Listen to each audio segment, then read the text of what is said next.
All right, folks, we're going to go ahead and get started today with our October board meeting. And before we get started, we do this at, I think, every committee meeting and every board meeting. We remind everybody that we are being broadcast live via the internet. And so at any point, you may be visible to the public out there across the great state of Texas, so be aware. And then, as always, please, if you wouldn't mind, and I just did it myself, silence your cell phones, and we'll be ready to get started.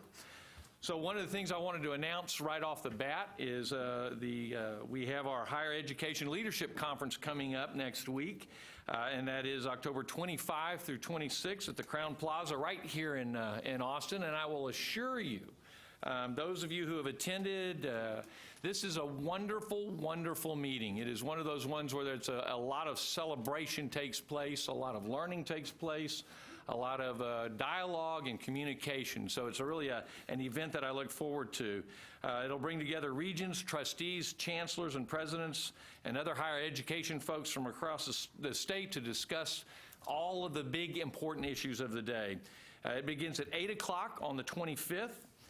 We'll have the new governing board orientation sessions, and these are for people who are in their new positions. It really is, it's required, but it's very, very informational and very, very informative, and so we'll satisfy the training requirement.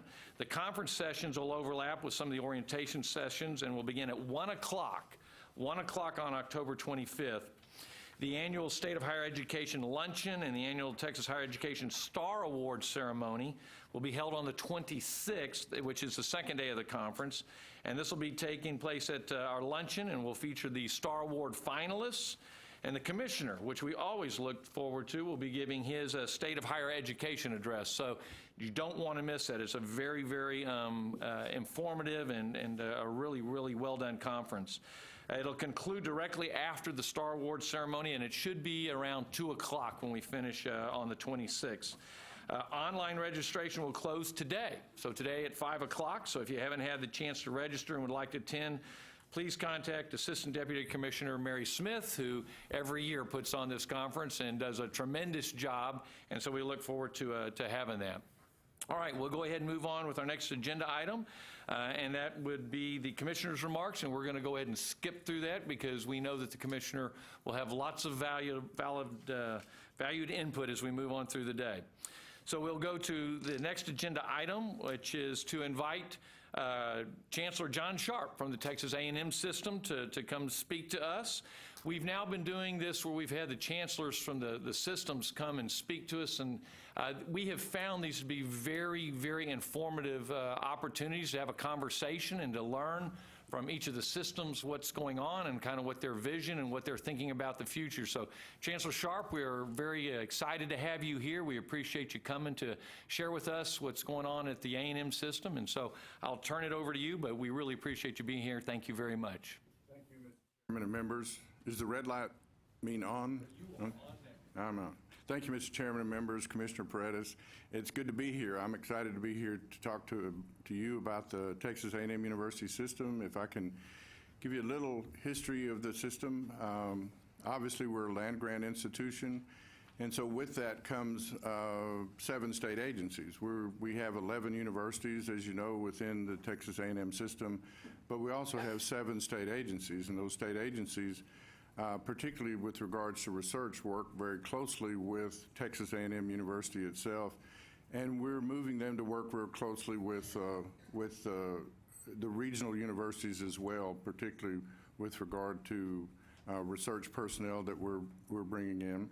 One of the things that we did very early is, because of some declining revenues that are coming in from different sources, we looked internally and tried to figure out, okay, we've got some things we want to do, how do we get the money and how do we get the resources to do that? And so we looked internally, we looked at our administrative cost, we started leveling those off. I think our administrative cost now at the flagship is about 3.6%, which is, if it's not the lowest, it's got to be down there pretty well.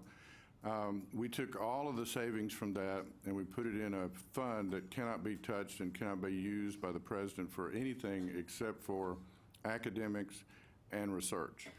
The second thing that we did is we looked at outsourcing, so we outsourced all of our food services. We outsourced all of our landscaping, all of our building maintenance. And that built up it's a little bit surprising to us that folks were willing to pay us $200 or $300 million over the course of that contract in order to do those services for us. Kept all of the same personnel that we had. Only 4 people were laid off, and those were because they were not documented Americans, and it was illegal, and so we had to change that. And so we got several $100 million over the course of the contracts to do that. And when it comes to building dormitories and things like that, we no longer use state funds. In every one of our campuses, the first requirement is to go do a P3. And so we do ground leases. They will build dormitories. They will pay us a bunch of money in the process. And at the end of 20 years or 25 years or whatever that time period is, we get it back and get to do the same thing again if we want, or just start taking the revenue. And so over the course of those 3 things, we think in the life of those contracts, well over $1 billion, close to $1.5 billion of resources that will be channeled into Texas A&M University in particular. We also, and we use that to try to keep our tuition low. Our tuition has been below the rate of inflation for the last several years.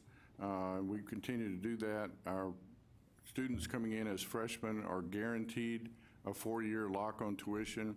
The student government asked for an option, so we made that optional beginning this fall. If somebody wants the 4-year guaranteed, no tuition increase guaranteed for a 4-year period of time, they can get it. If they choose not to, they don't have to, but the majority seem to be choosing that. One of the things that we also did had to do with Chevron Academies. You might have seen some of that. Basically, what the Chevron Engineering Academies are is we pick some community colleges. Our Dean of Engineering picked community colleges. Southmost in Brownsville, Alamo College in San Antonio, El Centro in Dallas, Houston Community College, and one more that I'm going to be shot for not thinking of. But basically, Austin Community College. And what happens there is those, that really makes it affordable. A student can go through 4 years of engineering and save about $14,000 in doing that. And what happens, let's say Austin Community College, you'll have a child that will come in, they will co-enroll. They'll be a ACC student, but they will also be a Texas A&M student. They get sports passes. They want to go to the games. They have the same privileges that anybody has to do that.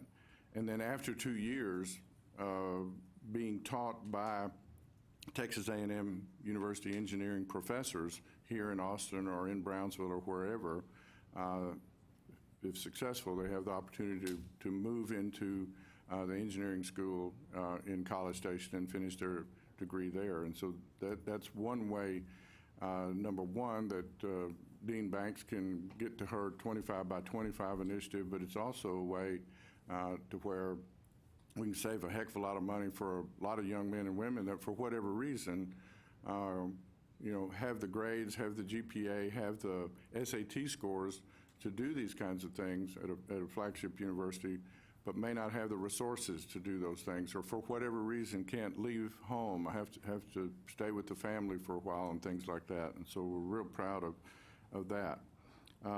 Speaking of 25 by 25, basically what that is Dean Banks has planned to have 25,000 engineering students by the year 2025. Currently, 25% of all of the students at Texas A&M University, the flagship, are engineering students of one form or another.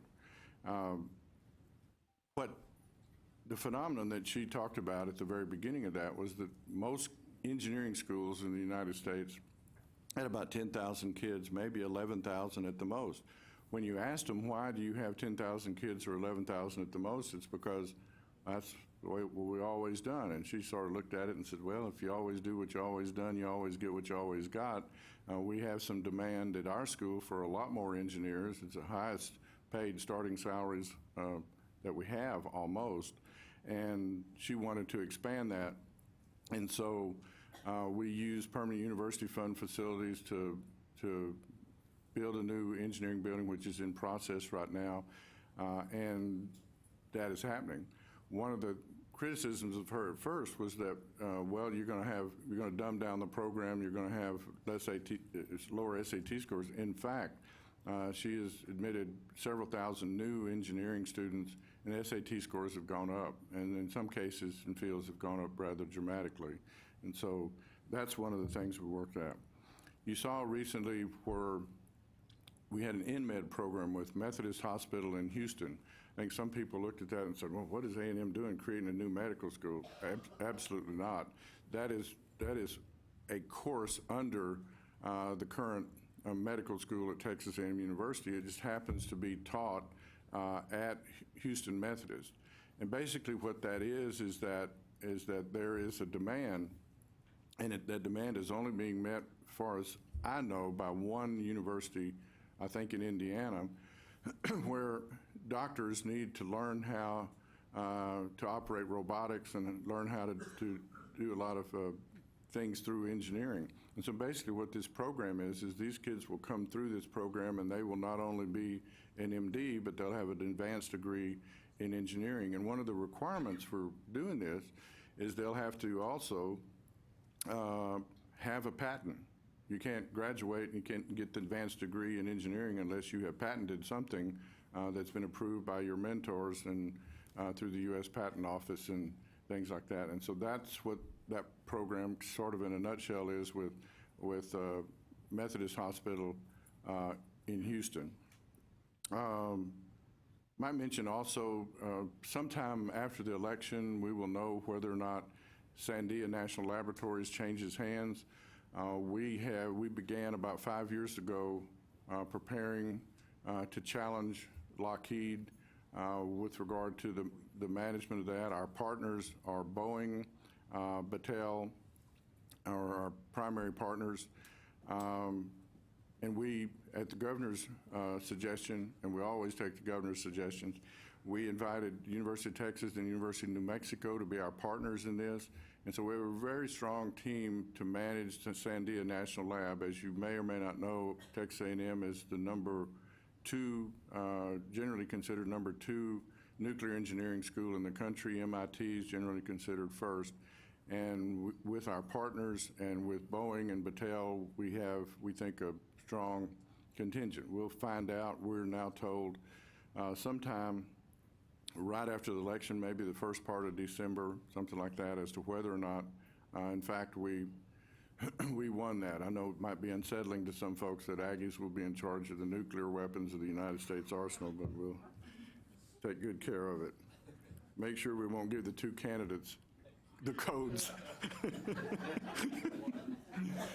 I want to talk a little bit about the Chancellor's Research Initiative. One of the things that we noticed several years ago was that lots of universities were not nearly as fortunate as some Texas universities, even though Texas was in a little bit of a funding slump, not nearly what was happening in some of the other universities around the country. And so we started hearing of these great researchers that were kind of miffed and kind of upset because they weren't getting their labs built and weren't doing things. And so we decided that we would take some AUF money, and we took about $100 million, a total, I think, about $110 million of AUF money, and went out and tried to poach is not a good word, tried to recruit these researchers to come to the flagship into Prairie View, because Prairie View is the only other school that can share in AUF money.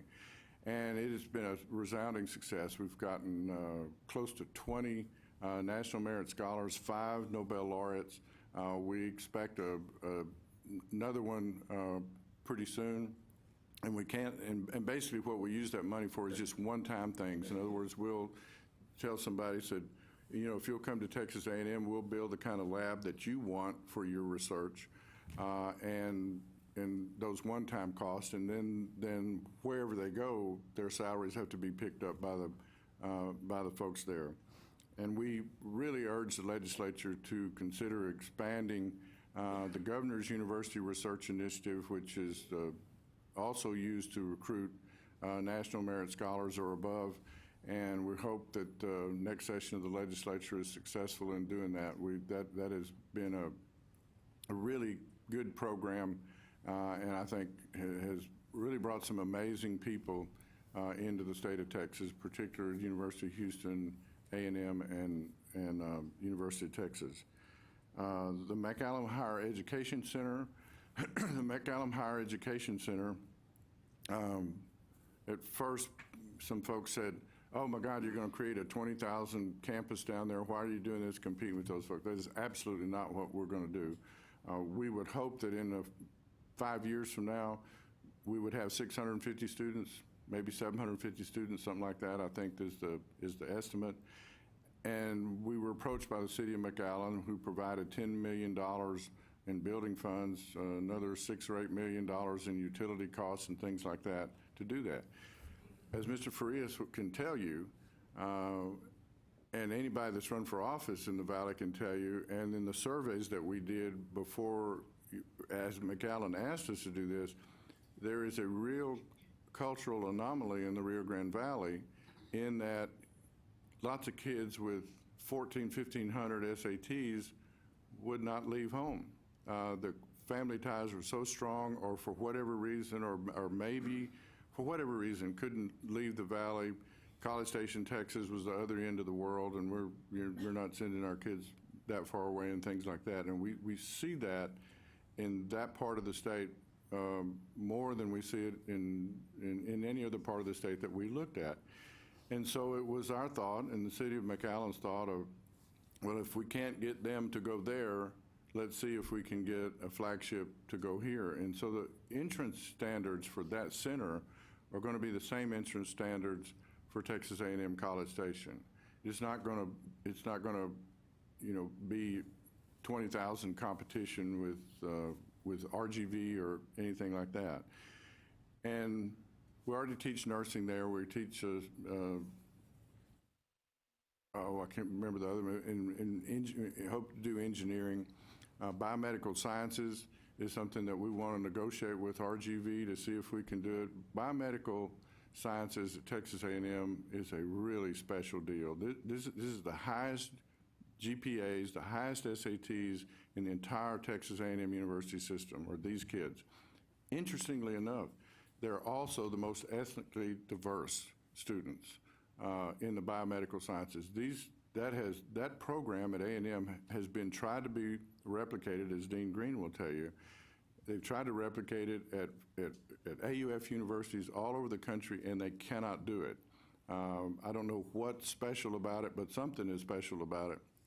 And these kids that go into that can leave that program, become dentists, become doctors, become PhDs. There is no program that they can't get in the health fields and things like that. It is an amazing program, and we want to figure out a way to offer that to the kids in the Rio Grande Valley, and we're working with RGV and your staff to try to figure out how we can do that without causing a lot of heartburn for them. The Vet Med program, probably not interested in, but I'll talk a little bit about it, a little bit of press on that. But the Vet Med program in 2009, y'all did a study that said, as I recall, we don't need a new vet school. What we need is for Texas A&M to do two things. We need them to increase large animal food production veterinarians, and we need that vet school to become more ethnically diverse. And so Dean Green, when she got here, well, at that time, I think in 2010, went to the legislature, asked for some money to add on to the vet school. The reason that was important is because the National Veterinary Accrediting Body, Veterinary Medical Association, whatever it's called, said, we will not approve, you adding 20 to 30 new veterinarians to your program unless you add on to this clinic and refurbish the clinic. So when I got here, we couldn't get the money from the legislature. There were actually no TRBs at that particular time, and so it was not possible. But what we did was we took $120 million of PUF money and built the vet school, which is going to open November 11th. All of you will get an invitation. We hope that you'll come and see what your tax dollars pay for. But it's going to be a magnificent facility. But that $120 million was built to solve that problem. At the same time she was doing that, her idea was, and I think it's a marvelous idea, was to go to other schools that had specialties in large animal and had lots of minority students, and use them to recruit these students that would hopefully come out of those schools, be taught at the local schools for a year or so, then each school would get basically 5 slots to go into the School of Veterinary Medicine and Biomedical Sciences, and then those kids would then return, hopefully, back to Plainview, back to Amarillo, back to Kingsville and different places and treat them. And the schools that we chose were Texas A&M Kingsville. Texas A&M Kingsville is a twofer. It has lots of Hispanic students, and it has the King Ranch and has a large animal practice there that from all of South Texas that's pretty serious. The other one we chose was Tarleton. The reason we chose Tarleton is the only school in the United States that has its own dairy. And that one will focus on those animals. We chose Prairie View, again, because lots of minority students, and also because they have one of the best sheep and goat and ruminant schools that exist anywhere in the country. And the fourth one was West Texas A&M, and West Texas A&M is obviously renowned because it is the feedlot capital of the world, really. And so those 4 schools basically will recruit their students, and then hopefully 5 of those, they will be taught by, matter of fact, Dean Green has already begun hiring the students, the professors at West Texas. 2 of them are already there, and they will, excuse me, professors from the flagship will teach those students, and then hopefully 5 from each one of the places will move into the school, and then hopefully they have chosen them well enough to where they're going to come back to Plainview or come back to Victoria or come back to places and be large animal practices. And so we spent $120 million. We're just about to open it. We're going to solve the problem that you asked us to solve, and then this other thing came up. But so we're proceeding with what we're doing, and we think it's going to solve the problem, and we don't think you need to do anything else. I want to talk about the Rellis campus. The Rellis campus doesn't have a great deal to do with Texas A&M University, the flagship itself. It does, but I'll talk about the research and those things later. This was pure Raymond Paredes. Paredes, we were having a, what do you call it when the board gets together with grand plan? What the hell is that? Strategic plan, yeah. Anyway, we were having strategic plan meetings on the day that Paredes had his press conference about the 60 by 30. And we thought, look at this. We got 2,000 acres sitting over here that we have done almost nothing to in 50 years or whenever World War II ended and we wound up with it. There are some things, TTI does some crash testing and some things like that. But we started looking at that. How can we utilize this to do what the guy's talking about? How can we utilize this to get certificates and to get degrees to a lot more kids that don't have it? And here's what's going to happen. We have 40,000 kids that applied to Texas A&M University.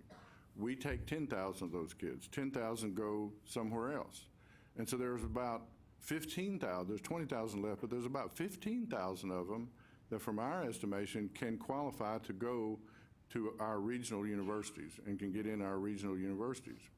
Well, they obviously want to be Aggies, and so, or they wouldn't have applied there to begin with. They want to be part of the atmosphere or whatever causes that. And so we said, well, let's not lose any of them.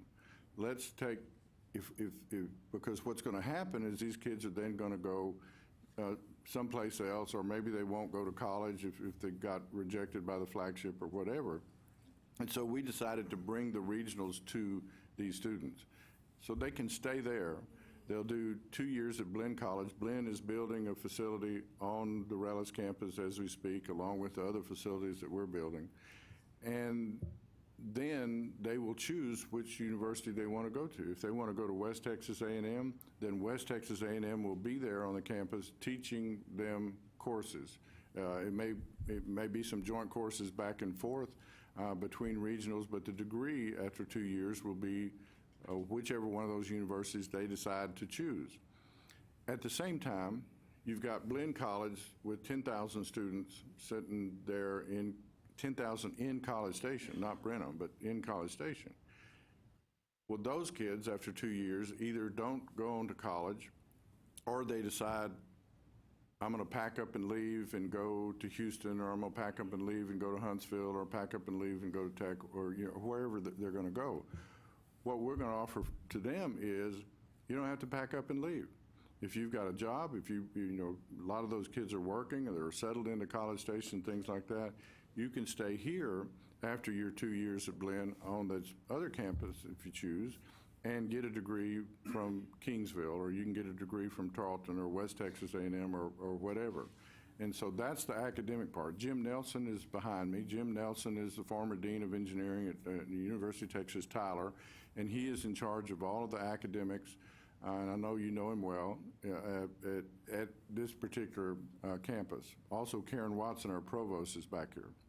John Barton, who is the former executive director of TxDOT, is back here, and John is the overall head of the Rellis campus. The second part of the Rellis campus has to do a lot with economic development. It has to do with workforce training. In other words, we hope to have peace officer certificates there. We will have welding training, several things like that that are going to occur on one side of the campus as well. So a kid could be going to college on one side, get a welding certificate or get some other certificate, have a part-time job that helps support them in the process and doing it, and hopefully we can produce a heck of a lot of not only degrees, but a heck of a lot of certificates as well. The other part that John Barton is working on with the Rellis campus will have to do with bringing in folks like, give you some examples of folks that are looking at us. Kubota, driverless tractors, Uber, a whole bunch of different folks like that who want to be next to A&M Engineering, or who want to be next to some research facility of the campus. And heretofore, we didn't have the facilities and we didn't have the place to locate these folks where they could be near those researchers and near those facilities and near the students, quite frankly. And so that's going to be a huge part of what this is about. And we have lots and lots of folks that are looking at that in the middle of negotiations and things like that. And we think that obviously it's going to help Bryan College Station economy, but we think it's going to help the students, and we think it's going to help the research capacity of Texas A&M by being near some of those folks. So that basically is what the Rellis campus is in a nutshell. We're going to have close to $200 million of construction going on now. And you say, well, where in the world did I get $200 million? Well, we moved, like the Center for Infrastructure Renewal that the legislature approved last time, which is the only place below the Mason-Dixon line that a contractor can go and test their concrete or test their pipes before they put it in the ground. The only other one that we know of is in Purdue. And instead of putting that, we were originally going to put it next to the Bush School until we found out that the waste concrete outside would be about 100 feet tall, and we didn't think Papa Bush would appreciate that very much. And so that's being moved to the Rellis campus and several other things. TTI headquarters, we're moving several of those kinds of things out to the Rellis campus, which makes classroom space available then on the main campus for the university to utilize as well without them having to construct new classroom space. Empower U is Elaine Mendoza's baby, and we may be the only system, but we are supportive of what many of you are trying to do with regard to outcomes-based funding. And Empower U, we think, is, for better or for worse, everything good, everything bad about our academics is on that website. And we think that that's a good foundation to to make sure that people know exactly what we're doing.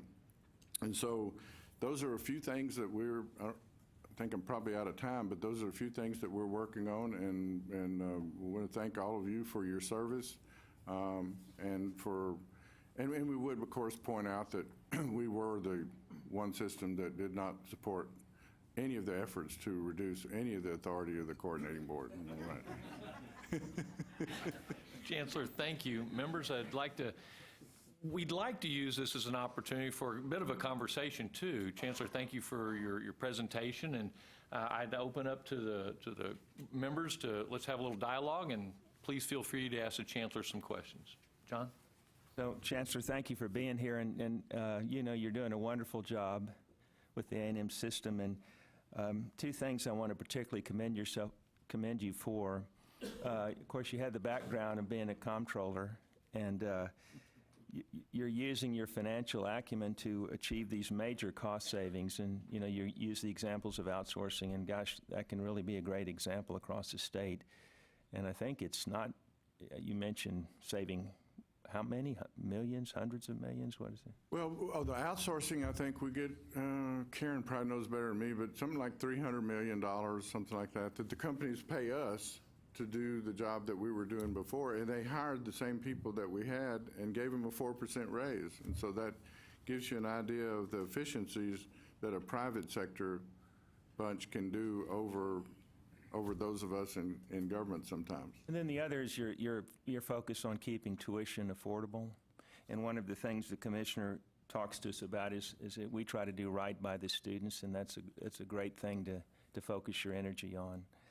But I wanted to ask you about the McAllen Center. And Mr. Chairman, we're going to take it up later. Is it all right to talk about it now? Are you going to be here later? I'll be wherever you want me to be. The plan is that we're going to cover that immediately after this piece. We've moved that up to because we want to take advantage of having the Chancellor here. So we'll kind of, so maybe we could hold that one off till, because it'll follow right after this general conversation. Thank you for the great job you're doing. I told Mr. Farias that I'm going to McAllen tomorrow. I'm either going on a hunting trip or a press conference, and I'll let you know when you guys finish. David? Thank you for that exciting presentation. You had distributed some materials here that I thought was fascinating, and you didn't cover competency-based education and prior learning assessment. And I'm reading this, and that really sounds very interesting. Can you give us a little bit of what A&M's philosophy on CBE and PLA is and how that's working? You know, our real star in that is Texas A&M Commerce, when Dan Jones was there, and Ray Keck is finishing that. But they're probably, we've been told by people other than ourselves, other than Ray, that it is the best program in this part of the country. And it especially affects veterans, because veterans will come in and maybe they'll, major in computer sciences, and maybe, they were in the military for 4 years operating computers that are 10 times greater than what they're going through classrooms. And so they move those kids through, and we're beginning to do that. Karen Watson would know more about it than I did, but they're beginning to move that through in the flagship with schools.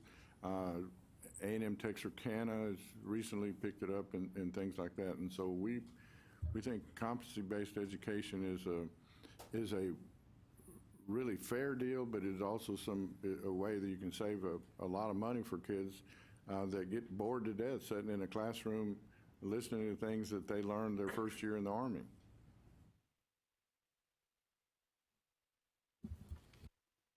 And great job on your nursing schools all over the state. They're producing great nurses. Nothing like a good Aggie nurse. Thank you. Uh-oh. Chancellor, I'm very excited about the comments you made about P3 partnerships. I think that's one of the keys to maintaining the affordability and holding down the cost of higher education. You mentioned the P3 partnerships in relation to dormitories. What other P3s are you thinking about? For example, partnerships in establishing research buildings and so forth. What are some other prospects that you're taking into consideration? Anything that generates cash flow. In other words, it's hard to do for classrooms because the cash flow is tuition, and that's, somewhere else in the system. But let me give you an example. We just had a project just off campus. It's going to have about 4,000 kids in it. We just own the dirt. We don't have a penny in it except for the dirt. It's a 30-year lease. We got $18 million the day we signed the contract. We will get, and it'll escalate as the time goes on, but we'll get 12 to 18 million a year over the course of that. And then at the 30th year, we make sure they're building it out of steel and really building it well, and have lots of requirements. This is real important for deferred maintenance, that they can't just wear something out and then give it to us on the 30th year. You have things that you have to meet with that process. And then at the end of 30 years, it starts generating, $40, $50 million a year. Or you can do the same thing again and go through the private sector. But you can do anything. There's a hotel that was right off campus that is state-owned. That was state-owned. That was that old married student housing. Remember those old junky houses over there? I hate to say we put our married students in those houses. Remember, Bobby? But that is now a hotel that's coming up. We get ground leases and percentages off of that. There's going to be something, not an Alamo Theater, but one of those. It's going to be grocery stores. It's going to be apartments, things like that. That's across the street from the campus, so it's not something that academically would have fit in anything that we had, but we used it, rather than keep that and sell it and get one-time couple $1 million or something like that, or whatever it was, we can generate a bunch of money from that thing, and then do it again once the lease expires. So anything, it will work. A P3 will work on anything that generates cash flow.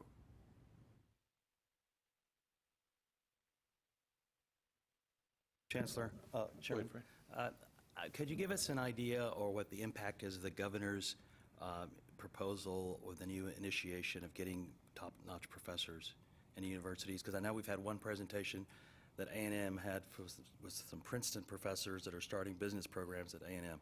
Can you give us like a little summary of what's going on with Talking A&M? about the Governor's University Research Initiative? Yes, sir. Yeah, we got, we got about half of the money at A&M, and I think we had a bit of an advantage because the Chancellor's Research Initiative is very similar to that, and so we already had folks in the pipeline. We knew, we've been chasing some of these folks for 2 or 3 years, and we know where they are and things like that, but there's nothing less than a National Academy member. You cannot recruit anybody unless it's a National Academy member, and I hope we don't change that. And you can go, we have right now a Nobel laureate that is before that group that just won the Nobel Prize a week and a half ago. And the day after he did, he called us and said, I want to come to A&M and try to figure it out, and that application is going through. And so what happens when those folks come, those guys and gals come, is they don't come by themselves. They bring a whole bunch of smart young people with them that they think are going to take their place one of these days, that are really good. And so we were able to get them from Princeton, from California in particular right now, because California is not doing so good.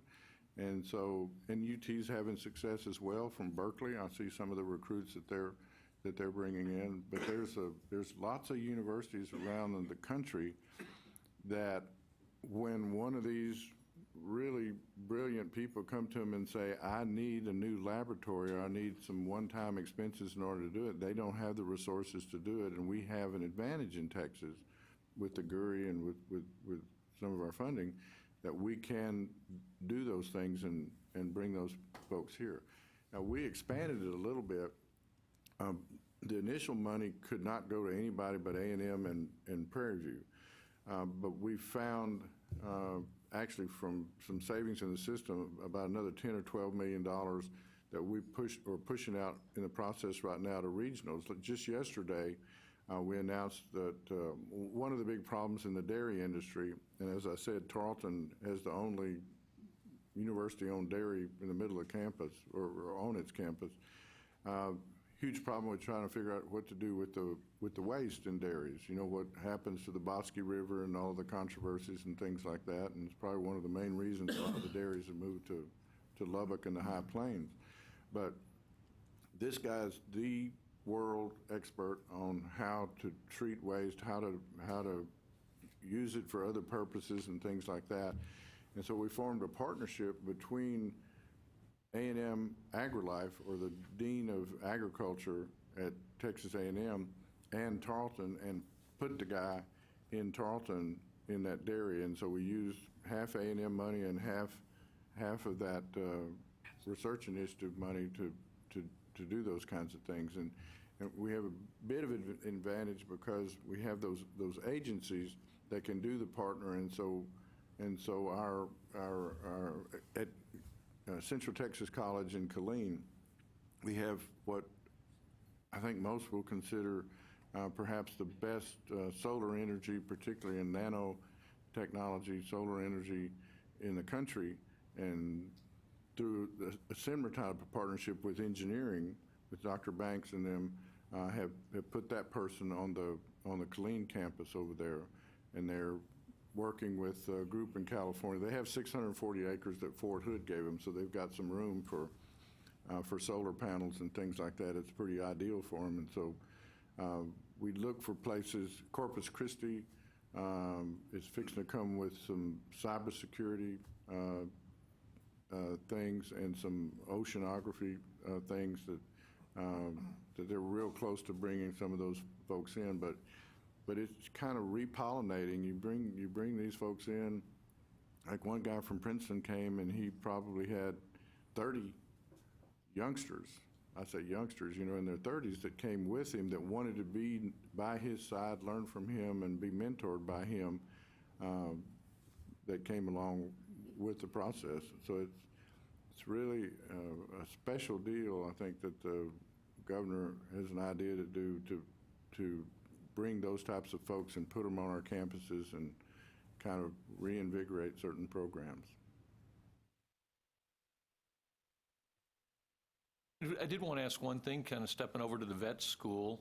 That $120 million that is invested, could you give me a little bit of idea about what we've built, what has been built with that $120 million? Can I get my vet dean up here? That'd be great. Dean Green? I could, of course, answer that. Of course, I know that. This is Dean Green, the Dean of Veterinary Medicine, Biomedical Welcome, Science. Dean Green. Glad you're here. Thank you. It's good to be here. This is a building that is a veterinary and biomedical education complex.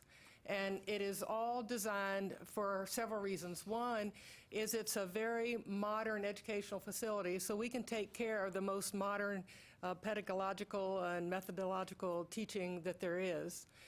We have like clinical skills labs and simulation to decrease the use of animals in teaching. We have a Center for Educational Technology so that we are now actually leading the nation in veterinary education through what this building will bring.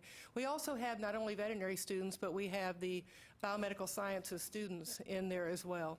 So it's completely for education. There's laboratories, there's all the laboratory support that we need, all the classrooms and teaching, and it's all flexible. Everything in it is flexible so that you can get the peer-to-peer learning that the students today want, that we can get the participation of the student in their own learning processes. We have everything from 250-seat flexible auditoriums all the way down to very small study rooms and I walk down the hall, they're packed with students now. So, and the other thing it does is it allows us to connect distantly.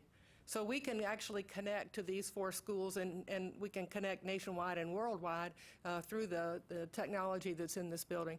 The architects tell me it's going to be one of the best educational facilities in the nation, not veterinary educational, but educational, and it'll certainly be the envy of all other veterinary colleges. So we're real proud of this. We couldn't have done it without the PUF funds.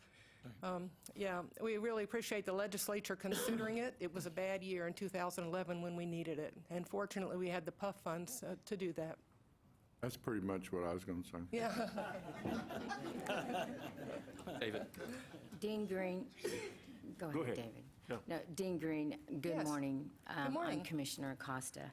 I had a couple of questions for you regarding the report that our staff put out in 2009, and I wanted to get your thoughts as to what your intentions are in terms of larger animal focus rather than Yes. just the smaller animal Okay. focus. All right, so your report, I think in summary, said more veterinarians, more rural, more food animal, more diversity, correct? And no second vet school felt it was a better investment to take the world-class vet school there was and allow it to expand to reach these needs. And as you know, right on the heels of that came the American Veterinary Medical Association Council on Education that said, you can't increase your class size without adversely affecting their education. You got a great program, but your facilities aren't up to par. So what we did at that time, again, is try to get this new facility, which we've already told you we ultimately got now, and so we're ready to go in increasing the class size. But what we started at that time was everything that we could possibly do without the facility. We started very strong mentoring programs for these rural students and those interested in food animal. Every single one of them has a faculty mentor, and they work through the whole 4 years so that they get all kinds of curricular and extracurricular advantages and experiences that will prepare them for that type of practice. The other thing is that with these partnerships, again, now we have these seats that will, if you take a regular application of 132 students, sometimes there's some really strong students that are just out of the mix. And what we're doing is, this is a very data-driven process, but we have looked at what it takes to be successful in veterinary school. It doesn't help to take a student in who then is not going to be successful and fails, right? And so we have shown with data what it takes to be successful when you get in, and then that is our criteria. And then the people at these distant sites, the faculty there at these 4 system universities, and our faculty as well, will help select rural kids who will come in and then go back to the rural areas. And so that's the basis of that. What are we doing now also? Night before last, I was working late and heard some noise down the hall, and there was, we have this new food animal track. Another thing that we've done is create a food animal track for students. All our students have to have a baseline, and then they can either do small animal, mixed, large animal. We can specially design a curriculum for them, whatever they want to do, and we added food animal. There were 9 of them in the first time we've done this. They were all senior students now, 7 men, 2 women, 7 from rural communities, 2 from urban. All of them want to go back to rural Texas. 6 of them in all food animal and 3 of them in mixed. So again, we've done all that we can do programmatically to get ready for this building where we can increase our class size. So, not to go on too long, but with this building, what we're able to do, and what I wanted to make sure, and others at Texas A&M did too, is that we never find ourselves in the spot again where we can't fulfill the needs of Texas and be limited by a facility. So the facility we had is very flexible, and I believe can accommodate all of the veterinary student needs for as far into the future as anyone in this room can even imagine. So we won't be limited by facilities again, and we'll be ready to take care of the needs of Texas. We did I put a task force together to look at what were the needs in Texas, and we came up with a recommendation for a class size increase of 30 right now, but again, we'll be fluid. We can go up and down according to the Texas needs for as far into the future as we can see. So we're pretty excited about that. Does that answer your question? Yeah, I'm particularly interested in the larger animals piece of it, just yes. because, obviously I've read the report as you have, and Right. I think that's a very important need that needs to be served, especially in Yes. Texas, where cattle industry and the beef industry and the dairy. Yes. I mean, we are, some people will say, the center point for the United States. And so, We are. I'm interested in, making certain that the Secretary of Agriculture, that we've got. Exactly. I mean, that we've got some commitment to the long-term focus, which ultimately is economic based, so. It is. And so with that, our vet school was actually born out of the livestock industry, and we remain true to those roots. And I think you're exactly right. Texas is #1 in all of the animal industries, as you know. And again, it is the livestock epicenter of the nation. And we feel a very strong obligation to fulfill those needs, not only in graduating students, but also in performing the research that will help the economic status of the livestock industry and help solve some of the huge challenges they have, like antimicrobial resistance and all the different things that we're dealing with the transfer of disease between animals and people. And so, yes, we're looking at the entire spectrum of those types of opportunities and those challenges that we feel very strongly that we can meet. And we are meeting. We're doing a lot of things, but again, that was a piece that was missing, and now we're going to close that loop. Another reason we love these partnerships, there are some people that have told me it's the most innovative program they've seen in veterinary medicine for a number of years. And the reason is that we're in College Station, but WT, great school, is right in the middle of the feedlot industry, as you know, and the growing dairy industry, and certainly swine as well. And so if we have feed on the ground out there and then we pool our resources, we think it's going to be synergistic, not additive, and we'll be able to take care of not only the students who are more likely to go back to these rural areas and serve the food animal industry, but also look at what the immediate research needs are, study those, and get answers back as quickly as we can, right out there with boots on the ground. So, like I said, we're pretty thrilled about this. Thank you. Dean Green. Yes. First, I want to thank you for visiting with me. As you know, I've been studying this for several months Exactly. and have looked at your alma mater, Auburn, as we've discussed before, and look at different models and see how veterinary schools around the country are performing. But my question is, because I have some neighbors and friends that graduated recently from the veterinary school in the last 3 years there at A&M, is affordability. With the increase of the building and with the increase of the class size, what have you looked at the terms of tuition? And because what we're concerned about is high student debt right now, and the amount that professional school students are coming out with high student debt. Have you looked at those numbers in terms of with the expansion and the programs, what you're looking at in terms of affordability? Yes, we constantly look at that, and as I don't know how many of you are aware of this, but Texas A&M is the best in the nation in terms of student debt to income ratio. We have the second lowest debt load in America, and I mean, it's a fraction. I think the highest is $276,000 average, and ours is like 85. And so we're very proud to be there, and I think with the dedication that Chancellor Sharp and Provost Watson and others and President Young have said about trying to keep student debt low, that translates to us too. And so we already are very mindful of the student debt, and we are already there. In fact, there's a national move right now for us to look, the whole veterinary profession, the academic community, and as well as the whole veterinary community, to look at how do we solve this student debt issue, because one of the concerns in veterinary medicine is this debt-to-income ratio, and that is widening. And so the whole nation is looking at this, and they have set a target of a desirable 1.4 to 1 student debt to income. We're already there. We're below that now. Now, that doesn't mean we're going to rest, and we're looking at a lot of different ways to help control debt, not the least, and at every single place, financial literacy. We're looking at whether we require financial literacy training before they even apply so that they won't take on debt that they don't need to take on. You know, these loans are pretty easy to get, and it's very enticing to have a lot of money, but then it's going to create problems later. We have a financial literacy and other business training within the veterinary school. So we're looking at all those things, plus we are very mindful of curbing the tuition. We're looking at some other creative ways to do that, too. The other piece we're looking at is the employers. $2,000 additional salary will service $50,000 in debt. So if they'll pay these students $2,000 more, they can cover a lot of their debt. So what we're doing is the whole profession is looking at the wide spectrum, and we're going to be mindful of our role in that as well in curbing tuition. But thanks for bringing that up, because it's a huge issue, as you know. Yes, thank you. Chancellor, this new campus you're opening, what kind of degrees you going to offer to the student? What? This new campus you're opening in McAllen, what degrees you're offering? Oh, 2017, isn't it? Oh, Did you say what year? no, what degrees?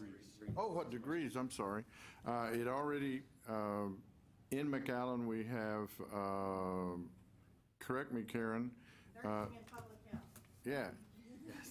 And those are, they're in engineering, we're trying to, and biomedical sciences, trying to. But there's a biomedical sciences program at RGV, and we're trying to figure out how to do that together. And what degrees in engineering particularly?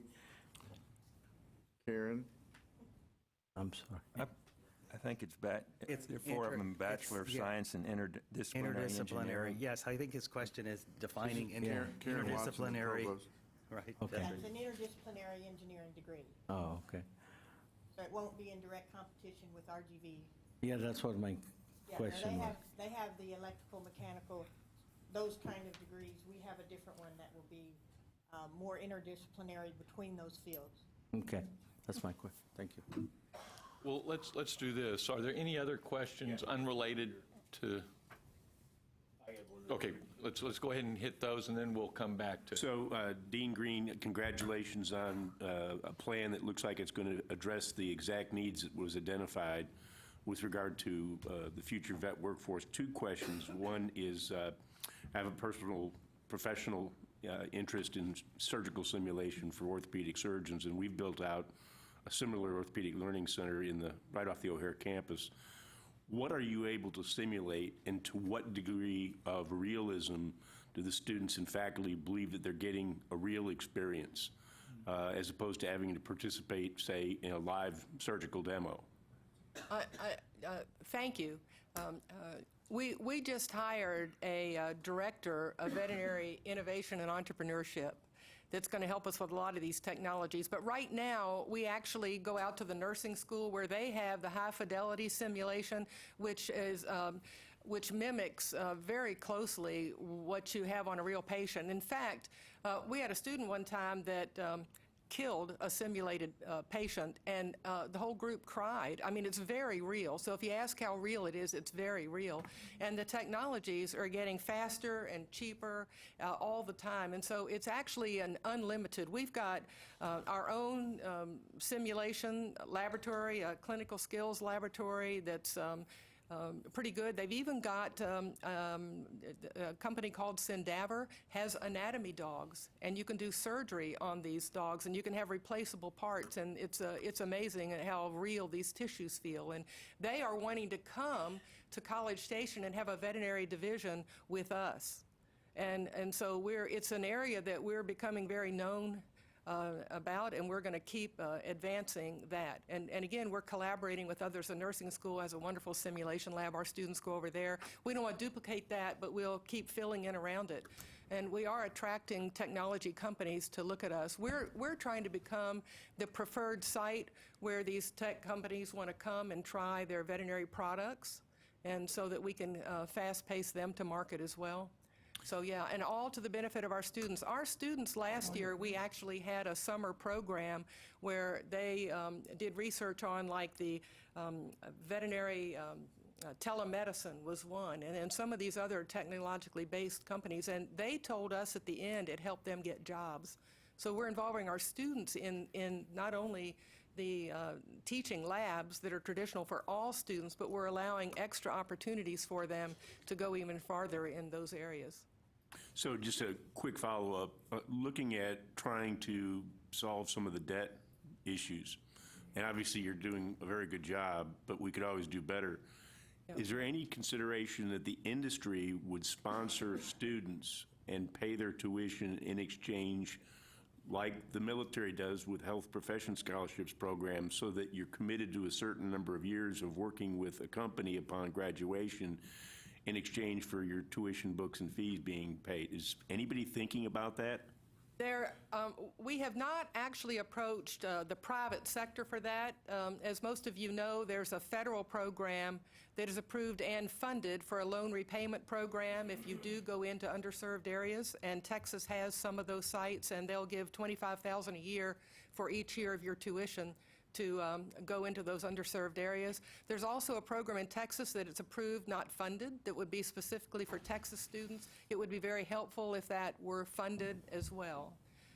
We also have externships. We're looking at a summer internship program, but again would be out in the Panhandle, where the students with a real interest there would go out for a summer and not only have an immersive educational experience, it would prepare them for early entry into the, well, early entry meaning that after they graduate, they'd be up to speed more quickly. They wouldn't graduate more quickly, but they would get paid for that summer and then also be better prepared upon graduation. But I like that idea, and we ought to look into it.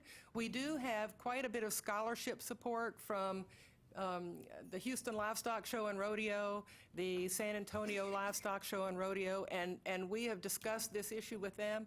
And the San Antonio gives us scholarships where it's $25,000 a year for the junior and senior year for a student interested in food and animal and rural medicine. And we have some students that have taken advantage of that as well, and so we're able to pick those students and help them too. So yeah, through scholarships, we're doing a little of that, but haven't done what you're talking about, which is something we could also do.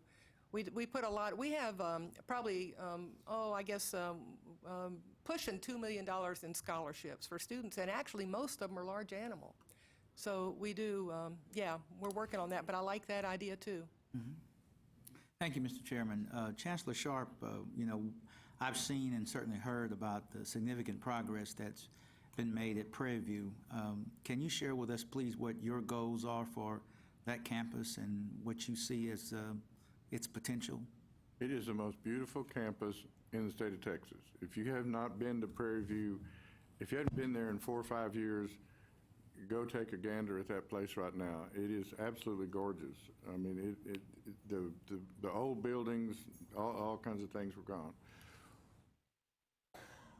In the recent Mars shot that happened, the second primary experiment was a Prairie View professor that designed that capsule that went on there that tested radioactivity on Mars, and it proved that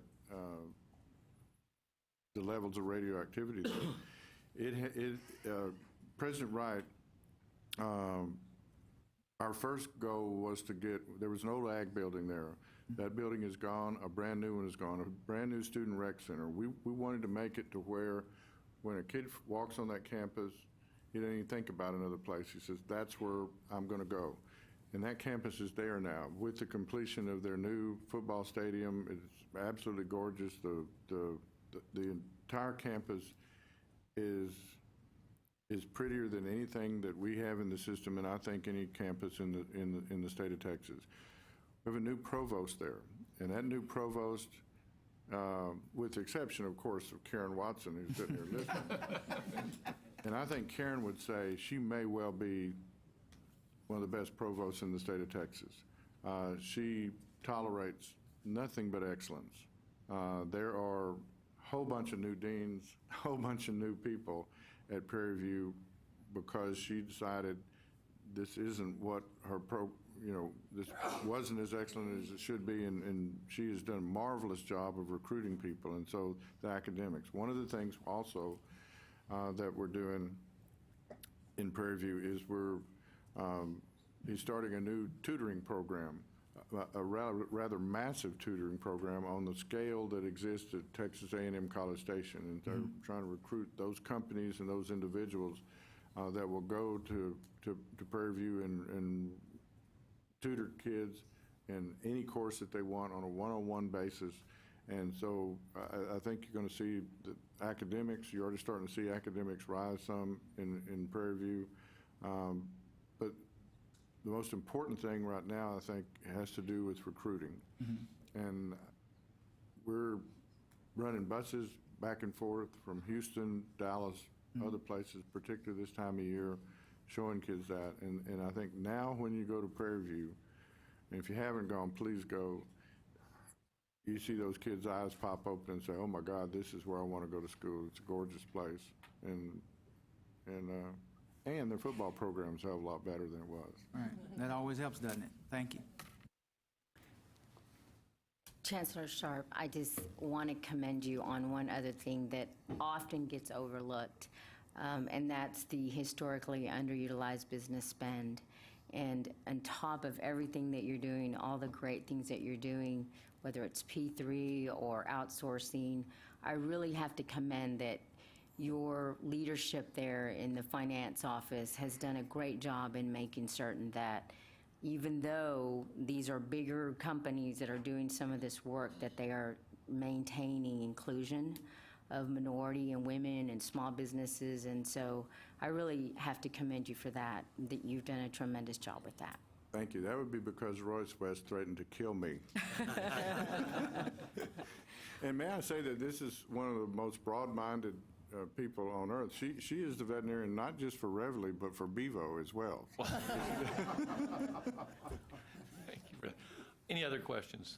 And members, we're going to go ahead and shift over. And Chancellor, if you'd like to remain here, I think that might be appropriate. Okay. To agenda item 9X, which is consideration of adopting the staff recommendation of the board relating to the request from Texas A&M University to establish a single institution center in McAllen. Members, you have supplemental materials that have been provided. Rex Peoples is here to introduce this topic for conversation. Rex, I'll turn it over to you. Thank you and good morning. This proposal is to approve a single institution center in McAllen, and along with that, approve a single program, a Bachelor of Science in Interdisciplinary Engineering. So the board's approval extends to single institution centers, single system centers, branch campuses, and multi-institution teaching centers. So as pointed out before, it does not extend to the approval of any kind of facilities or buildings. And off-campus education units are a way for a main campus to extend its programs to other parts of the state, to other populations where need may be. So one of the charges that we do have is to look at this issue of need and sustainability of the center. Is it economically viable, and so on, and so based on projected enrollments. And we found that this meets that criteria. Another aspect of this is courses and programs that are offered at the center. And in the original proposal that was presented to us, there were 4 programs originally put up for approval: a Bachelor of Science degree in Interdisciplinary Engineering, a Bachelor of Science in Multidisciplinary Engineering Technology, a Bachelor of Science in Biomedical Sciences, and then also a degree in Agriculture. One of the requirements of offering courses and programs, new courses and programs at an off-campus site, is that any other institution within a 50-mile radius of that location be notified. So notification was provided to all of the institutions within a 50-mile radius, 2 of which are community colleges, 1 technical college, TSTC Harlingen, Texas Southmost, and South Texas College, but also UT Rio Grande Valley. And they were notified for 3 programs: the Bachelor of Interdisciplinary Science, or Bachelor of Science rather, in Interdisciplinary Engineering, the Bachelor of Science in Multidisciplinary Engineering Technology, and the Bachelor of Science in Biomedical Sciences. UTRGV registered objections to the latter 2 of those programs, and there was, and generally speaking, you have 30 days to try to resolve those issues. There was a meeting held between Texas A&M and UTRGV, and I was notified of the results of that meeting, and that is that the objections were still raised by UTRGV, citing that those 2 programs would be duplicative of programs already offered by UTRGV, but they also promised to come together in the future again and to look at those programs and have further discussion about it, and also going forward to continue the dialogue and conversations about what kind of programs to offer there, as the Chancellor mentioned earlier, that would not be duplicative of programs already offered at UTRGV. So as a result of that, those other 2 programs are still up in the air, so to speak. And if some agreement is reached on those two would come back to the coordinating board then for approval at the staff level after looking at the issue of duplication in need and so on. And so for now, the recommendation is to approve the single institution center and the Bachelor of Science degree in interdisciplinary engineering. Thank you, Rex. All right, so now we'll open up for questions. I just have a comment. Fred. Rex, is it possible to, after they meet, to be able to, at the staff level, bring it to the board?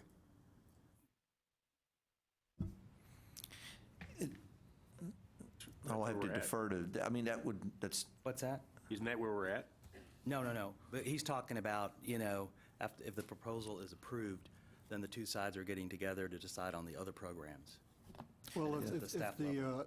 if those other programs are agreed upon, it would come back to the board for approval. Okay, that's We what he would have just, to approve every program that the Texas A&M offers. right, but I think Rex had just said that it would be at staff approval. Oh, Is that what you said, Rex? So I, yes, I mean, has not been normal operating procedure to bring those decisions to the board. That's a part of those things that have been delegated to staff to determine. But we can. But yeah, I think that would be good to do, Commissioner, if that's Sure. okay. Okay. go ahead, John. So I saw that President Guy Bailey is here. Is he still here?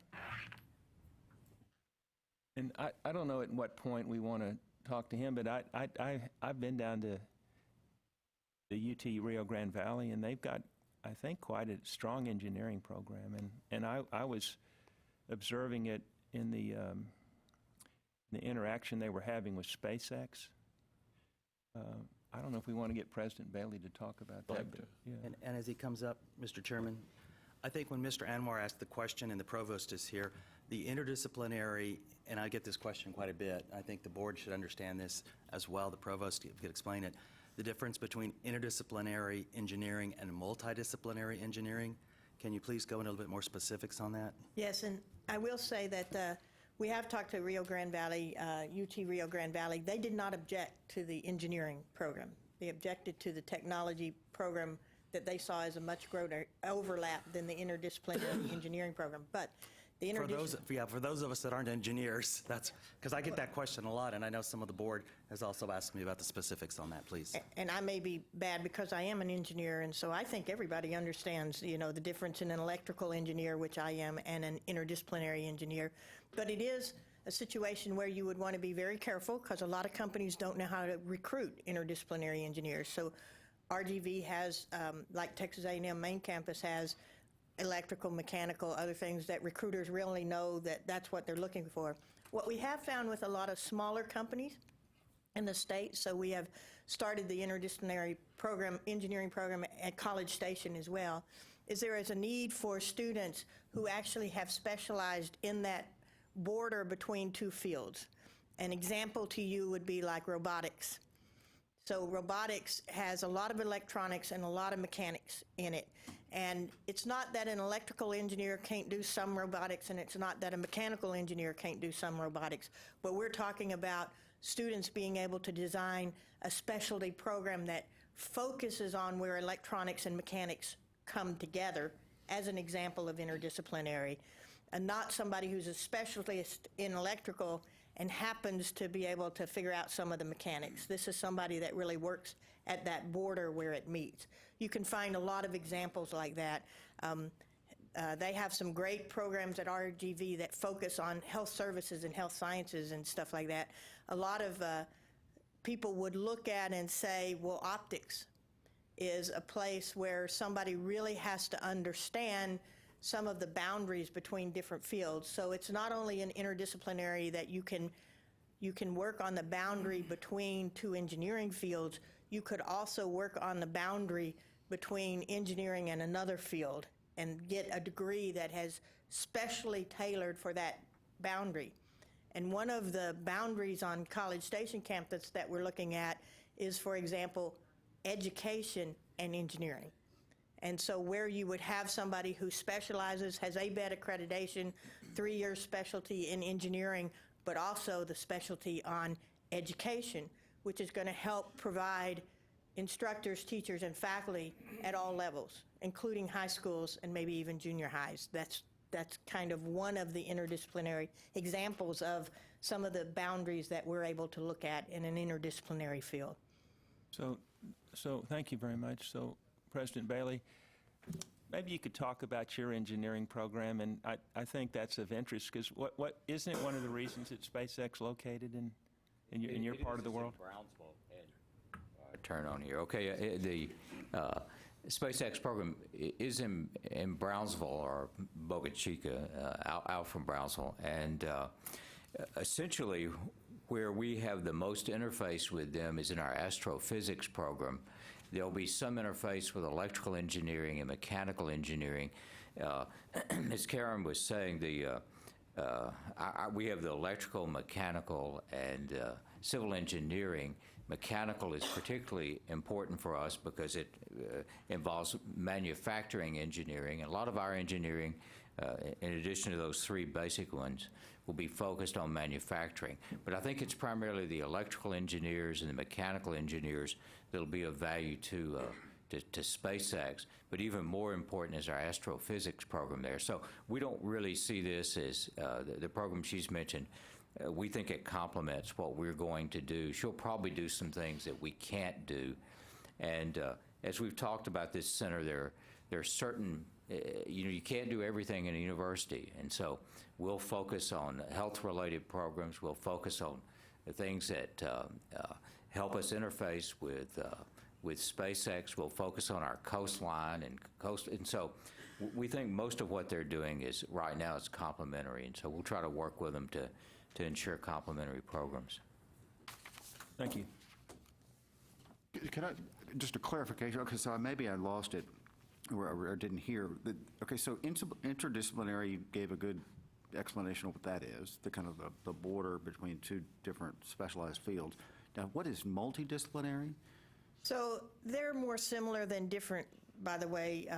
It's a little bit, the difference in the multidisciplinary program we were talking about is technology. So there is a difference in engineering and technology. So that's the difference in those 2 programs. But if you're asking me for the difference in multidisciplinary and interdisciplinary, it follows, it's only something academicians would come up with in the first place, okay? And it follows this line as to how integrated the actual disciplines are going to be. So a multidisciplinary degree means that they're really going to have 2 specialties, or maybe more, that they have to become fairly competent in both specialties, and then, but they will have multiple specialties that they are competent in, which is different than interdisciplinary, again, maybe only to an academician, where the program will actually be even more integrated and include some courses that are integrative in nature, not just choices from 2 different disciplines.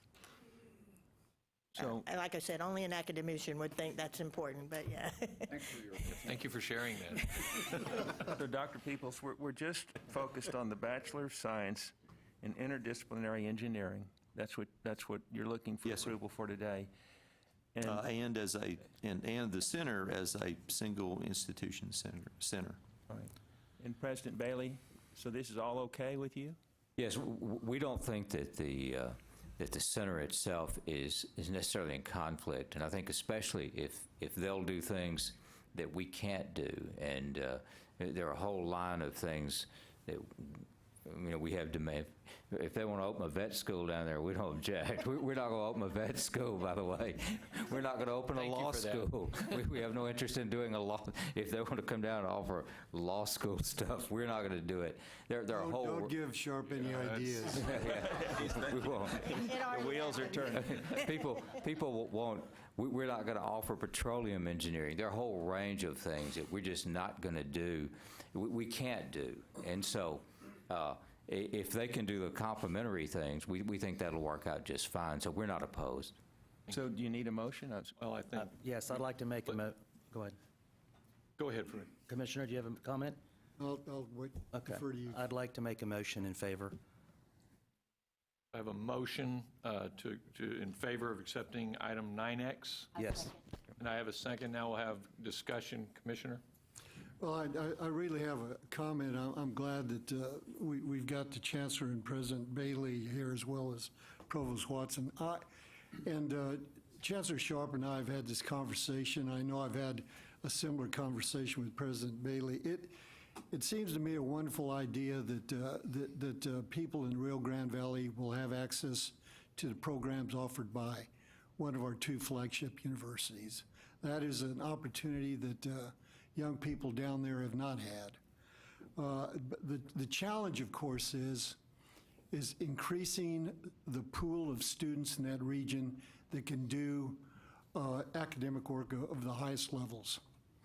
We received a report from ACT of about 6 or 7 weeks ago, and they announced that college readiness in Texas had gone down slightly from the previous year. College readiness figure for ACT was about 26% across the board. That is to say that 26% of the test takers were college ready in all 4 disciplines that ACT tests: English language arts, social sciences, science, and math. But here's a part that was scary and to me represents the most fundamental challenge that all of you have. The college readiness percentage for Texas Latino students was 12%. So you have a very small pool of students right now in that part of Texas that can do rigorous college work. And I think that there are a lot of opportunities for cooperation between the two systems and these two institutions in the Rio Grande Valley, but there's nothing more important than working together to increase significantly college readiness in that part of Texas, because 12%, and of course the majority of the students down there are Latino, 12% is simply unacceptable. And the high schools and the elementary schools need all the help that they can get, and it would be an extraordinary venture for both systems to work down there together to deal with that issue. And you could establish a partnership that would be a model for the entire state of Texas. In fact, many parts of the southwestern United States. To have two powerhouse systems like yours working together to improve Latino student achievement down there. Great opportunity. Any other comments? We have a motion and a second. All in favor, please say aye. Aye. Opposed? Okay, the motion passes. Congratulations. Chancellor? Thank you very much. Thank you for being here. Provost, thank you for being here. Chancellor, good luck on Saturday, sir. We're going to need a lot of luck. All right, thank you all very much. Okay, we are now going to move back over to the agenda item, which is the approval of the minutes from the July 21st, 2016 board meeting. We have a motion and we have a second by David. All in favor, please say aye. Aye. Opposed? Thank you very much. Next is the consent calendar for the entire meeting. Move. Second. We have a motion and a second to accept. Any other comments? All in favor, say aye. Aye. Opposed? Thank you very much also. So now we'll go to agenda item 4, which is our major policy discussion. The 60 by 30 Texas completion goal is designed to supply graduates of all ages from all 2- and 4-year institutions of higher education in Texas. The state will need to continue the degree production increases of recent years to reach this goal. One strategy to increase degree production is for institutions to facilitate conferring awards to students who have met required criteria. According to board staff, Dr. Ginger Gossman, Senior Director of Innovation and Policy Development, will give a brief introduction to facilitated graduation. And also with us today is David Jimenez, Associate Vice Chancellor Enrollment and Academic Support Services, Tarrant County College District. Jamie Posey, Associate Vice Chancellor, Office of Completion, Lone Star College, Managing Partner for Texas Completes. and Michael Riley, Executive Director, American Association of College Registrars and Admissions Officers. To all of y'all, thank you for being here. We appreciate it. And Ginger, I'll turn it over to you to kick us off. Thank you, Chairman Jenkins, and thank you, board members, for hearing us this morning. We appreciate it. And I also want to extend a thank you to our panel this morning. We contacted them probably in the last month, and they generously offered their time to talk with us this morning, even on short notice. So this discussion this morning is focused on the completion goal. Although, since all of our goals are interdependent, this discussion really has the potential to impact the entire plan of 60 by 30 texts.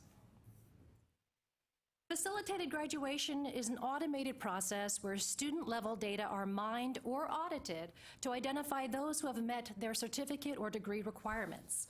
Once identified and confirmed, those students are automatically awarded the credential they have earned. Given this process as possible, it begs the question, why do students have to apply for graduation? This policy does not have a single nomenclature yet because it's relatively new to the higher education landscape. One of the terms used, opt-out graduation, is telling because it explains that students must opt out if they don't want to receive their award automatically. This is in contrast to the current or traditional system where students must opt in to apply to graduate. The benefits of this policy are apparent.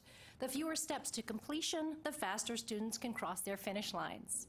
The faster students cross their finish lines, the less money they have to spend or borrow.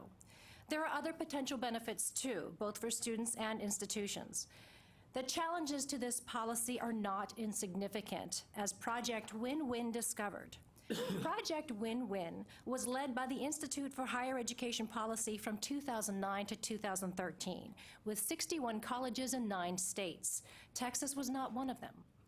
One of the goals of this project was to identify and find former students who qualified for an associate's degree but never received it. The project identified nearly 7,000 students that were eligible to receive an associate's. These tremendous outcomes require tremendous investment. It took the institutions that were part of this project 2 years to execute the logistics of the project, from the first step of identifying students to the last step of awarding degrees. Now, I doubt this is a complete list of states with institutions that offer a facilitated graduation. These are the states that emerged when I simply Googled searched for the various terms that are used to describe this policy. What this tells me is that these policies are not highlighted on institution websites. Only 3 of the 9 states that participated in Project Win-Win came up in my search. It is important for this policy, or rather we should ask, is it important for this policy to be highlighted on institution websites? I think so. Posting facilitated graduation online allows institutions to systematically and consistently communicate this policy with their communities. Seeing the list of actual institutions that I found in my search is helpful too. Of the 10 institutions that emerged in my Google search, only 1 was a university. 2 of the 10 are Texas institutions, and they are represented on our panel. Very few of these institutions use the same language to describe their facilitated graduation policy, although there was more consistent language across the Florida institutions. There are several groups advocating for facilitated graduation. The American Association of Community Colleges recommended automatic graduation in their 2014 report, Empowering Community Colleges. The AACRAO presented a talk on auto graduation at a conference in 2014. IHEP, which conducted Project Win-Win, also recommends this policy. And Texas Completes, which is a state organization, has made this one of their recommendations for redesigning processes at colleges. And the Texas Student Success Council is a partner in their work. At this time, I'd like to hand this over to my distinguished panel to talk about their experiences with this policy. Thank you, Ginger. Mr. Jenkins, Dr. Paredes, members of the board, thank you for having me. I appreciate the opportunity to share with you some information about how we're trying to create a culture of completion at Tarrant County College. We've been working together for the past 4 or so years to implement an automatic graduation process that we feel like has been very successful. Been able to receive some accolades for it, been able to show some good progress, and again, appreciate the opportunity. At TCC, Again, my name is David Jimenez, Associate Vice Chancellor for Enrollment and Academic Support Services. At TCC, we have about 51,000 students that attend our 5 campuses, 5 brick-and-mortar campuses. We are the 6th largest college in Texas in the year 2015. Approximately 1 in every 21 Tarrant County residents attends Tarrant County College or one of our campuses. I think I'm a couple of slides behind here. Back in 2012, there were a couple of major drivers that we were looking at that kind of led us to take a look at automatic graduation. We had the outcomes-based funding that we were looking at. We looked at the student success points. We saw that there were going to be points given to TCC and to other community colleges for degrees and certificates. We also looked at our IPEDS 2010 full-time, first-time cohort of 3-year graduation rate, and at that time it was 9%. So those two things together prompted us to take a look at what we were doing with our graduation process. At that particular time, we were requiring students to petition for graduation. They had to request that their certificate or their degree would be awarded to them in order for us to grant that to them. We wanted to create this culture of completion. The 4 major components of that culture of completion that we put together were that we wanted to eliminate the graduation application. We wanted to create a new position that would go out and automatically graduate students. We call that position a graduation outreach specialist position. We needed to automate the awarding of the credentials to students. In order for students to be able to receive their degrees, we were going to have to scrape our student information system, find those students who had completed their courses, completed their degree program, and automate that process. And then we also needed to be able to educate the stakeholders, the students, the faculty, the staff, those throughout the community of what we were doing at TCC. As far as eliminating the graduation application, our leadership wanted to eliminate the barriers to completion, including the graduation application. There was high-level support for it. We wanted to be able to contribute to the student success by automatically graduating the students and not requiring them to petition. We knew that we had the systems and the processes and the technology to be able to do that. We had the support. At the time, and still currently, we don't have an application fee for students to graduate, so there were no money implications or funding implications because of the elimination of the petition to graduate. And then we also needed to be able to have a commencement participation form in order for students to be able to indicate to us that they were going to attend our commencement ceremony. And we did that.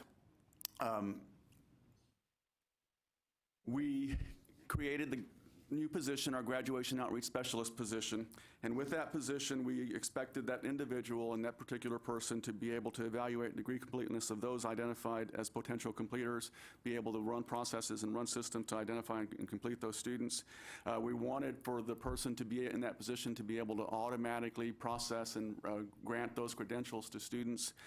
We also felt like we needed to provide support to the campuses and the advising areas so that those campuses, the staff at the campus would be able to more efficiently identify students that were within 12 hours or close to graduating, so that they would also know which students were on the verge of completing their credentials.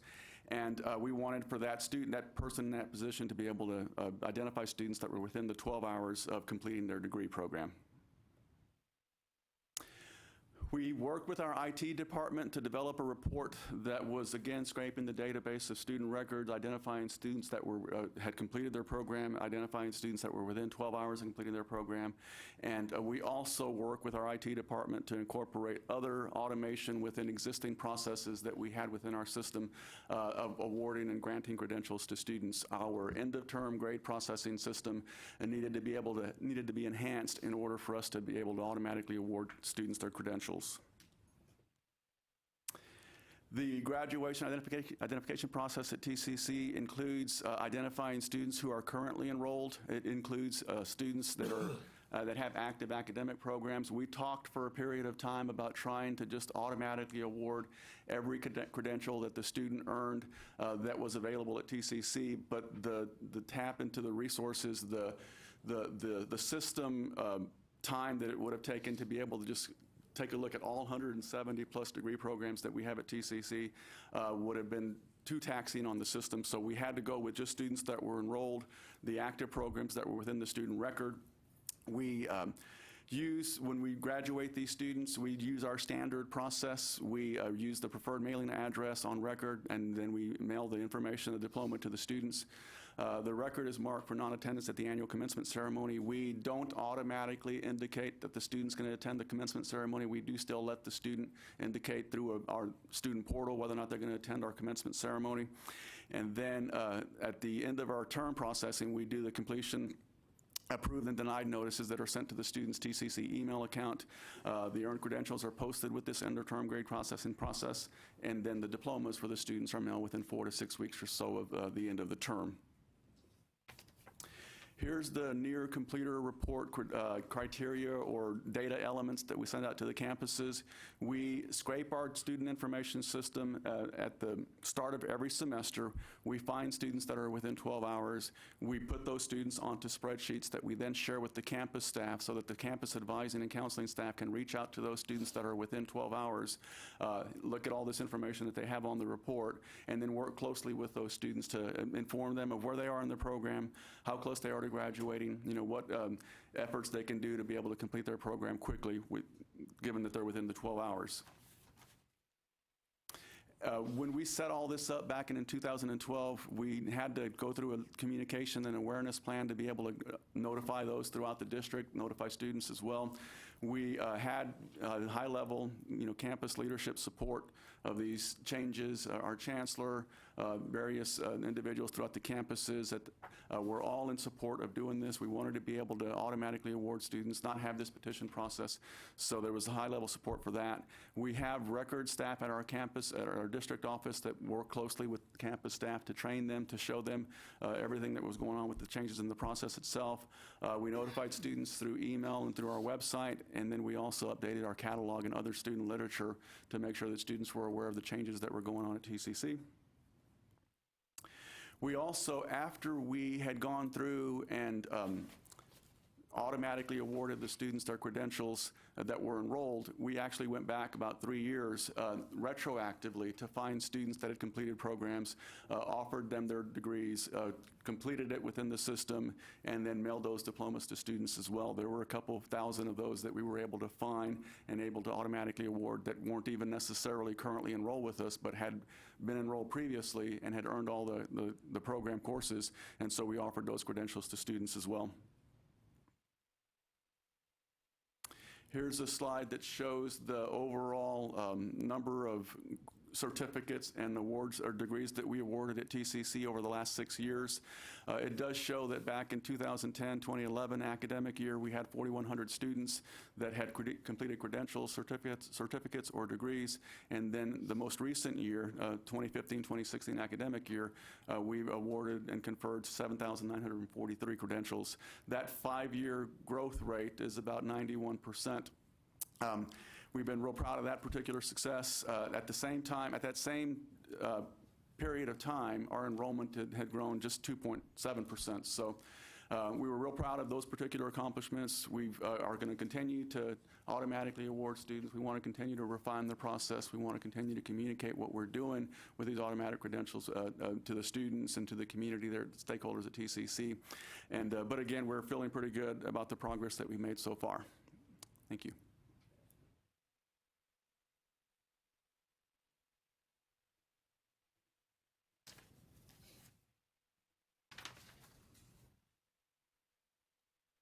Good morning. I'm Jamie Posey from Lone Star College. I'm the Associate Vice Chancellor for what we call the Office of Completion, and I'm thrilled to be here today to speak on behalf of Texas Completes. Lone Star College is the lead college for a cadre of colleges across the state. There are actually 7 of us, if I can get there we go, 7 institutions in our cadre, including the ones you see on the screen before you: South Texas, Dallas, Austin, Alamo, Odessa, El Paso, and of course Lone Star. Together we educate around 41% of the community college students in the state of Texas. We came together around 5 years ago as a cadre of colleges working under the same mission, which was to increase college completion rates in Texas through the utilization and implementation of high-impact practices. So what did that look like and what does that mean? we wish that students would complete like this, where they start and then they just go in a straight line and they finish, and they don't take any other classes, and they always graduate. But we know from our data analysis that that's not actually the case, that it looks a little more like this. I'm sure you're all familiar with that completion by design framework of where students connect to the college, they enter, they progress, they go sometimes in a straight line and sometimes all over the place. And then hopefully, if we're lucky, they make it to the point of completion. Ginger asked me to talk a little bit, because I could talk for days, about the work that we've done around student completion. But the cadre, through a series of efforts, came up with 3 main priorities, which was, for the cadre, our work was going to stem around completion of a degree or certificate, seamless transfer to a university, or entry into the workforce. How did we come up with those priorities? Back in 2011, there were 18 months worth of planning. There were interdisciplinary cross-functional teams. There was a ton of data analysis. We had student groups. We had faculty and staff, administration, everybody coming together in what we called engagement groups to not only analyze the promising practices that were out there, but to compare it against our data and see where we stood. We created some model pathways, and from that created a framework that I'll show you in just a second. Some of the key strategies that bubbled up to the surface that were common across all of us that we knew would be something that would benefit our students were these 5 things: requiring a first-year experience, a comprehensive advising and management system, designing pathways towards completion for a credential, whether that was successful transfer or entry into a workforce or an actual credential, redesigning our developmental education to accelerate a student's progression through it, and then use of technology, which is where Ginger landed on her Google search, where we had auto graduation. I want to point out that you'll also see reverse transfer data exchange, and I can't really talk AutoGrad without at least mentioning that. I'll talk a little bit more when I get to Lone Star's work on that. As a cadre, we put together this framework. I don't expect you to be able to read all the little tiny font under the connection, entry, progress, completion boxes, but what we did was take all of those different strategies and try to start putting them under this framework. And what was interesting was there was an infrastructure problem, not just identification of a strategy problem. The infrastructure problem was looking at things that were in the way, hindrances, whether it was policy, whether it was our own lack of ability to collect the data that we needed, or whether it was technology, whether it was just training for our advisors, and then the leadership, the focus on priority, that completion was important. At Lone Star, every college in the cadre created their own implementation strategy. They had to prioritize based on their own resources and their own position and the things that they'd been working on, what was going to bubble up as their priority for short term, kind of middle term, and then long term. This in front of you is our completion action plan at Lone Star College. I want to point out that if you look over under the completion column, you'll see auto award of credentials and reverse transfer. Auto award of credentials was hung on a framework for us that took literally 3 full years of work to get to it. You wouldn't think that it should take that, and I echo many of the comments that that David had mentioned about the institutional work. Just the resources alone, the technology to identify the student records, the technology to be able to exchange records if we're talking reverse transfer, where we can quote, auto graduate students from reverse transfer. If that technology is not there, if the manpower is not there, the human resources needed to be able to actually complete the students, graduate them, process their diplomas, their credentials, get them mailed out, the resources for doing so, that is definitely something that we had to figure out. I want to mention some numbers for you to give you an idea of the impact that it's had at Lone Star College. For AutoGrad, we just implemented our first year last year. We had 220 additional grads from AutoGrad. How I define AutoGrad at Lone Star are students who completed all degree requirements, were actively enrolled, but had not applied to graduate. We do still have a graduation application. I want to mention that.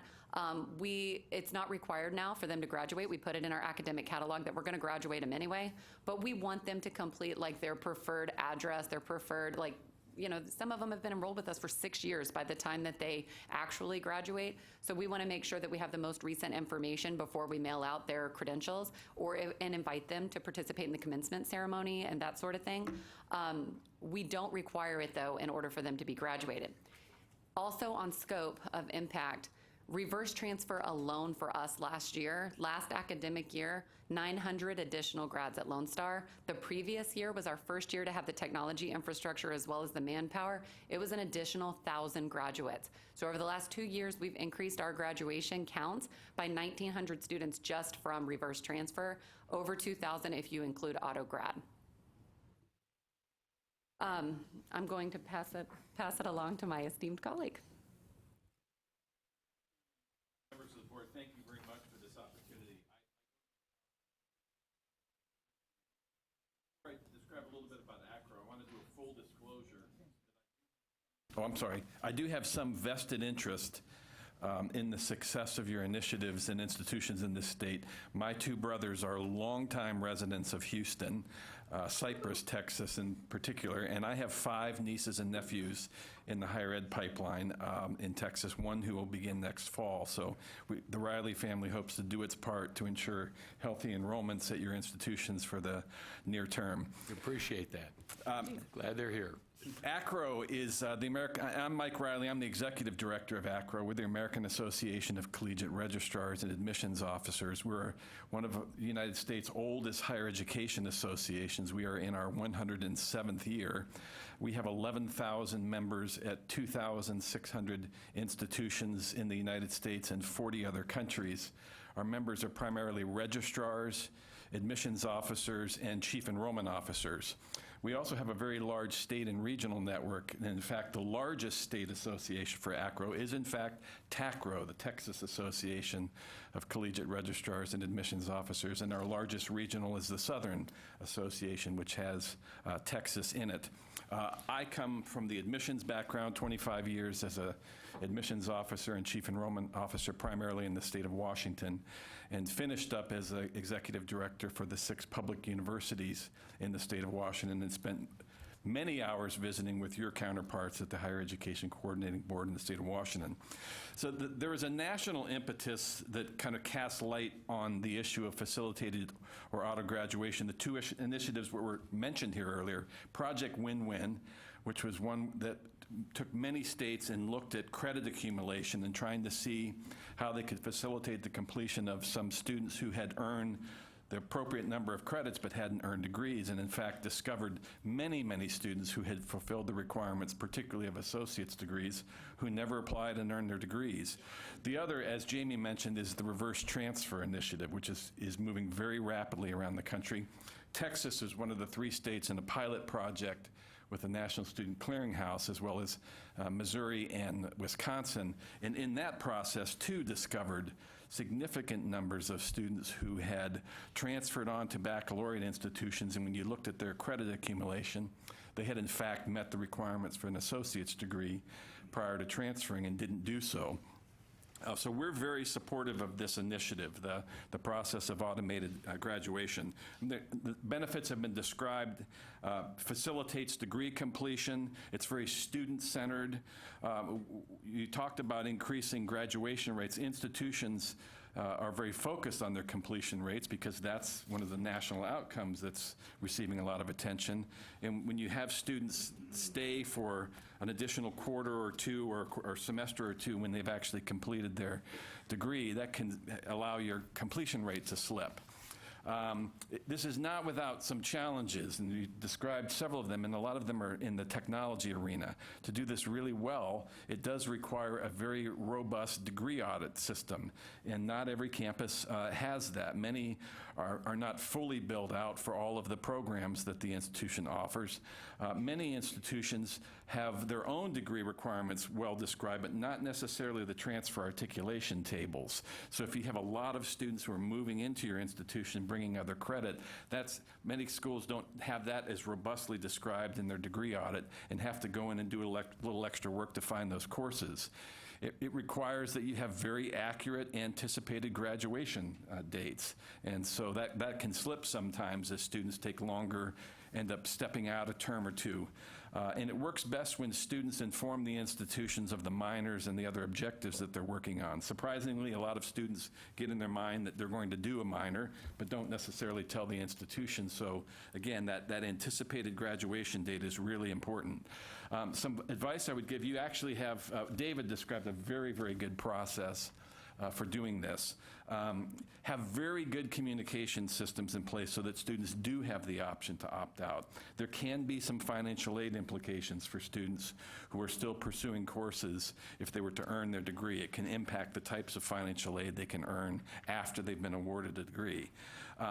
Don't implement this kind of program in isolation. And again, David mentioned some very good ideas there. If you simply do this as a trigger when the student completes the requirements for the degree, you haven't necessarily helped that student accelerate the completion of the degree. So starting these triggers earlier, in fact, getting students, first time in college students, very familiar with the degree audit system and looking at it on a term-by-term basis, building into it process scales so that students can see how quickly or how close they are to completing several terms in advance, and communicating with them about the courses that are needed to complete their degree.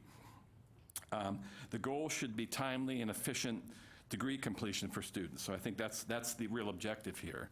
I will mention a couple things that ACRO is doing to at least help in the conversation. We will be conducting a survey next month. We do a set of surveys we call 60-second surveys, which are quick snapshots of practice. And we are going to ask the question about whether institutions are using facilitated graduation. And we usually get 1,200 to 1,300 institutions to respond, so we'll be able to provide you with a little more information there. We're also working at the federal level to try and make some changes to FERPA. This is more of a reverse transfer benefit, but one of the problems is that baccalaureates are not allowed to return transcripts to community colleges without the student's permission, even though there are a number of exceptions in FERPA for the exchange of data. We want to add some language to the law to allow those transcripts to be returned to the institution the student previously attended for the purpose of completing a degree, and we think there's support for that. And I'd also would just encourage you to certainly engage TACRO and your other institutions in helping develop some of the practices, particularly around how to operationalize these within the varied systems. I'm sure you have Banner, PeopleSoft, and every flavor of degree audit in the state of Texas, and there are institutions that can help put good practices together to make this a successful successful policy should you decide to proceed. Thank you. Thank you again, panelists, and I'd be glad to invite them to answer your questions. Great. Members, any questions? David? Yeah, this is really mind-blowing that there's that many degrees out there that you can grant. You're calling this auto-graduation? Yes, sir. Not gradumatic? No, that's good. Might steal that. You can have it. What would legitimate reasons for the student not to want to have the degree completed in order to continue to pursue it? A dual major? I mean, is that it? Because obviously they don't want to complete if they're going to lose funding.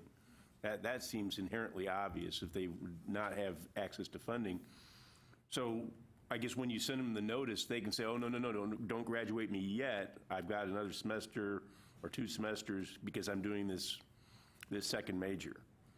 Are you finding that's the reason why they wouldn't want to complete at that time? Because I can't imagine why somebody wouldn't say, sure, mail me the certificate. Good point. In the 4 years that, am I on? Yes. In the 4 years that we've been doing this, there's not been a single student to come to us to say, I don't want that credential that you have granted me. It hasn't happened yet. You know, there are some questions here and there about their financial aid eligibility and whether or not they can continue to receive financial aid. So we work around that with students, and in most cases they're able to go into a second program and then qualify for the financial aid in the second program that they're in. But financial aid requirements require that the student enroll in courses that apply towards a degree program. And if they're in courses that aren't applying towards a degree program, then they aren't going to qualify for the financial aid anyway. But we do have some students that will come back and want to get a second degree, and they'll need to get their program updated in their student record in order for the student to qualify for the financial aid. But again, in the 4 years that we've been doing this, there's not been a single student to come back to us to say, I don't want this certificate or this degree that you awarded me. So, I'm sorry, No, Ricky. go ahead. Yeah, as a follow-up on that, you made mention that it's difficult or can be problematic to get the transcript back to the community college, yet we're giving credit to the community college for the graduation or awarding the degree. Are there things, Ginger, we need to do in this state to be able to say that the institution can freely share that information, or is that a federal statute, or what's holding it up? Well, I think, as Mike explained, it's really more of a federal FERPA issue. Certainly, the reason why we brought this topic forward was we wanted to communicate to stakeholders that this is possible. It is a lot of work. We can't stress that enough. It is a lot of work and investment of resources, but as David mentioned several times, he had leadership buy-in, and that's what really pushed the program through. So again, this is really more trying to let people know that it is possible, it is doable, and if there's anything the coordinating board can do, I don't know, maybe that's something we can be talking about. We haven't discussed ideas on how to make that happen, but I would love to. Well, in looking at our long-term strategic plan, if we can make 50 by 30 become 60 by 30, because we found the other 20% that didn't get their degree even though they earned it, we got to do this. Is there a movement at the federal level to change that FERPA? There is. I mean, FERPA does require students' consent for the release of the academic record, except for a number of exceptions that have to do with financial aid, research. It's surprising to me that we haven't been allowed to freely exchange that back to the institution where the students started. So that's something we're hoping to add into the new legislation, and we're in the process of reauthorization of the Higher Ed Act, so there's some opportunities there. Can I mention one other thing, though, also from our work with reverse transfer? Lone Star was the lead college on the Texas Reverse Transfer Initiative grant. We did a lot of work with the National Student Clearinghouse, kind of piloting their new technology, which is amazing. Yeah. But one thing that we found from working with a bunch of the partners across the state was that there's confusion around the way our administrative code is written in regards to the opt-out, opt-in. Some institutions' legal departments interpret that differently than how we do. So, for example, if it says a student has to opt out, then if they don't opt out at the community college, the universities still ask them, do you have to opt out again? Some universities say students have to opt in, and if a student never requests for their transcript to be sent for reverse transfer, they won't send it. So institutionally, if there was a clarification of the opt-in, opt-out guideline for students, that would be very helpful. Additionally, the data, there's also no data reports for the state that say this specific earmark of data was done, like these grads were done because of reverse transfer. If there was a report that actually required that, where it was notated that it was from reverse transfer, that would be helpful in comparison so that we could better track where these grads are coming from. Because right now, they just kind of get dumped into your big graduation pool. So they're being counted, but they're not being differentiated. So from an effectiveness strategy, we can't tell. So, Ginger, along those lines, are there things that we can do to adopt rules which would clarify this for the entire state? I think there's a lot we can do in terms of a data point to describe what kind of completion was achieved. That's certainly possible. I don't have the expertise to answer the question you just asked about creating rules or clarifying. I'm happy to invite one of my colleagues up to answer that. Pick one. The two I would call out have stepped out. So, Dr. Gardner. David. Refresh the question.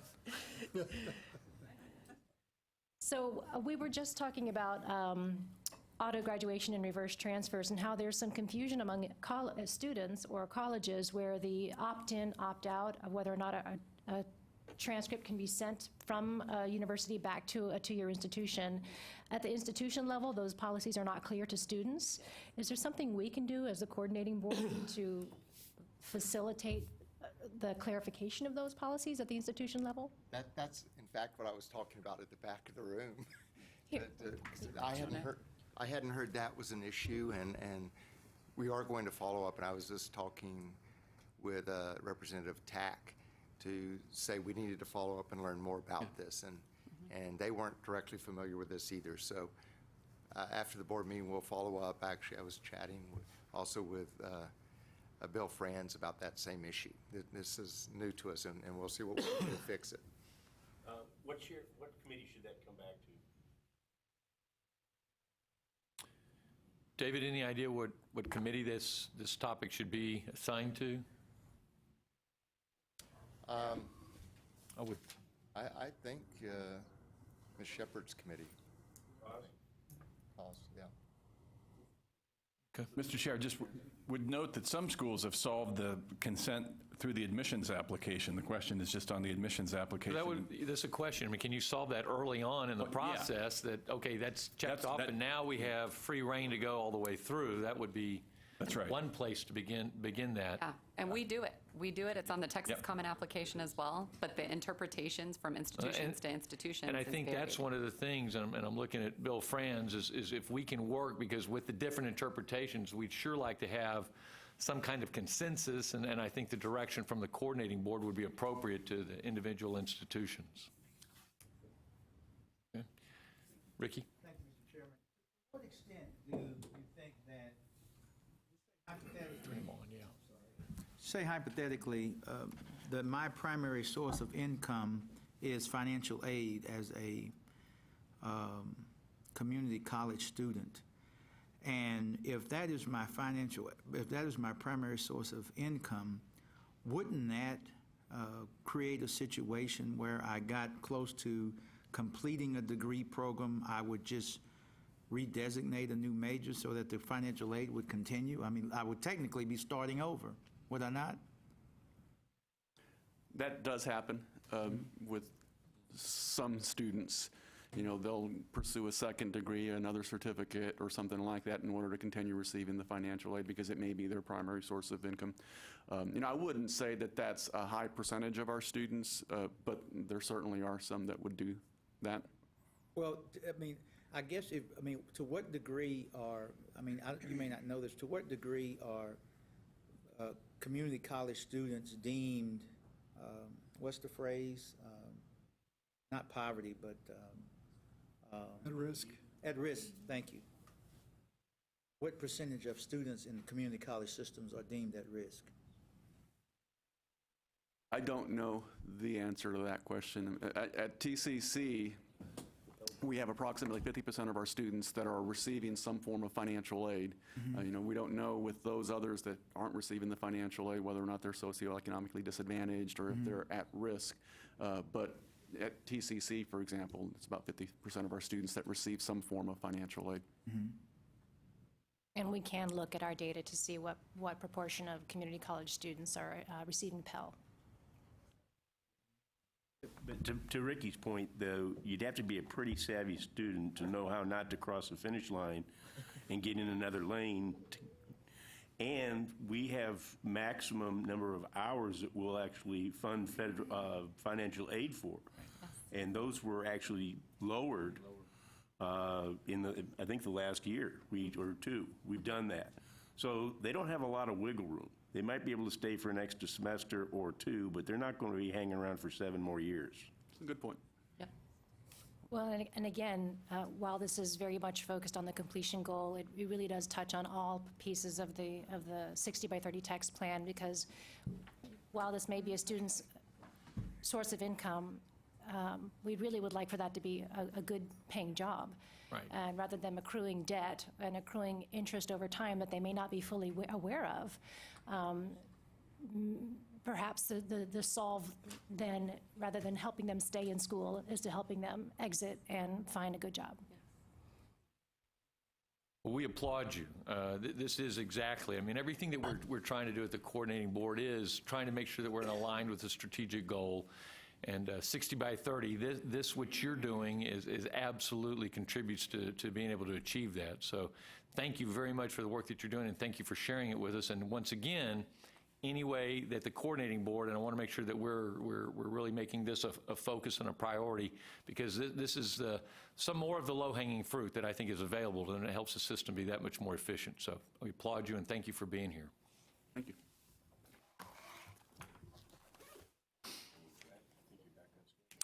We are very close. All right. And I have a thumbs up. Our next item is item 5, recognition of excellence. And I think that for those of us who have been here for a while, This piece is always, in my mind, the highlight of our board meeting. We get to recognize some programs that, in many instances, are revolutionary and really setting precedents and leadership in the state, and today's no exception. It's, our Recognition of Excellence Award is meant to showcase models of excellence within the education community and highlight the outstanding work of our education faculty and administrators and the outstanding institutional programs around the state. So we go all over the state to find these, and today we have the pleasure of having the Red to Black program in the Division of Undergraduate Education and Student Affairs at Texas Tech University. And with us today, I believe I have this right, Kimberly Thornton is the Director of Center for Campus Life. Angela Muzzolini, and if I said that wrong, I apologize. Very close. Close enough. Okay, thank you. Who is the Program Director of Red to Black Peer Financial Coaching, and Kaylin Adams, Red to Black Student Organization President and Peer Financial Coach. And so to each of you, thank you for being here, and we look forward to hearing what you're doing. And I don't know who's kicking off today. Angela, please take it away. Thank you so much. Dr. Munoz was supposed to be here, but he's not feeling well. But I think Kimberly said he's texted several times to make sure everything's going well. So he's here in spirit, definitely. But on behalf of all of us at Red to Black, thank you so much for this recognition. As somebody who's been a part of Red to Black as a coach, as an intern, as a student assistant, as a graduate assistant, and now the program director, being recognized by the coordinating board is definitely a highlight. And so thank you so much for this recognition. Today, I just want to talk a little bit about the history of Red to Black, how we currently operate, our keys for success, and looking forward to the future. So as you can see, we were established in 2001. We've gone through a lot of different configurations in the last 15 and a half years. But one thing has always remained the same. We are here to serve students, and we want to make sure that they are making sound financial decisions. How we've gone about that has changed a little bit over the years, but in our current role as student affairs professionals, I believe that's the best place for us, and that has been where we've been most successful. We were seeing about an average of 35 students per semester when we were working as a student organization. And then when we moved to student affairs, we've bumped that up to about 65 to 75 students per semester. That's just individual coaching sessions, not presentations and everything. But we just had our financial education week not too long ago, and we saw about 500 students during that week. And as seeing Financial Education Week change along with all the other changes that we've made, there's no way we wouldn't be able to reach that many students if not been in student affairs. Being in the Center for Campus Life allows us visibility that we just didn't have in an academic department. And the thing is, though, we have always maintained that connection to the personal financial planning department, and we will continue to maintain that because all of our peer financial coaches, Kaylin included, are personal financial planning majors and minors. And so it's essential and one of our keys to success to maintain that connection there. So our program objectives, we are dedicated to helping students by advocating responsible financial behavior and providing students with transferable skills. And the way we do that is threefold, really. We do that through client sessions, we do that through group presentations, and we do that through resource referrals. And we also have two objectives. We want to make sure that we're reaching the students of Texas Tech, but we also want to give the personal financial planning students kind of like a laboratory where they get to practice the skills that they're learning in their classroom. They get to bring that into real world. They don't have to wait till they graduate. They get to practice that right away. And employers are really impressed by that, and they are at the top of the list when employers come to do interviews. And so not only are we reaching the students of Texas Tech, but we're developing our students as leaders. So what makes us successful? These students, that's what makes us successful. The peer financial coaches, they're the ones who are going out and doing all of the presentations, doing the client sessions, manning all those booths that we do, working at Financial Education Week. They're the ones who reach the students. Without volunteers, without their manpower, we would never be able to reach the students that we do and not be able to reach them in a way that they do. And we believe strongly in the peer-to-peer model, and so we have never lost that. Again, through all of the different changes that we've gone through, we've never lost that peer-to-peer model. We have had over 330 volunteers as over the past 15 and a half years. We have given 1,387 presentations to about 33,000 students, and we've done about 1,235 client sessions. When I was pulling all those numbers together, that made me really proud. That made me really proud of all the students that we've reached, because they aren't just numbers, there are people behind all of those numbers. And so those numbers represent the number of students' lives who have been changed by our students. And that makes me really proud of our program. So not only are we peer-to-peer, which makes us really special, but we're also always trying to make improvements. Never satisfied with what we're doing. We want to make sure that we continue to provide students with timely and relevant information. And so we assess everything. We ask questions after client sessions. We ask questions after presentations. And as we look to the future of financial coaching in the state of Texas and also nationally at the collegiate level, there are a group of us in Texas for sure, but me especially, I think that we need a standard because it's really hard to be able to know if what we're doing here is going to work at other places. And so we are working with the University of North Texas during this semester and moving forward to align our assessments so that we can show other universities, hey, this works different places. Let's maybe work together to make sure that all students in Texas are receiving the best financial education that they can have. And I think this is going to be a really important work that we're doing.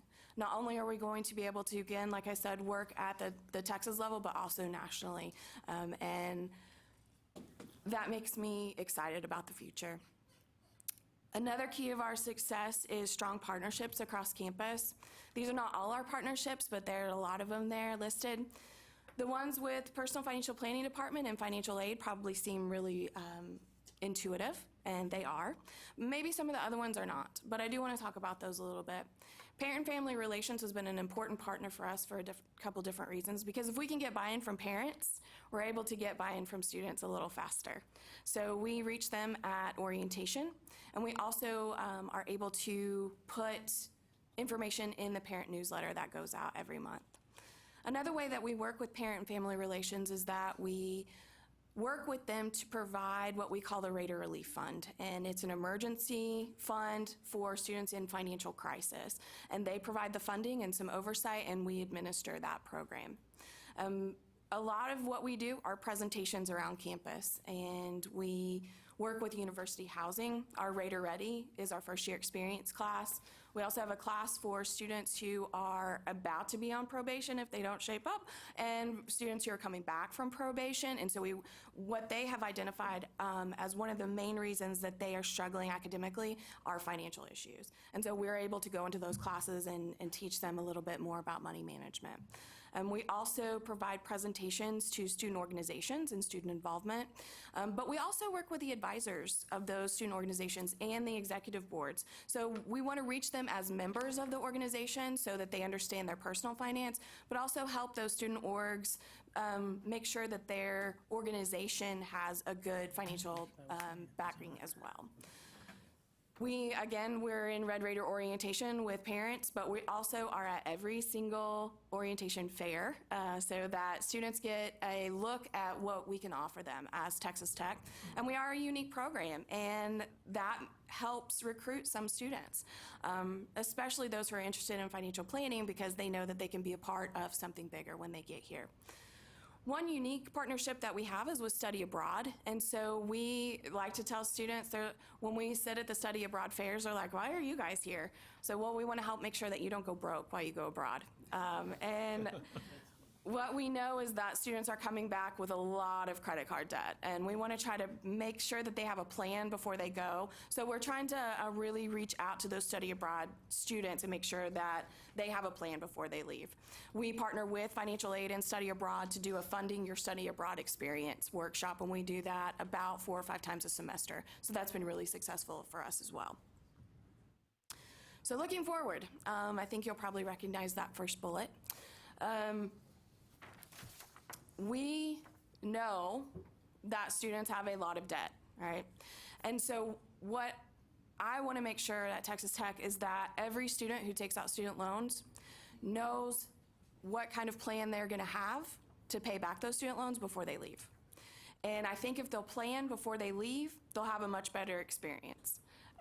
We also want to make sure that students know how to live within their means, so that's a habit before they leave for the real world, whatever that actually means. But when they're in school and they know how to manage their money, they're also going to know how to manage their money when they leave school. And that's something that we need to work on a broader scale. I want to do some specific outreach to populations on campus. I think we have an excellent program from 18 to 24-year-olds for those traditional students. I think we are on point, and I'm not sure there's much we need to change there. But I think there are some populations that need our help. The TRIO programs, and specifically the Student Support Service on our campus, they are programs who are reaching students who are economically disadvantaged, may have disabilities or both. And so to be able to reach those students and help them with their financial management, things they probably didn't learn at home, is essential. Working with our military and veterans program, making sure that those non-traditional students a lot of times get the help that they need. And also working with our early college high school is going to be an important part. There is a magnet school now in Lubbock where they are partnering with Texas Tech so that once they graduate high school, they will be a junior at Texas Tech.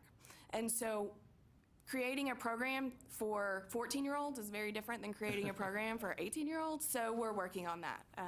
And then also making sure that we're reaching out to our first-generation students as well. So, gotta throw a double T in there, right? So, presentation would not be complete without it, right? But again, I want to thank all of you for allowing us to brag about our program a little bit. We're happy to answer any questions that you may have for us and talk about anything that we've spoken about today. So thank you. Great, thank you. Members, questions? John? So congratulations on your award-winning program. Thank you. And so, with what you do, you have a lot of opportunity to think about this really crisis we have in our country with student debt. And just on a sort of a macro level, what are your thoughts on what's to be done about that? Yeah, I think it really does come down to education and money management. So I think that if every student learned how to manage their money, that would be great. Now, is that feasible in our program? Probably not, but we work with the personal finance program in the personal financial planning department, and they are seeing a lot of students. And so if we could get every student to understand that they don't have to accept every loan that's offered to them, that would be great. If we could talk about having repayment plans, because I went to school on student loans and I would not have been able to get through school without them. And so some students, it's essential that they take out every loan that's offered to them. I get that. I am right there with them, still paying on those student loans. But it was worth it to get to where I am. But we need to talk about, do you have a plan to pay that back before you leave school? And I think those are probably the two keys, making sure they understand what they're getting into and understand how to pay it back. So you've got a wonderful program, and yet, gosh, am I understanding that in a 15-year period, then the number of students that you've counseled is, what, 1,235? So when you're doing great work, but all these students out there, there's so much more to do. I absolutely agree. What can we do about that? I'm going to let Kimberly answer that. I think there's a lot of opportunity to possibly grow the program and continue to reach students, through more resources. As you know, universities have a lack of resources. One way is maybe providing more peer advisors to get out to more classes and working with different academic departments on campus to get to those students, to reach sometimes maybe the juniors and seniors. I would imagine we see more freshmen because of Radar-Ready classes and orientation. But if we can also get to juniors and seniors, working with financial aid and just really getting to reaching more students, that's something Angela and I have been working on, trying to broaden that message. Because right now it's truly a come to us kind of program. David? Yeah, so congratulations. This is a major issue for us at the coordinating board. We've had a lot of discussions, and one of the ideas that consistently comes up is, what about creating a financial aid app that you put on everybody's device? This is not unique to what goes on in Lubbock. It's every single higher education institution in the state. Can I ask you to take it back to your chancellor and get the other chancellors of the other systems to pool some money, some resources, and let us help you with that? I really think that if we have something that the students would interact with on their own device, would say, okay, wait a second, before you take that grant or before you take that loan, this is the financial implications, this is your payout schedule, and how are you going to manage that? I think that would touch more than the small number that you have, in that you're still going to have some one-on-one hand-holding. Some students won't be able to get it, and they really do need some more intensive. But every one of them needs to know how to manage money, both while they're at the institution as well as once they graduate. And I think that there's a real opportunity there. We absolutely agree with you. And we'll definitely take it back and ask that question. So I know, Ms. Adams, you came from Lubbock, and I want you to have an opportunity to talk to us. Yeah. Okay, so I guess I'm kind of here as the student perspective, and echoing a lot of what Angela said, I just want to say that Red to Black is so beneficial not only for the students that we're serving, but for the personal financial planning students that are the volunteers. In my time there, I think I've been there for 2.5 years now. I have developed professionally in so many ways that I can't even explain.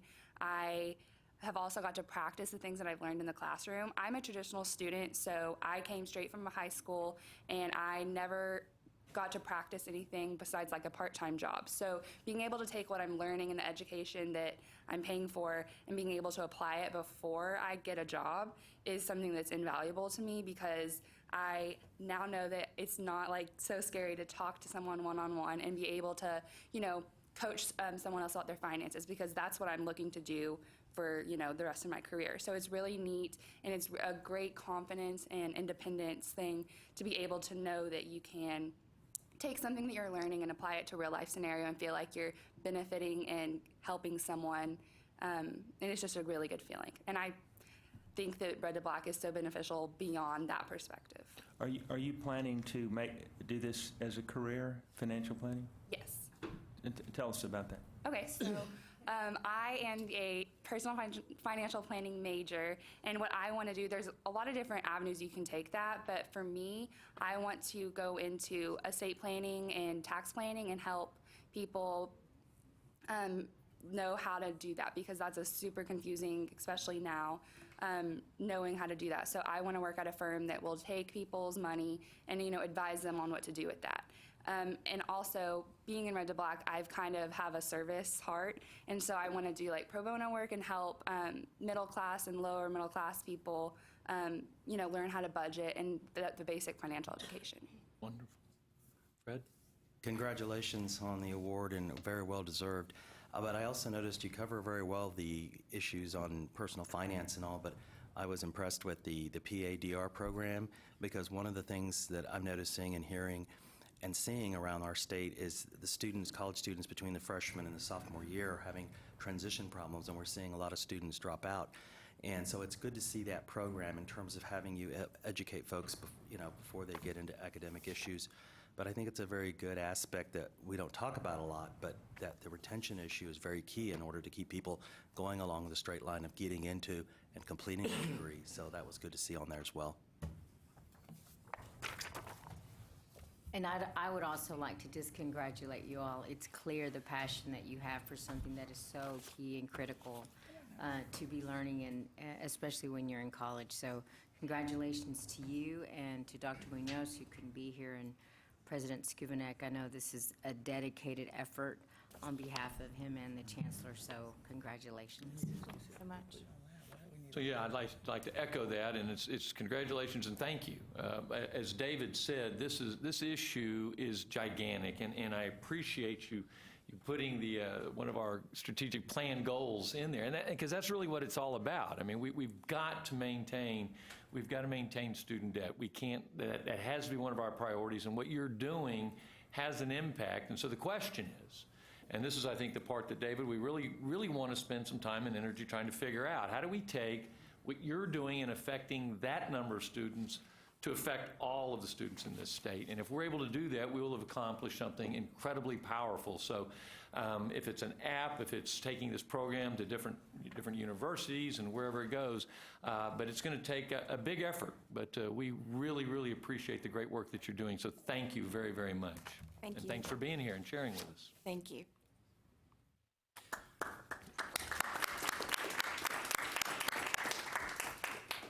Okay, agenda item 6 is matters relating to the full board, and we don't have any at this time for the full board. So agenda item 7 is the Committee on Affordability, Accountability, and Planning. So David, I will turn the program over to you. Thank you. First agenda item is 7A, the committee chair's meeting overview. You have 6 handouts in your pile that will relate to agenda item 7. We're going to have 4 items for approval, 4 items on the consent that you've already approved, and 2 items of information.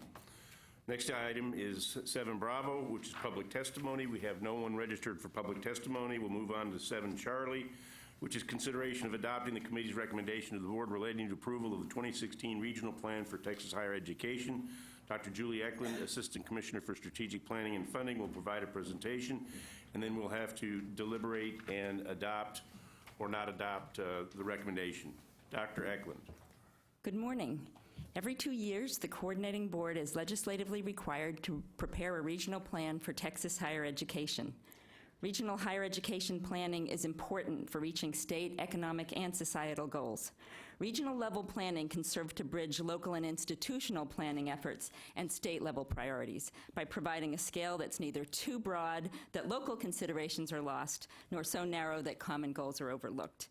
And of course, coordinated planning efforts are vital to meeting the higher education goals outlined in our 60 by 30 text state plan.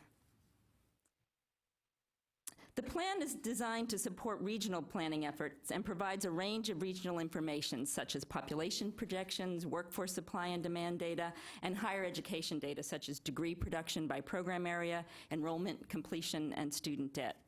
Our regional portal on the Coordinating Board website complements the report. We'll have that up and running by November 1st when the report is due. And there, planners can look carefully at a variety of data for their region, as well as compare their region to other regional outcomes for other parts of the state. The regional plan is required to include recommendations, and I will highlight some of those in the presentation. The report is designed to, again, allow planners to bring their understanding of the local and regional context to the planning process, integrating the various data elements in the plan with what they know about their area. Local information really is a critical piece of the puzzle, as real-time changes in employment demand that local officials may know are on the horizon might not necessarily be captured in the data sources available. So again, it is critical that this report be used in conjunction with an understanding of the local environment and landscape. Here's an example of the type of comparative data that's provided. The map you see here shows the 10 higher education regions in the state of Texas. They're color-coded in the report to assist planners also in terms of our portal.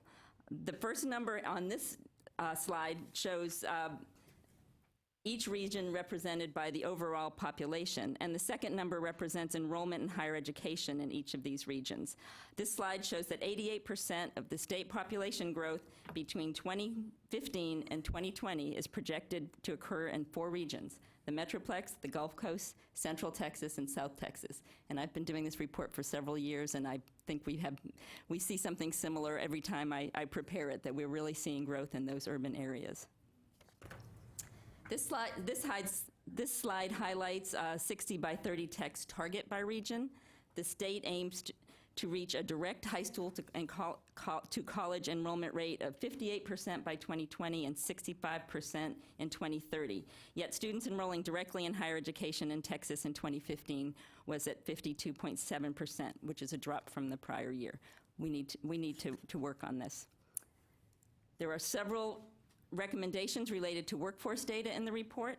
Analyzing supply and demand is a very complex task, as indicators of supply and demand can fluctuate over time and they can vary by field.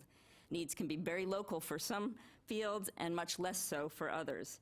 There are many different data sources that can be used to understand this, and the report highlights those sources, but again, reiterates the importance of the local context.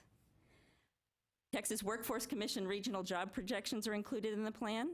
Statewide employment projections are broken out by the level of post-secondary education typically required for entry, so we really focus on those jobs that require post-secondary education. This slide shows occupations that are projected to be among the top 5 in new job openings by region. And you can see for registered nurses, elementary school teachers, and general and operations managers, those are in the top 5 in all 10 regions of our state. Accountants and auditors, we see that need in 6 regions. So again, there is variability, and it's important to understand this by region.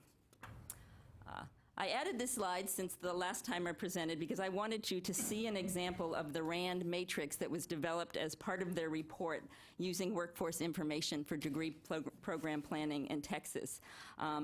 In this, you can see the high demand and low demand areas. The supply is across the top. The demand is along the side. So again, this matrix provides helpful information about supply and demand, and we have these for all the regions in the state. I highlighted the high demand, low supply air transportation workers here, and I want to show you, this is the next slide shows for each of the regions what is showing up in terms of that high demand, low supply area. But again, a lot of rich data here that I think can be very helpful to regional planners. And we will be updating these matrices soon. TWC just recently produced some of their updated projections for 2014 to 2024. Regional data can inform local strategies for reaching state 60 by 30 text goals. And with the new plan in place, this is the first year we've been able to show some information about those 60 by 30 text indicators by region. On this slide, we show where we are in terms of completion by region, and there's a lot of helpful information so regional planners can track how they're doing in terms of our 60 by 30 text goals and targets. And finally, here's an example of some data by region of residents on where we stand with the student debt goal. And there is quite a bit of variability here. This isn't to say that one region is necessarily doing better than the other. It's important to fully understand the context of what's happening in terms of the regions and the student debt goal. Thank you, and I'd be happy to answer any questions. Thank you, Dr. Eglin. You have a 51-page document before you that will need a motion and a second to adopt. Stuart has a motion. Second. Fred had a second. Is there any questions of Dr. Eklund? Members, are you ready to vote? All in favor, please say aye. Aye. Any opposed, say nay. It is adopted. Item 7 Delta is consideration of adopting the committee's recommendation to the board relating to the approval of the progress report on the State Higher Education Plan, 60 by 30 TX, Texas Education Code 61.051, Alpha 3. Mr. John Wyatt, Director of External Relations, will present an overview of the report. This will require adoption, and you have a draft of the report on your dais. Mr. Watt. Thank you. Good morning.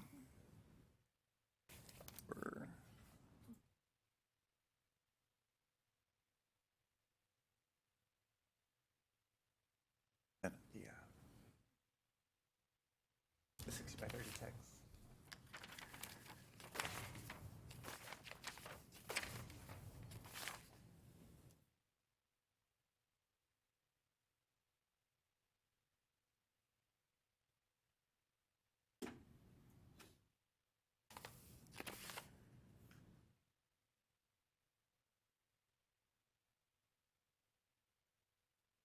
Okay, here we go. Good morning. The Coordinating Board is required by statute to provide an annual update on the state's progress on meeting its strategic goals for higher education. The report that you're being asked to approve today is the first such report under 60 by 30 texts. All previous reports were regarding progress on closing the gaps. So we are bringing this to you at this board meeting. In future years, we will be bringing it to the June and July committee and board meetings for your approval. To refer to this first report as a progress report is a bit of a misnomer. Because we're in the first year of the plan, there's really no progress to report. But what we are able to include in this report, and have done so, is the baseline data that will be used as we go forward to measure progress on our goals and our targets under 60 by 30 TEX. We've also included some description of activities that the agency has been involved in terms of engaging stakeholders, getting buy-in on the plan, and taking the initial steps to help implement strategies to support the plan. This slide here shows two things. So we have here the goals and the targets under the plan. That column second from the right is the data that was available as the plan was being developed. And so those were in the 60 by 30 TEX report, the data that were used. Those data on the right are the data for 2015 that will be the baseline data that we will be using throughout the length of 60 by 30 TEX. So whenever we measure where we are, we'll be referring back to that right-hand column to say how far we've progressed. You'll notice on these data items, almost all of them have seen increases since consideration of the plan.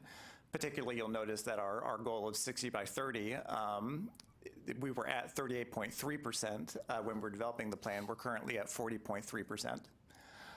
One thing I will note is on the Texas high school graduates enrolling in Texas higher education direct from high school, that data element has seen a decrease. It was at 54.2% while we were developing the plan, and it's currently at 52.7%. As I said, since we only have 1 year of data, a large focus of the report is the activities that we've been involved in to support the plan.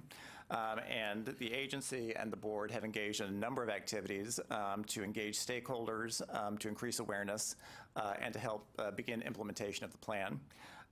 One of the primary ways you've been engaged with the legislature has been in your legislative recommendations. As you recall, you adopted a series of recommendations for this upcoming legislative session.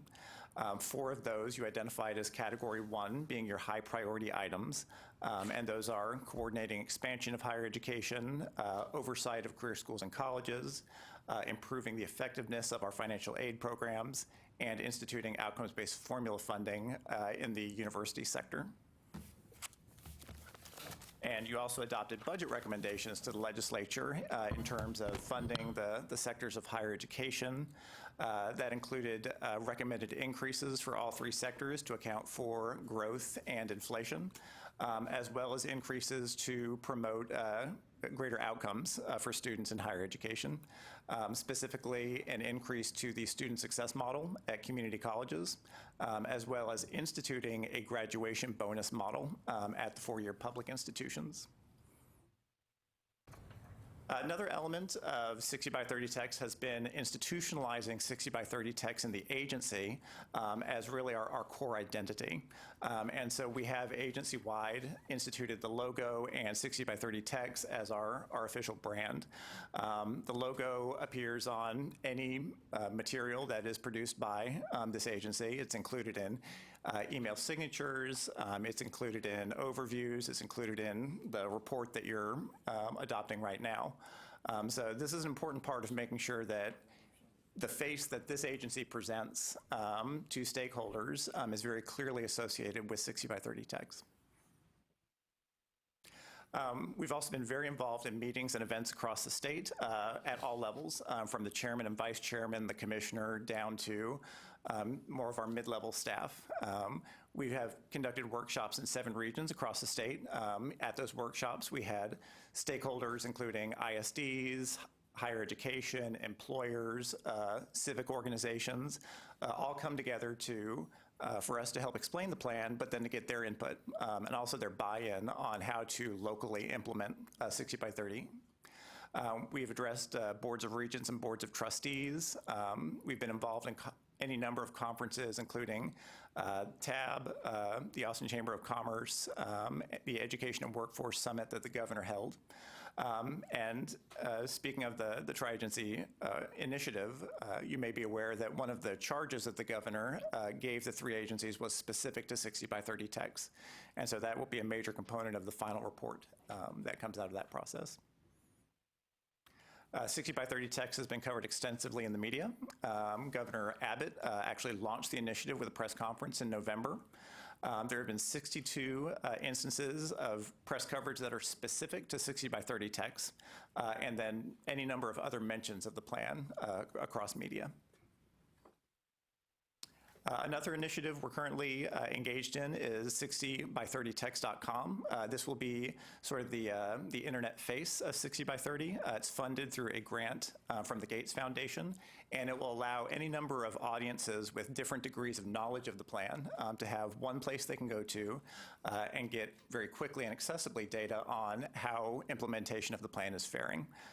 If they want to do a deeper data dive, they will have that ability to do that through the website, which will link to the data available in our accountability system. And finally, we wanted to highlight local adoption efforts that are already underway. So the report does mention in both the El Paso and the RGV region, local groups have taken the initiative to identify ways that they can implement and achieve the strategies of 60 by 30 text in their region. We're also working on the Affordable Baccalaureate expansion so that we can take that program currently at 2 institutions and take it into other regions. And then UT Arlington has also had programs that they have specifically tied to 60 by 30 in terms of particularly increasing transfer and completion. And I'm happy to answer any questions. Members, any questions? Bobby? So John, I think we've done a good job of getting the word out. So what's the plan for year 2? Is it more of the same, or do we back off? What do we think? For example, I think we get a lot of traction, at least when I talk to business leaders, chambers of commerce, and I know we did that here in Austin. We've done that with the Texas Association of Businesses, but is there plans for Houston, Dallas, San Antonio, those chambers of commerces also? Because I just really think that everything within our strategic plan resonates with the business community, and I want to make sure that they're a very informed and knowledgeable partner with us. Well, I think that's important. The focus has been initial contact in this last year, making sure that these stakeholders have the information that they need, that they understand what's in the plan, but that has to be continued going forward. So the next year will be focused on continuing that engagement. A large part of it will be, through the legislative session, having your recommendations adopted that will hopefully lay a baseline for implementing the plan, as well as continuing to get across the state, continuing to meet with different regional stakeholders. Any other questions? I'll entertain a motion. So moved. Moved by Riggi, seconded by John Steen. All in favor say aye. Aye. Any opposed? It is adopted. Item 7, ECHO. Consideration of adopting the committee's recommendation to the board relating to the report on student financial aid in Texas higher education, fiscal year 2015, House Bill 1, General Appropriations Act, Rider 30, page 3-51, 84th Legislature. Dr. Charles W. Poles, Deputy Assistant Commissioner for Student Financial Aid Programs, will be able to answer any questions. Dr. Poles, if you would not mind coming forward. Members, are there any questions? You have a very large item 7E report on your desk. No questions? Excellent. I'll entertain a motion to adopt. Move it. Moved by Stewart, seconded by Arcilia. All in favor, please say aye. Aye. Any opposed, say nay. It is adopted. Item 7F is consideration of a report on the feasibility of providing off-campus work-study employment under Senate Bill 947, 84th Texas Legislature, regular session. Members, the staff has advised me of a change regarding this report.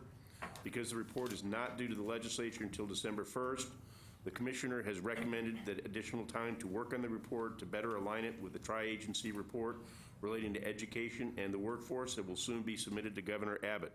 Therefore, staff is requesting, rather than adopting the report today, that the board authorize the board chair, the vice chair, and the CAP chair to approve the report for submission to the legislature on time, on or before December 1st. Commissioner, would you like to explain any changes that you are planning to make in this report? Yes, after looking at the report a second time, I thought that we had missed an opportunity to link our work-study activities in Texas to two of the charges that the governor gave us and two of the goals related to 60 by 30 Texas.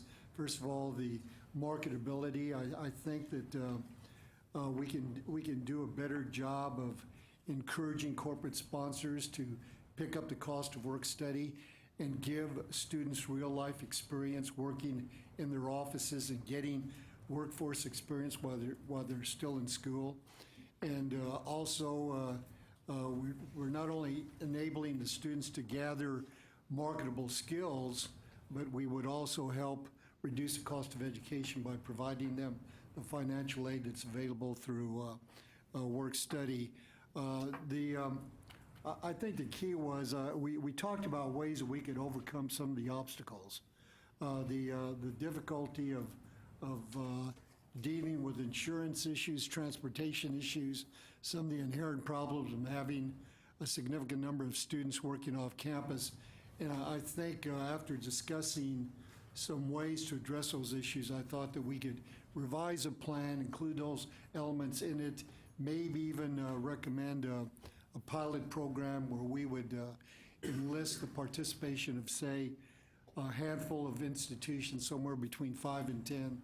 They would demonstrate how this program could be successful, and then we could expand it to other campuses as well. But I think we underestimated the potential value of this program, and I want to amplify that. Okay. Is there any comment from members of your staff in addition to that? Okay. Any questions from anyone on the board? So what I'll need is a motion and a second to authorize the board chair, vice chair, and CAP chair to review and approve and submit the report on its due date to December 1st. John and Javid? So it's been moved and seconded. All in favor say aye. Aye. Any opposed say nay. It is adopted. Or approved, excuse me, not adopted, approved. Next item is 7 Golf, 7 Hotel, 7 India, and 7 Lima 1. They were on the consent calendar, and you've already adopted those. Next item is 7 Juliet. It's a presentation of the preliminary head count for fall 2016. Dr. Julie Eklund will provide a brief report. This is informational only, and you do have a, no, excuse me, you do not have a handout on this. Yes, I'm sorry, we do. Yes, we do. You should have the PowerPoint. Okay, this is the PowerPoint, and so Julie, Correct. There is please not proceed. a report affiliated. It's a PowerPoint. There you go. Thank you. Every fall, we request preliminary headcount enrollments from all of our public higher education institutions, as well as our independent nonprofit institutions. We collect data every fall from the 12th class day. That's when we count our headcount enrollment information. Institutions collected on the 12th class day, and they provide it to us through our regular reporting process, but that's a fairly extensive process, and it goes through certification. So in the fall, we ask institutions to give us a preliminary head count with just information about the number of students enrolled, a breakout by race, ethnicity, and a breakout by gender. So I'm going to be happy to provide that information to you this morning, and I will mention that generally when we get the final certified data for the 12th class day headcount enrollment, it between 2 and 6 percentage points lower than what we see in terms of the preliminary headcount. Okay, so in this slide, you'll see the headcount information, and it's broken out by institutional sector. In the second column, we show the preliminary headcount for fall 2016. In the third, we show the increase from our certified data in fall 2015, and the percent change is shown in the last column. So as you can see, we are up over 3 percentage points at our public universities, and we tend to see less variability in terms of this data. We've seen steady increases year to year to year in terms of our headcount enrollment at public universities. For our public two-year colleges, we're up 2.4% and almost 17,000 students. This is good news. I think we were up about 10,000 last year, and prior to that, we'd seen drops for several years in terms of our two-year colleges. At our health-related institutions, we're up 4.3%. 1.3%. That's the most for any sector. A small part of that is probably due to our introduction of 2 new medical schools. So we've got some new medical students in the state of Texas. And our independent colleges and universities were shown to be up about 1.3% in terms of, again, this preliminary data. Several institutions experienced large growth in the last year. Texas A&M San Antonio is up almost 21%. UNT Dallas almost 22%. Again, these are newer institutions that are growing. Angelo State's preliminary enrollment shows an increase of 14%. And 3 other universities were up between 10 and 11%. UT Tyler, UT Permian Basin, and Texas A&M University Texarkana. We have 8 universities that were down from last year. For community colleges, where we saw the biggest growth was at Texas Southmost, Southwest Texas Junior College, and Lee. We also had 5 additional colleges show over 10% growth: Lamar Port Arthur, Northeast Texas, Central Texas, Coastal Bend, and Alvin. So we've seen a lot of growth at our community colleges. Just a couple of days ago, there was a national report that came out that said 88% of the community colleges nationally were anticipating enrollment decreases. And so they were seeing decreases this fall. So for Texas, it's very positive that we're seeing those increases. And of course, some of that's due to our population growth. Julie, the data you just gave us, is that available on our website? In terms of nationally? No, of the percentages of increase in enrollment of those institutions. That's not part of this presentation. No, we have not yet posted, because the certified data is not in yet. We don't have the enrollment counts on our website. We keep enrollment in our accountability system where you can compare across institutions, and once we get the final certified data, we'll post that. But we will also post, once this meeting is over, the preliminary enrollment information. We provide that so institutions can see the preliminary data. When would we expect the certified data to be available? Usually it's mid-December. Thank you. And so here's information about what our preliminary enrollments look like in terms of race ethnicity. We are up in all of the major categories that we track. I think we've been down for the last 3 years in terms of our white enrollment percentage increases, but you can see we're up there. Our Hispanic enrollments are up almost 4%, African American almost 2%, and our other category, which is a growing category, which includes students who identify as multiracial, is up almost 5%. So again, there's our 2.7% increase, almost 40,000.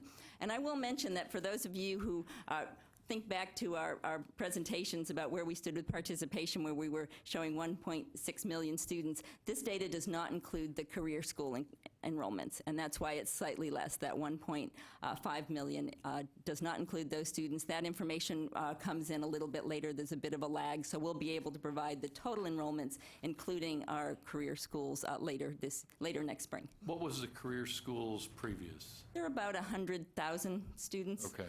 And we're expecting that there might be some changes in that because of the SARA, the State Authorization Reciprocity Act, that has changed in terms of who's required to report a little bit.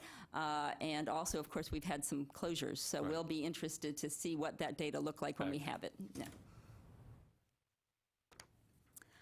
We also saw a slight increase in the percentage of the population that was male. We're up for both categories, but it's nice to see that occurring, and that's something, of course, that we're tracking as a target in our new plan. And Julie, had that been going the other way for the last several years, or? Yes, we'd been seeing, especially for certain groups of students, we'd been seeing the gaps widen.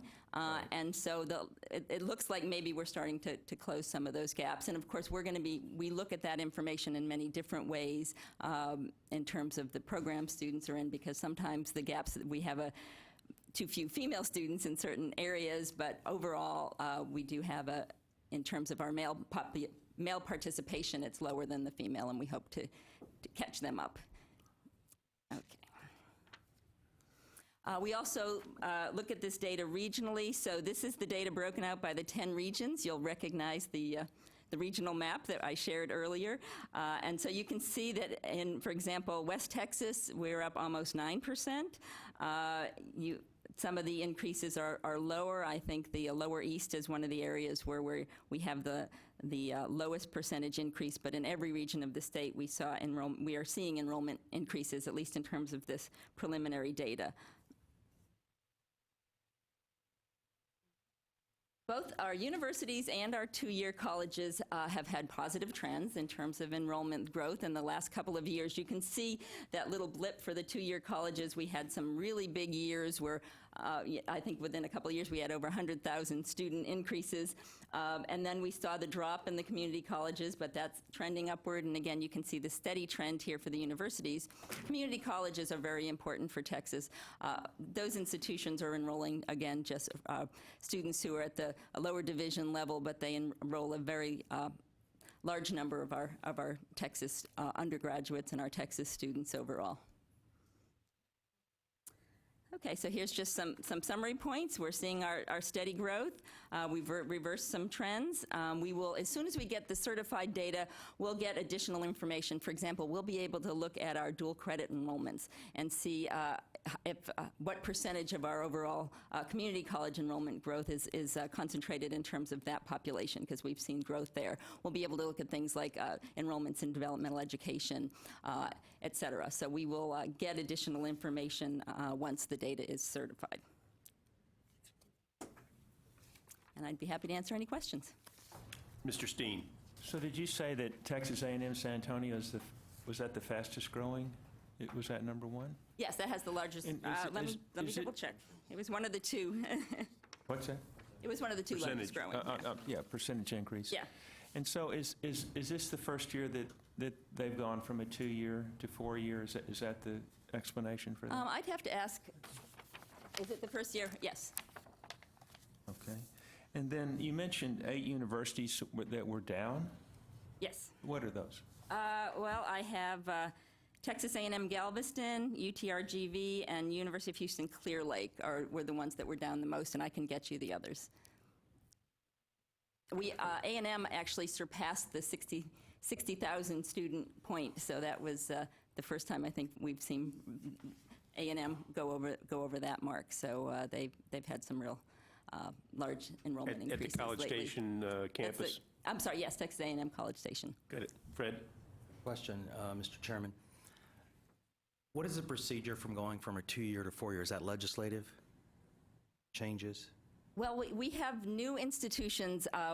When they come in, they'll come in as upper division, and I am not sure in terms of when they moved, and that, of course, is legislative to create the new institutions, but when they move down to the lower division, I'd have to ask maybe Rex. I think it is. It is, okay. Yeah, It is, thank because I get asked that question, and I thought that was the answer. I wanted to make sure. Okay, yes. Thank you.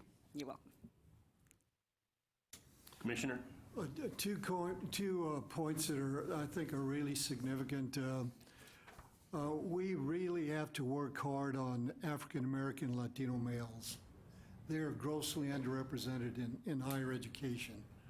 The second issue, which is really, it gives Texas a huge advantage. There are only about 10 or 12 states that are actually growing in college-age population. There was a study that was done recently by the Chronicle of Higher Education that said over the next 10 or 15 years, there's likely to be a significant number of closings of universities, particularly small private schools. There will be consolidations. But Texas has the fastest growing young population, largely Latino, but we've got a foundation for the future of Texas. We just have to make sure we educate those young people. But that's one of the reasons that so many people who deal with these kinds of issues predict that Texas has a very bright future if it educates its young population. In the Midwest, there's a decline in population. In most of the industrialized countries of the world, Japan being the most notable example, the population is aging very quickly without a replacement rate in fertility. So we have some huge advantages if we indeed educate our young people. Bobby, did you have something? So, Dr. Eklund, the 12-day head count, is that only counting full-time students? No, that counts all students. This includes all students, part-time and full-time. Is it ever broken out as to how many of those are full-time versus how many are Yes, part-time? we provide that information. It's not, we don't get it as part of the preliminary enrollment, but we do collect that part-time, full-time in our regular data collection, so we will have that in December, and we do provide that for past years in our accountability system, so you can see the percentage of enrollment that was part-time versus full-time. And I know we've talked about this, Raymond, but, counting enrollment and credit hours on the 12th day is not entirely accurate and reflects completion. And I'm wondering if we ought to not look at starting to account for things after the drop date, because that's the real number. Yeah. And the problem, and then I see a twofold problem that I've been made aware of by some higher educators, is that the student is costed the amount for being enrolled and dropping, and that counts against their total amount of completion that they can receive financial aid from. So if they're consistently dropping a 3-hour class, in a matter of 2 years and 4 semesters, they've taken 12 hours that they're not going to get credit for, that is going to count against their financial aid. And it seems to me that, and the institution retains the money. So it seems to me that it's not fair to the future students. It's not accurately counting when they really are going to complete. I don't care how many hours they drop. What I want to know is how many do they complete. Is that something that we need to look into as a board, or is it going to require statutory changes, or what do we do about that? Well, retention and persistence are obviously two of our primary concerns. Our earliest version of outcomes-based funding was predicated on counting completed hours rather than attempted hours. And that got nowhere probably for some of the reasons that you just cited. But yes, we're very much aware of this. And to their credit, most 2- and 4-year institutions are working very hard at retention, which deals precisely with the issue you're talking about. Yeah. Completing courses instead of merely attempting them. Yeah, Dr. Tesher, excuse me, Chairman. Go ahead. What you bring up is interesting because as our discussion in our committee meeting yesterday in terms of the formula funding and the audit reports, I mean, there's a direct correlation with that. The 20th day, the 12th day, and then when audits go back and then we see the reports, there's that question, so there's a recoupment, and so these universities are, I mean, that's a big issue in terms of following up on that, so you're exactly right. We need to probably look at that. Yeah, I can see how the institutions would be concerned about losing funding, but if the amount that is being funded by the state is the same, then the formula would expand or contract depending on how many students complete. The institutions that are doing a good job at getting completion would probably get additional funding. It would give incentives to the institutions to put resources into their professional staff to make sure that the teachers were engaged and continued to encourage students to complete the course, as opposed to having a 20% drop rate for certain professors who are notorious about being not student-friendly.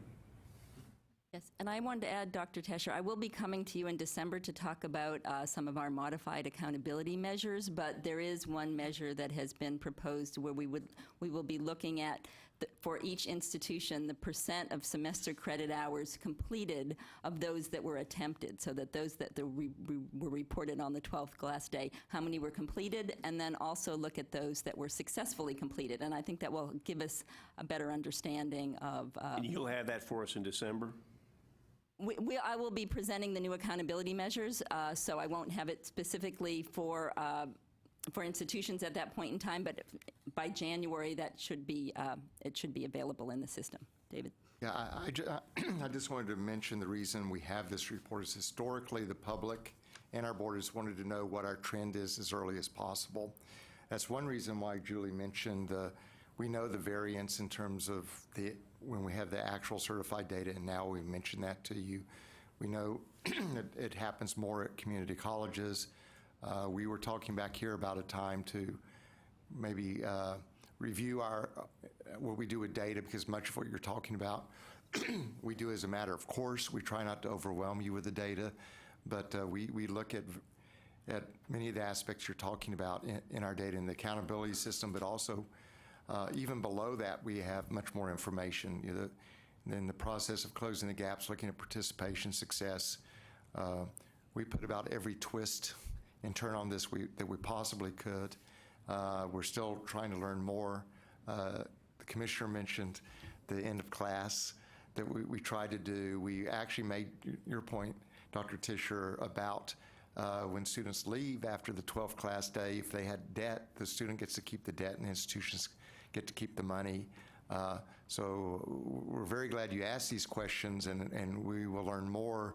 I think we'll add to it now that we're going to have access to National Student Clearinghouse data, at least flesh out how many of these students maybe left the state. And I do think your current proposal for accountability, looking at risk students, really will very much encourage people to do exactly what you're saying if it's adopted by the legislature. It's important to note, too, you'll recall that in formula funding, upper division courses are funded at higher levels than lower division courses. So it's in the institution's best interest to retain those students and take them into their junior and senior years. Some institutions try to deal with student attrition by increasing their recruitment, but in fact, they would benefit more from formula funding by retaining the students. We need to remind institutions of that. Other questions? Okay, this was informational only. Item 7 Kilo is our last item. It's a report on a facilities project submitted to the coordinating board. Dr. Julie Eklund is available to answer questions. It is informational only. Are there any questions of Dr. Eklund? Seeing none, this concludes the portion of the meeting, and I will turn it back over to the chairman exactly 49 minutes early. Well done. Agenda item 8 is lunch, and we will go ahead and take a 30-minute break. So we will return at 12:15. We stand adjourned till then.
We will come back into session, and we will take up where we left off, and we are now at agenda item 9.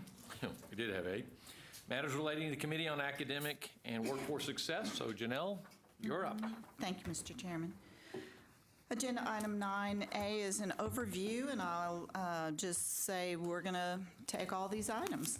9B is public testimony. We do not have anyone registered to testify. 9C is a report to the board on activities of the Community and Technical College Leadership Council. This is an information item only, and Ms. Marie Flickinger, Chair of the Community and Technical College Leadership Council and the San Jacinto College trustee, will provide a brief update on the council's activities. Thanks so much for coming today. Thank you.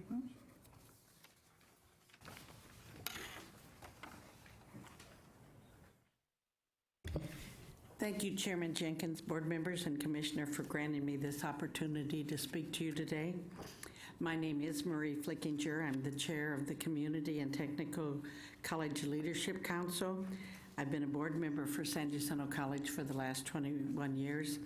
I've also served as chair of the Community College Association of Texas Trustees, called CAT. And I thoroughly involved my time in the higher education. The Community and Technical College Leadership Council was formed approximately 4 years ago by Commissioner Paredes. His goal was to improve communication between the community and technical colleges and the coordinating board, and provide executive-level community, state, and technical college experience to the coordinating board on topics of interest to public two-year colleges. The council was organized, and the first meeting was held in July of 2013. Our group is composed of presidents, chancellors, and trustees from community and technical colleges. The tasks assigned to our council are to build collaborative relationships that will allow the state to leverage and scale the positive results of improvement initiatives and partnerships at public, community, and technical state colleges. We also identify areas to enforce the distinctive mission of community, technical, and state colleges, and develop policy recommendations to ensure seamless student progress through the educational pipeline linking the K-12 system, adult education, and four-year institutions. This year, we are providing guidance for how community college districts develop targets to meet statewide goals and set by the next higher educational plan post-closing the gaps, the new plan being 60 by 30. Additionally, we review the legislative agenda and the Texas Association of Community Colleges and Community College Association of Texas Trustees, and provide legislative recommendations to the board. During the meeting, the council members have met and have been briefed by many of the coordinating board staff involved in activities related to community and technical colleges. These sessions have allowed us to put a face to the staff of the coordinating board, who provide us essential reports and data for our institutions. Most importantly, our council was able to provide direction and input into initiatives during the development process, as these sessions allowed us, the council members, to share and disseminate the information with our colleagues across the state. As an example, the council was provided updates concerning the development of 60 by 30 and the work with the RAND Corporation as they completed the studies about community colleges offering bachelor's of nursing degrees and expanding the offerings of applied bachelor's degrees as community colleges. Both of these are important topics to the public two-year colleges. We appreciate that we are able to contribute to the development of these reports. We've tackled the charge of building collaborative relationships, and we're doing a better job at communicating, and will continue to work to keep the communication process improving. Public two-year colleges are key to the components of growing Texas and meeting the goals of 60 by 30, because more than half of the students enter higher education through a public two-year system. Of these students who transfer to a university, 77% transfer with 30 or more semester hours. Dual credit has grown enrollment by 650% since the year 2000. In the fall of 2015, there were over 133,000 enrollees. All 50 community college districts in Texas offer dual credit opportunities, with 93% of dual credit students in fall of 2015 enrolled in Texas community colleges.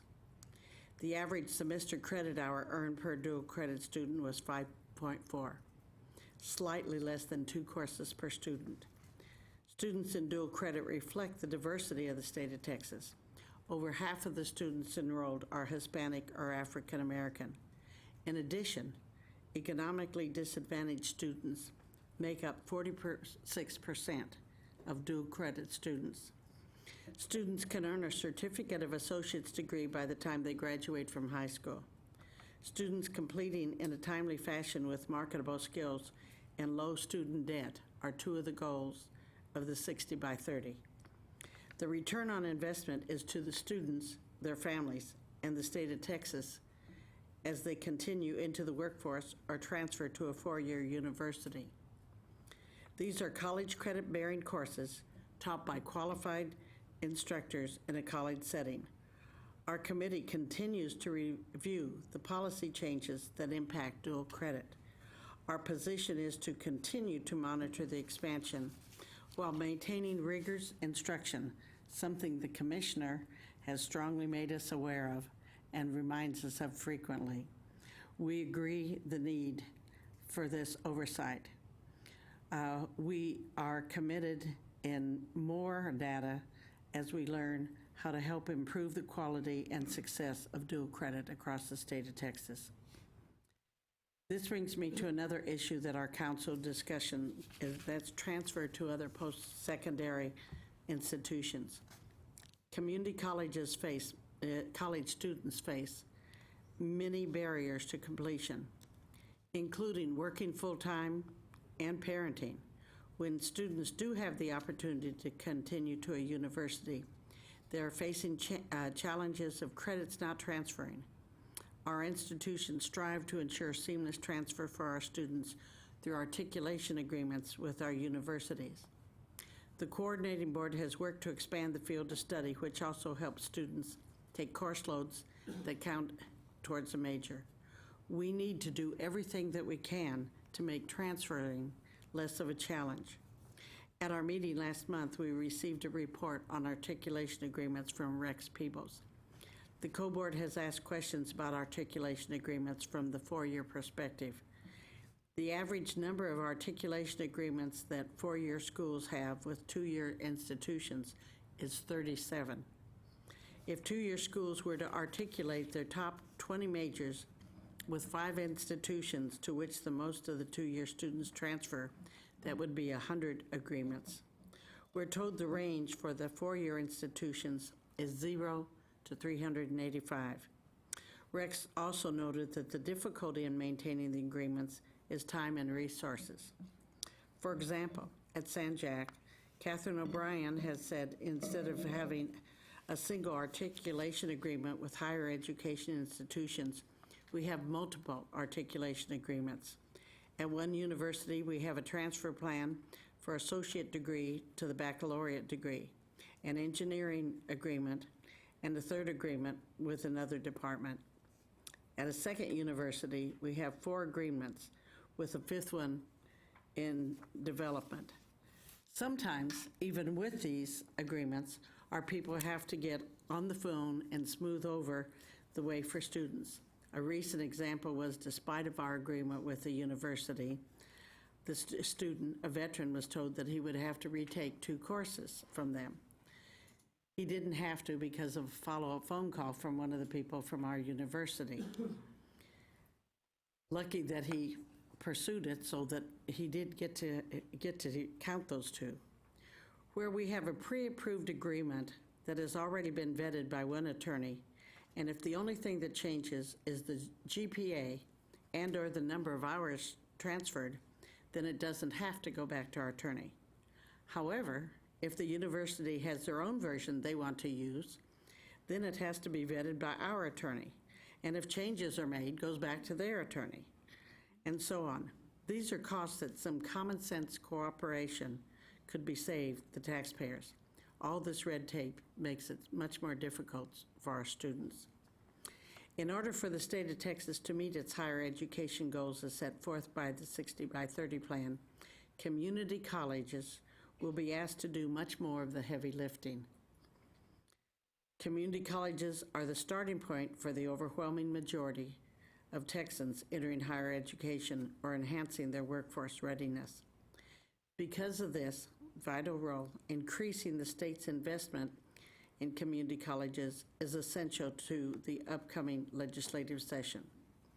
We want to thank at this time the Commissioner and the Texas Higher Ed Coordinating Board's Formula Advisory Committee that recommended the $1.94 billion in general revenue for community colleges over the biennium.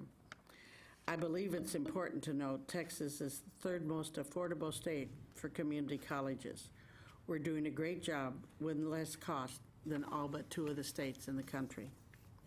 2 colleges in Texas, Odessa College and my institution, San Jacinto College, are finalists for the Aspen Prize for Community College Excellence. 10 institutions that strive for excellence in student successes have been selected out of 1,000 community colleges nationwide.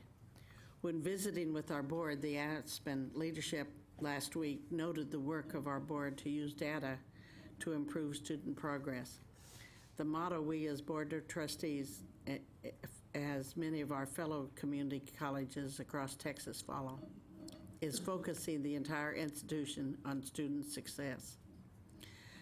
I would like to commend our presidents and chancellors for working so hard on student success and making that a major part of even our funding. Some of the times I wonder why we don't do more of this interest on student success at the university level. We could probably save a lot of money and also keep students getting through much quicker with many less hours. As leaders, we must set the tone that excellence and accountability are the standards that all of us strive for. Our mission is to ensure student success and the enrichment of quality life in the communities which we serve. Community colleges are already committing to achieving the goals of 60 by 30 and require the resources to continue to play the vital role in higher education as in the previous Closing the Gaps. In conclusion, the Community and Technical College Leadership Council, working in collaboration with the Commissioner and his team, have addressed many of the issues which led to the initial creation of the Council. Specifically, I want to thank Commissioner Paredes for his willingness to listen and collaborate on solutions. When we first started, I don't think a lot of those on the committee felt that we would reach the success we have, and a lot of that has to do with the cooperation from the Commissioner. Commissioner Paredes values and understands the important work that happens at the 50 community colleges across the state. I look forward to continuing to serve on this council in the future. Chairman Jenkins, that concludes my presentation, and are there any questions? Thank you so much for coming today. Questions from the board? I believe we've talked about the barriers before when you were here last time, and you raised the issue one more time about how hard it is for students to go on to four-year universities from our community colleges. Anything that we can point to that's improved in this area, Commissioner? Well, one of our primary approaches has been to develop fields of study. We're working hard at that. As you know, there's an exceptional item in our LAR to be able to expand the numbers of fields of study we can develop.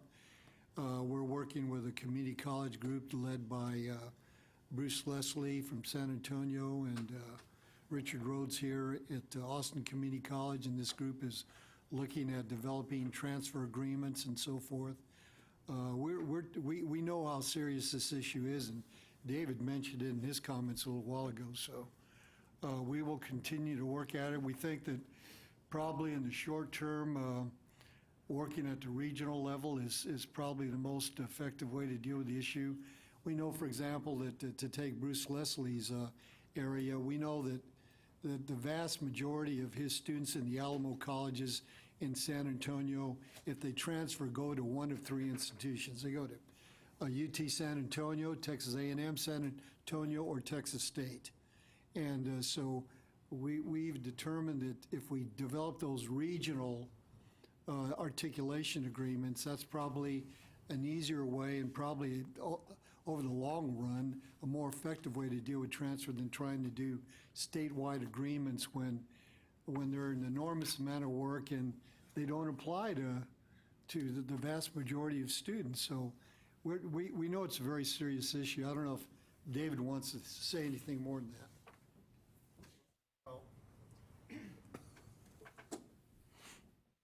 One additional point in terms of the field of study agreements. Julie and her staff, I asked to do some analysis to look at what students declare as a major when they transfer to a university from a community college at 55 hours, and what actually degree did they graduate with, and it's virtually identical. And when looking at that, we also, and Rex is working with this, we identified 25 degree areas that represent 80% of all the graduates. So our emphasis is going to be on those 25 and initially, because that addresses most of the students, and then we'll continue with the work that the commissioner was just mentioning. But we're honing in on those that will make the most difference.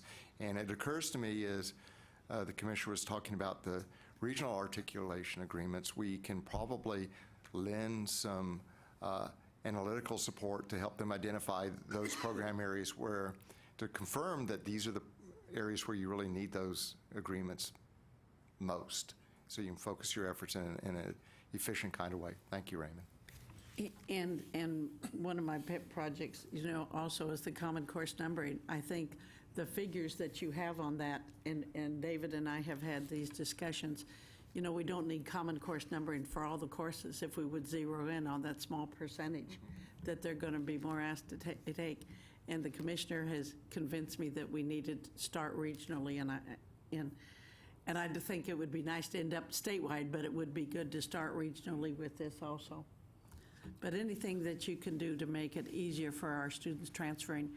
And one other thing, and I hope Brenda and my chancellor doesn't mind doing this, I know Stuart is going to see about coming to San Jac and see kind of what's been going on the dual credit and the early college high school. I know there's some concern because of the latest legislation, but I think that, there is a lot of stuff that is good going on, and if we just work harder on the good and eliminate the bad on that. But I think any of you that have not really been exposed to that, maybe we could get a number of you out there to see what's going on with the early college high school. It's unbelievable.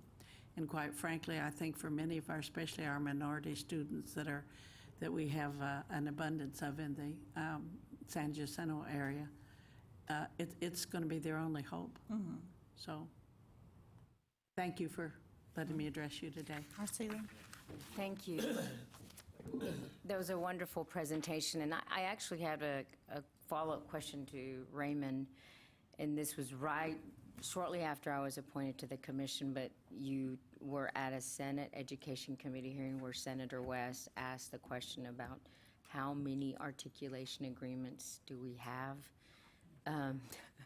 Did we ever have that, or is that kind of in a broad sense, or was this question that broad that requires several different answers? It was a pretty specific question, but the answer was multitudes. And yeah, how many do we have, David? Do you know off the top?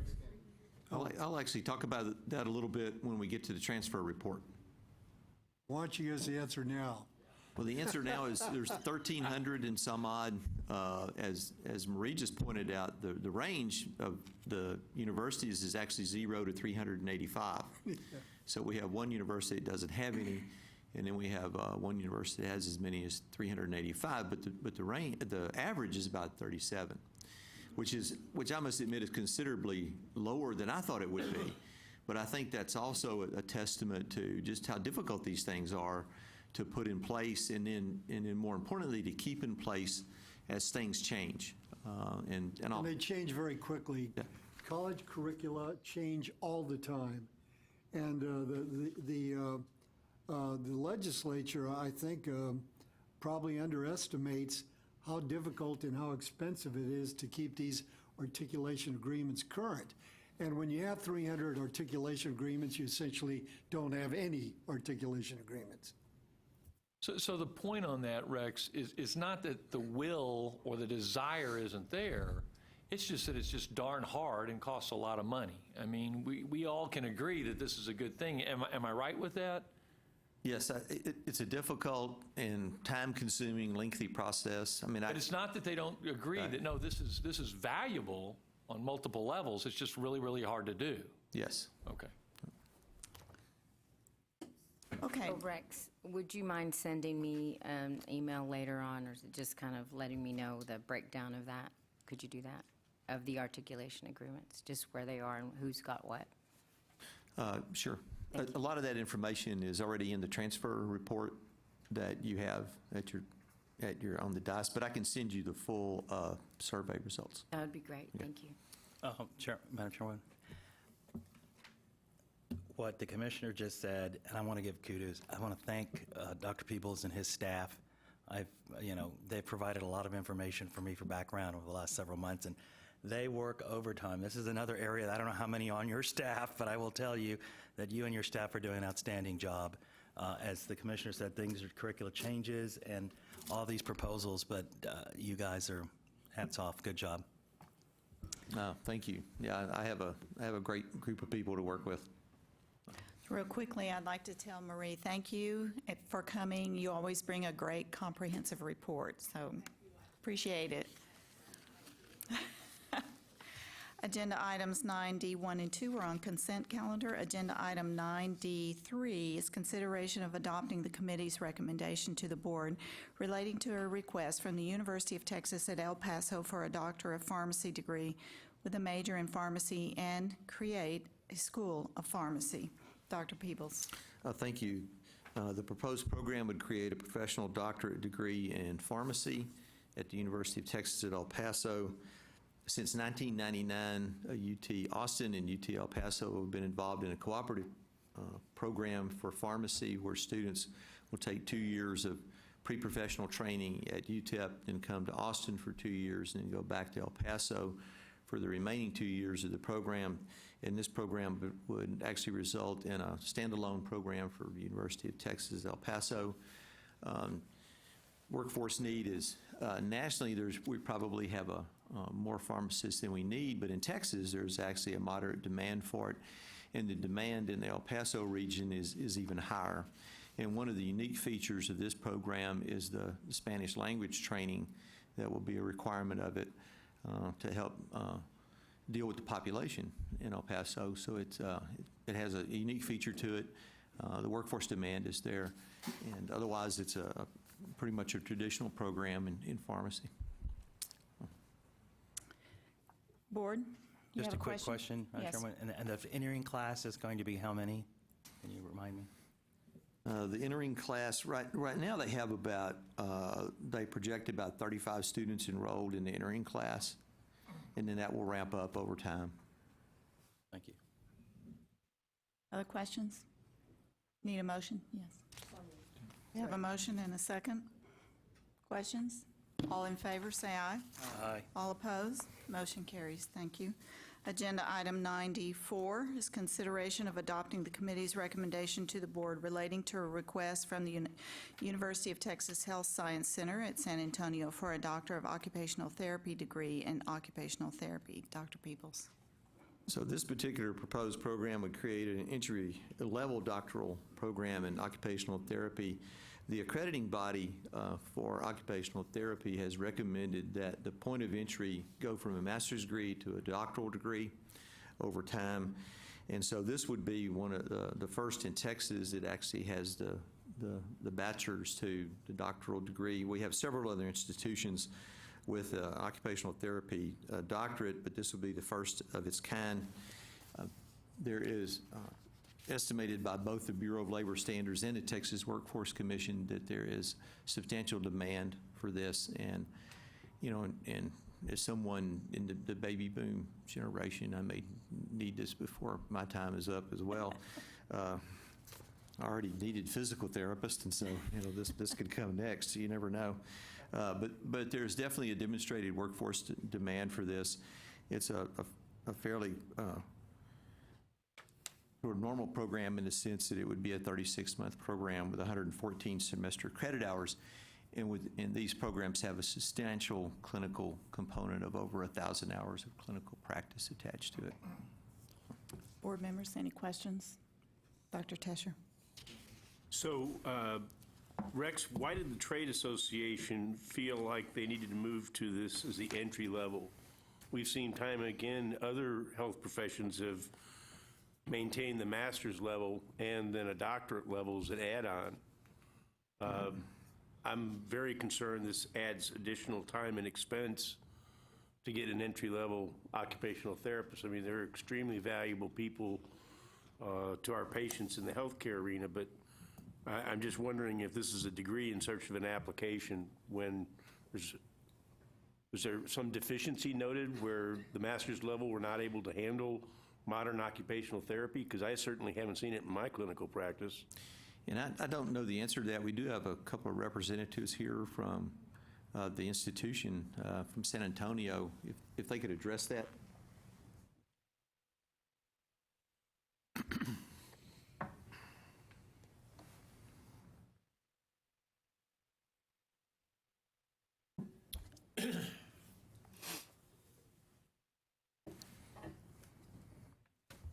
So we have Jacqueline Mock, who's the Vice President for Academic, Faculty, and Student Affairs, David Shellady, who's the Dean of Health Professions, and Karen Barnes, who's the Chair of the Department of Occupational Therapy. Thank you, Mr. Chairman, Madam Committee Chair, Dr. Peebles.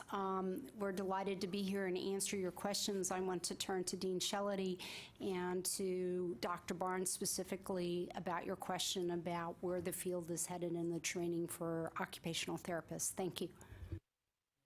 Thank you all so much for giving us an opportunity. Can you turn your mic on, please, sir? The red dot. It was on.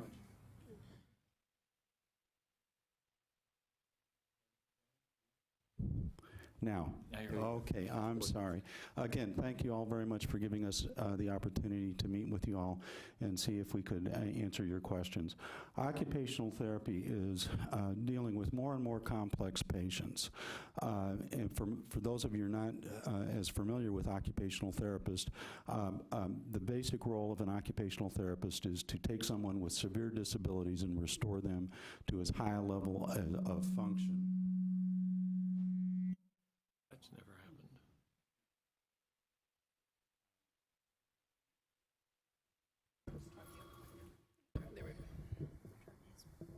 Sorry about that. Let's try one more time. Okay. And the types of patients that the occupational therapists see are patients with neurologic, neuromuscular disease, stroke, chronic lung disease, diseases of disability related to congenital abnormalities. And so they see children, adults, elderly, cognitive deficiencies, Alzheimer's disease, TBI, just a huge number of things, including things like addiction and alcohol abuse. So what has happened in the occupational therapy world is the curricula have become more and more complex to train folks to deal with these difficult patients. And most master's degree programs today are already up to almost 100 credit hours for a master's degree, which is absolutely crazy.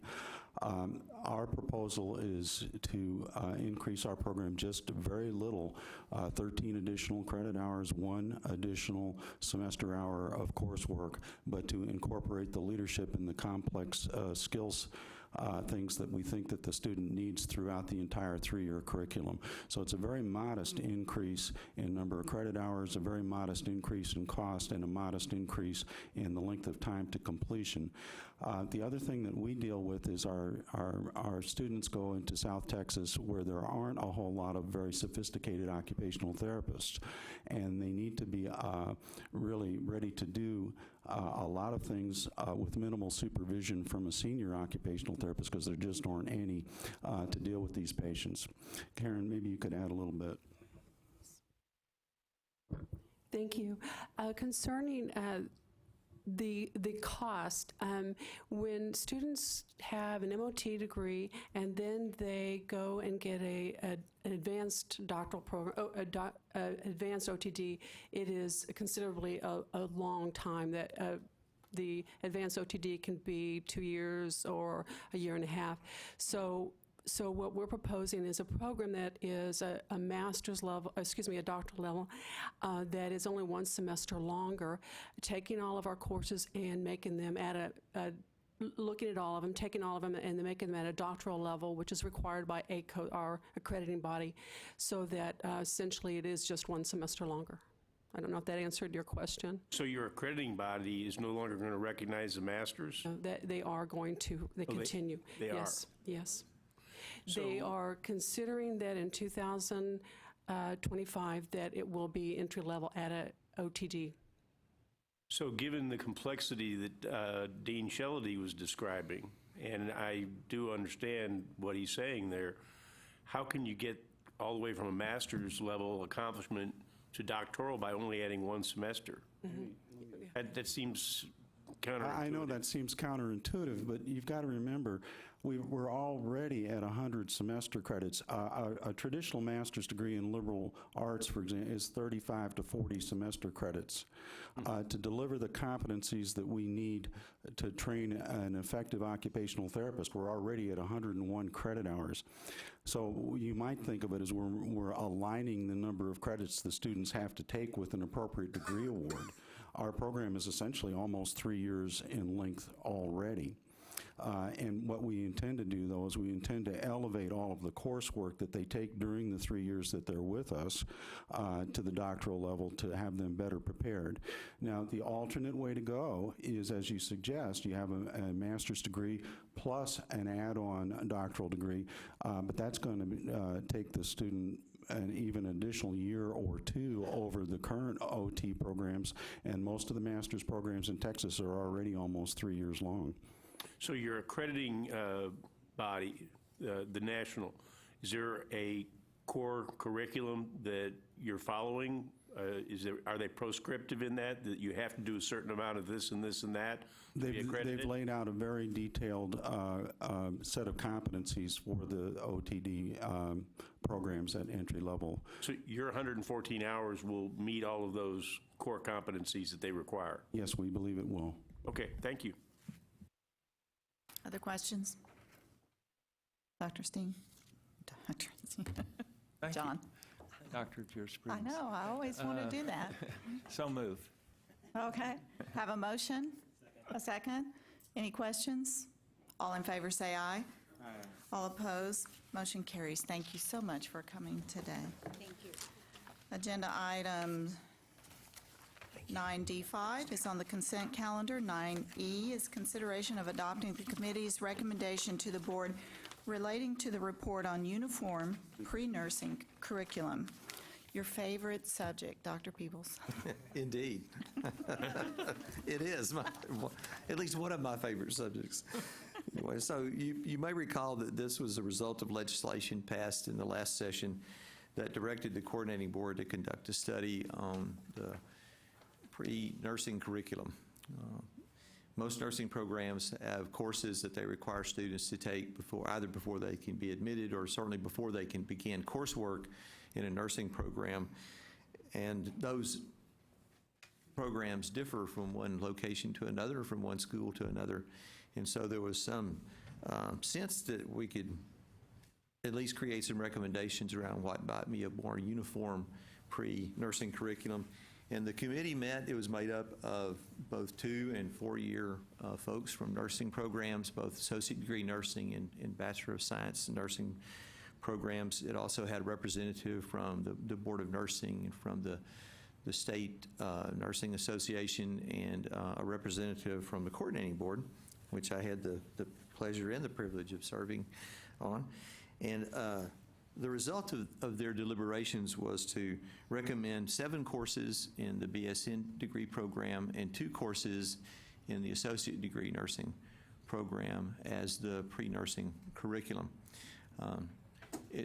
And I think I said this before when I presented to the cause meeting, but one of the good things about this was that I think it operated in the true spirit of how we hope that both fields of study and programs of study can operate as we go forward with those, and that is that it started with a lot of conversation about what my program does and what somebody else's program does and doesn't do and so forth.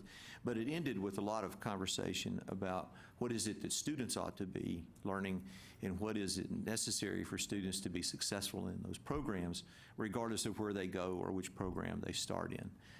And so what you have in front of you is their recommendation. Questions, board members?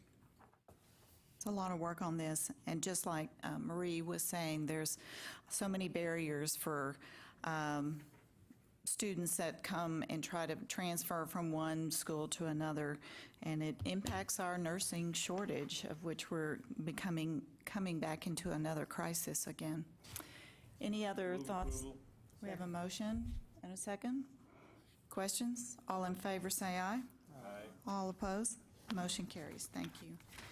Agenda items 9F through H were on the consent calendar. 9I is consideration of adopting the staff recommendation to the board relating to the Texas General Academic Institutions of Increasing Successful Community College Transfer Report. This report did not go to the committee, but Dr. Peoples will explain. Yes, it did not go to the cause committee because at the time we needed to put the materials together for the cause committee, we did not have all of the surveys back from the four-year institutions. And since then, we've gotten all the information, and the report should be, you should have the report available to you now. And this is the 7th such report. These are done annually. They look at the number, success, and persistence of community college transfer students.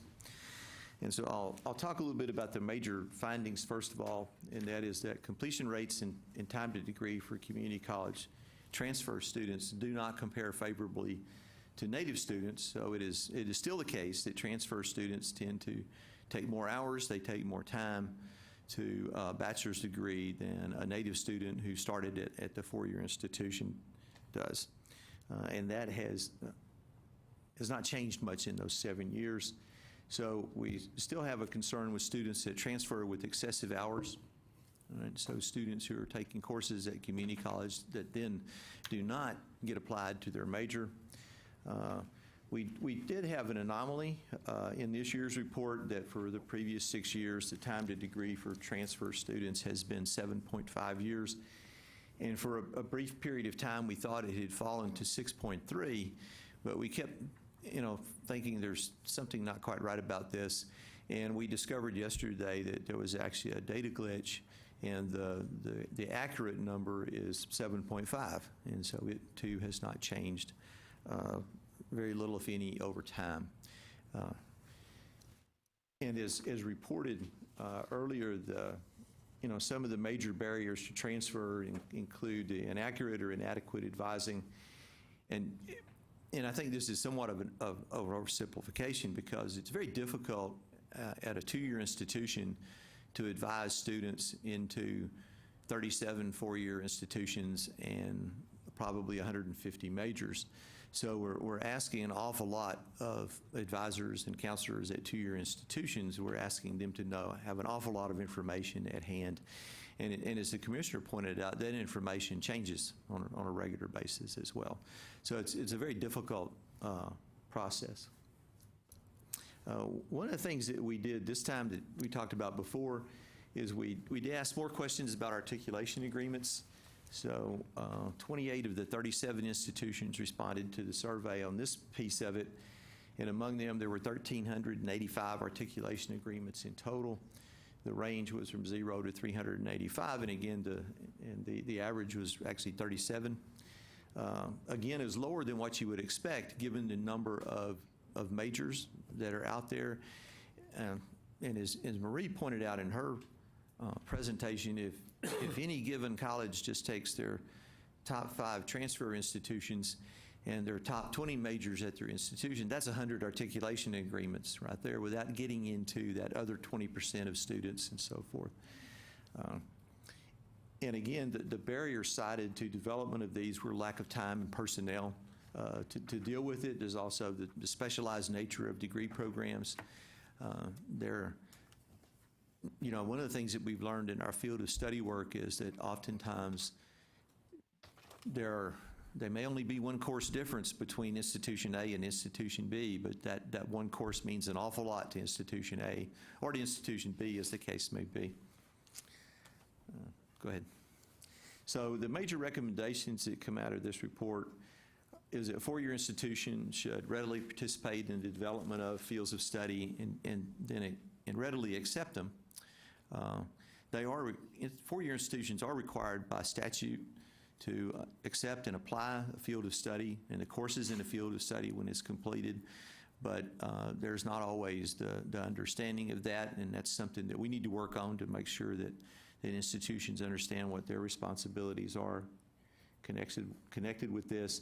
But we also need to make sure that we connect core curriculum requirements to field of study. So one of the things that we're doing in our field of study work is asking the field of study committees, which are made up of faculty from those disciplines from both 2- and 4-year institutions, what core curriculum courses do they recommend that students need to take so that students will be able to apply their courses both to the core curriculum and to their major, which cuts down on their time to degree.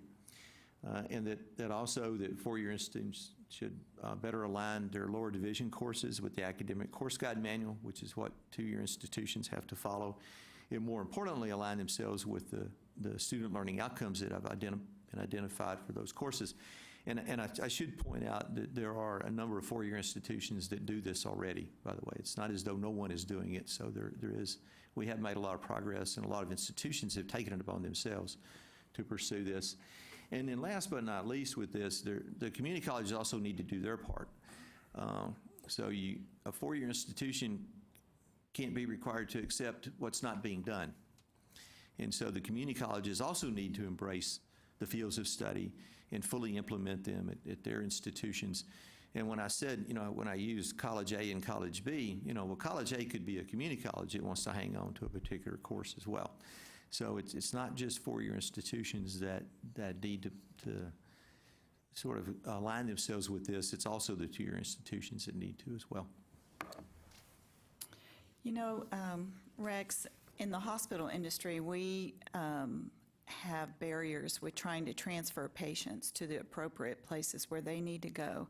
And we found that instead of trying to just hire more full-time employees of our own, sometimes it's more beneficial for us to go hire an employee from the other place where we need them, and keep them, and we reach this agreement. So we pay the salary of the county hospital, but that employee then is embedded in our hospital to help us break down those barriers. I wonder if anybody's doing something like that where you could, we do it also with the VA system and that sort of thing, but why couldn't a community college, instead of having extra legal people trying to keep up with 50 articulations and things like that, why couldn't you just embed an employee or an advisor or a counselor from the four-year university into your community college so that they are, actually advising these students in a better way and breaking down those barriers?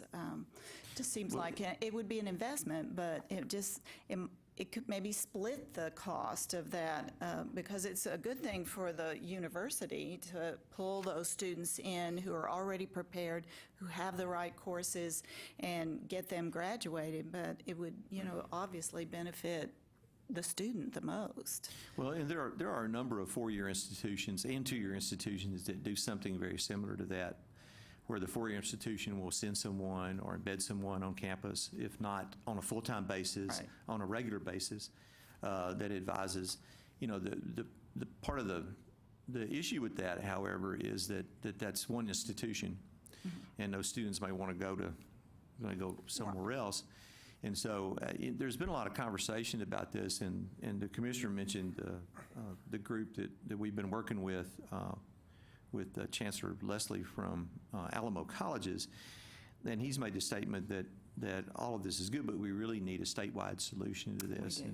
And we think that fields of study and aligning core curriculum and those kinds of endeavors is a way to try to achieve some statewide solution. We have the A&M blend model, but that's really just two schools, and so they've made it simple by almost merging.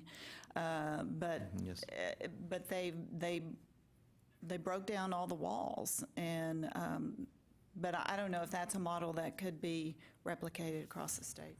And there are a number of places where similar things at least occur, and there are some articulation agreements that work really well. And particularly where you have that kind of close relationship that Blinn has with A&M. And in my former experience, 80% of our students transferred to either Texas Tech or to UT Permian Basin. So it made it a lot easier to work with those two. In a major metropolitan area where you have a lot more choices, it becomes more difficult. So I think that, as Chairman Jenkins pointed out, it's not that people don't want to do this necessarily, and it's not that they're not interested in the best interest of students. It's just time-consuming and difficult work, and there are a number of ways to approach it. And from our vantage point of being a statewide agency, the fields of study is the contribution that we're trying to make to that. So, I commend you for your report. It's 200 pages. I didn't read all of them, but I will say the one thing that does often speak to the legislature is money. Did you calculate for all those students that ended up with, 100 hours before they could actually get transferred, or all of the unnecessary courses that were taken, hours lost? I wonder if we actually calculated the dollar amount, number one, lost into that became student debt, and the other one, that how much of that was state loan money, grant money, scholarships, whatever, that we could have saved and used for better purposes or given to other students that were in need. Sometimes I know it's a lot of work to think about trying to actually come up with an estimate of dollars lost, but we know that there are dollars lost out there, courses being taken that don't have to be taken, and just time, people's lives, 2 years out of your life, that you're still trying to play catch up or get the degree that you thought you could get, but it didn't turn out because you took the wrong courses. So. Yeah, and we've done some of that work, especially in the sense of state dollars expended on this. I don't remember any of the figures off the top of my head, but it might urge the legislature to help us, though, with a state solution. That's what I'm saying. And we'll continue to look at some of those issues. I mean, we know that when we requested our exceptional item request for the $300,000 or $400,000 to have more staff to do fields of study and programs of study, we did estimate that if we just cut the time to degree down by a few hours, we would more than pay for those positions in state dollars. And it is a good idea to actually delve into that a little deeper and see what the savings would be. I've often thought about it in terms of, what for every credit hour that you take off of this, how much money do we save the state? A lot of money. So, yes, indeed. All right, questions? Dr. Tesher. So, Rex, I'm interested in the dichotomy between the native and the transfer student. Is it they arrive and they're not equal to a student that had already been native for 2 years, and they really don't have the same number of course completion hours at that 2-year level for that degree, and therefore they're spending an extra 1, 2, 3, 4 semesters just to get plussed up? Is they arrive deficiently? Well, they typically arrive with roughly the same number of hours. What they don't have is the number of hours that will readily apply to the major that they want to have. And that may be because they went to a community college in the first place because they weren't sure what they wanted to do. And it may be that they took what was available. Students oftentimes make decisions based on financial aid, for example. They need to have 12 hours per semester. That happens at both levels, by the way, but it's much easier at a community college to do that outside of the major. So what typically happens is they arrive with, it goes back to this excessive hours concern, and that is they arrive with a lot of hours that simply don't apply to their major. And that partly that's a function of they may have thought that they wanted to go to one institution and they tried to take what was applicable there and they changed their mind for whatever the reason may be, and they go to another institution where those courses don't necessarily apply. Yeah, but I get the change my mind, but that's, your statement here is unfocused discipline exploration. That's a sign of a very clouded mind. And maybe those students shouldn't be borrowing money, and maybe they just need to go put on a backpack and explore a national park, be a park ranger for a while, and focus their disciplined mind. Well, and I do think that is a function sometimes of they really don't know what they want to do, and one of the things that institutions can help with this is much more of what's typically referred to as intrusive advising on the front end. And you get a student in and you say up front, so what is it that you think you want to do? And if they say, I don't know, then you tell them, okay, here's the 4 courses: government, history, there's 12 hours there, and usually English 1301. So there's 15 hours of courses that you can take that are going to apply to any degree in the state of Texas. Now, when you complete that, you need to come back and we need to talk about, have you decided what you want to do? Because from there on, those things can start diverging from their major. And a lot of this is we have left students to their own devices probably more than we should have as an academy. And so part of this really goes, and a lot of it always goes back to the advising piece in a lot of ways, and how good advice are they getting. So you're making my point that the recommendations don't contain any recommendation for the student's responsibility in this. How are students going to be able to be responsible for their own success? And I think that needs to be part of the report. I know the report's prepared and we're asking to adopt it, but before we send it over to the legislature, I'd like us to at least consider adding something about the student's role and the student's responsibility in this, to become advised, to become aware, to look beyond that second year level. Where am I going to go to get my bachelor's degree, if I'm even going to do that? And then go back to the advisors and say, okay, I have no idea what I'm going to do. What are the 4 safe courses that I can take that will apply to anything, so that in 6 months maybe I'll figure it out and then I haven't wasted a bunch of time? Is there a way to have staff incorporate another bullet point under the recommendations before it goes? Janelle? Sure. Can I move that? That we allow the staff to add another recommendation about the student's responsibility? Because to me, that's the pivotal missing link here. We can't blame everything on the 4-year and 2-year institutions. Yeah, they're going to have a role, but it's up to the students to make sure they're individually successful. You can make a motion. I'll make the motion that we adopt with that amendment and allow the staff to review it and ask the committee chairman to sign off on it. Comments? Yeah.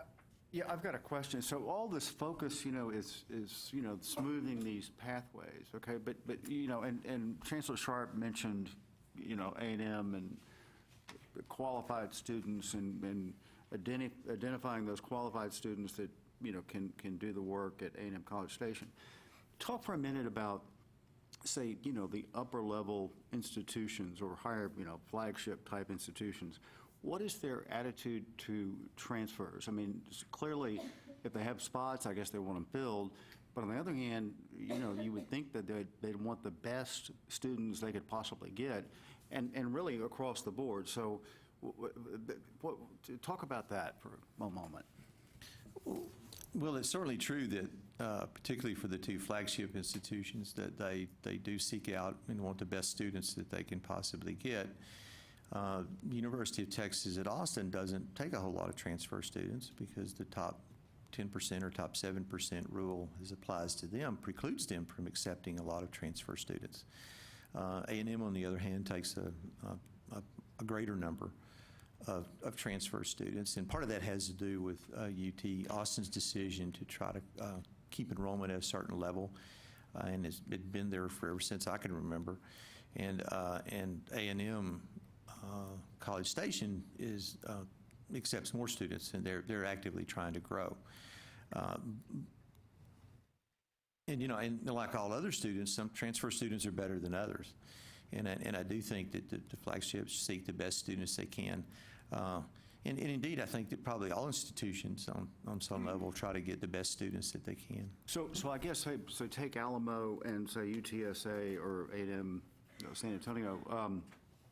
As part of that articulation agreement, I presume there is some kind of GPA performance or something where UTSA can say, yeah, we want to make it easy, but we don't want to let anybody in. Is that right? Well, yeah, most transfer students, if not all transfer students, are still going to have to meet the admission requirements for the institution. And articulation agreements tend to be kind of break down into two different categories. And one is a general articulation agreement that says, yes, we will take your students and transfer. Almost all of those have some kind of caveat about a certain number of hours and/or usually there's almost always a caveat about GPA, and they tend to set that GPA at either the same level or close to their admissions level GPAs. And so they expect students to be at a certain level when they come in, and that varies by institution. And so your two flagships are going to have higher admission standards than your local regional institution may have, for example. Dr. Fox, we have a motion. Do I have a second? Second. We have a second. Discussion? All in favor say aye. Aye. All opposed? Motion carries. Item 9J was on the consent calendar. Item 9K is consideration of adopting the committee's recommendation to the board relating to the report on the assessment of graduate medical education positions. Dr. Peebles and Dr. Silverman. So I'm going to do what I did at CAUSE, and I'm going to let Dr. Silverman take this one. Good afternoon. I actually have a couple of slides to provide to you as well. In follow-up to the CAUSE meeting, you all had asked us to add an additional recommendation. So we have added recommendation 4, which shows, actually it says, new programs leading to either the Doctor of Medicine or the Doctor of Osteopathic Medicine must develop a plan to establish enough residency positions to accommodate all projected graduates from the new program, in addition to already established residencies in Texas. Yay. So I did want to point that out. Additionally, I'll just quickly go over this, and I'm happy to answer any questions as you all may have them. This just gives an overview of the different expansion efforts that are currently in place and shows you where we are currently in fiscal year 16-17. Of the planning grants, we were able to award 14 in fiscal year 16, so we're very excited about that. And an outcome of the 14-15 funding of those planning grants, we awarded 9 planning grants and 8 residency programs have opened and admitted residents to them. Additionally, we had the unfilled position grants and the grants for new and expanded programs. And then another funding program was the resident physician expansion program. All those programs were consolidated last legislative session into the GME expansion effort, and that is $32.55 million. For a total appropriation for GME expansion of $53 million. So if you'll head to it. This is the location of the planning grants. The green dots represent the very new awarded grants. And you can see the fiscal year 14, we awarded 8, and in 15, we awarded 1. They did result in the opening of more residency programs. Those programs were in family medicine, internal medicine, OB-GYN, surgery, and a transitional year.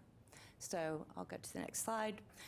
This is the slide it's a little messy looking. It's a little complicated, but it does kind of put on one picture to show what the coming future may well hold for us if we don't open up additional first-year residency positions. So up through 2015, those are real numbers. Beginning with 2016, those are just projections. The green line is the actual number of medical degrees awarded in Texas. So you can see last year, not this past May, but the year before, we had 1,692 MD or DO degrees awarded. And then we had just over the number of first-year residency positions filled. You can see that was 1,727. That is that red line.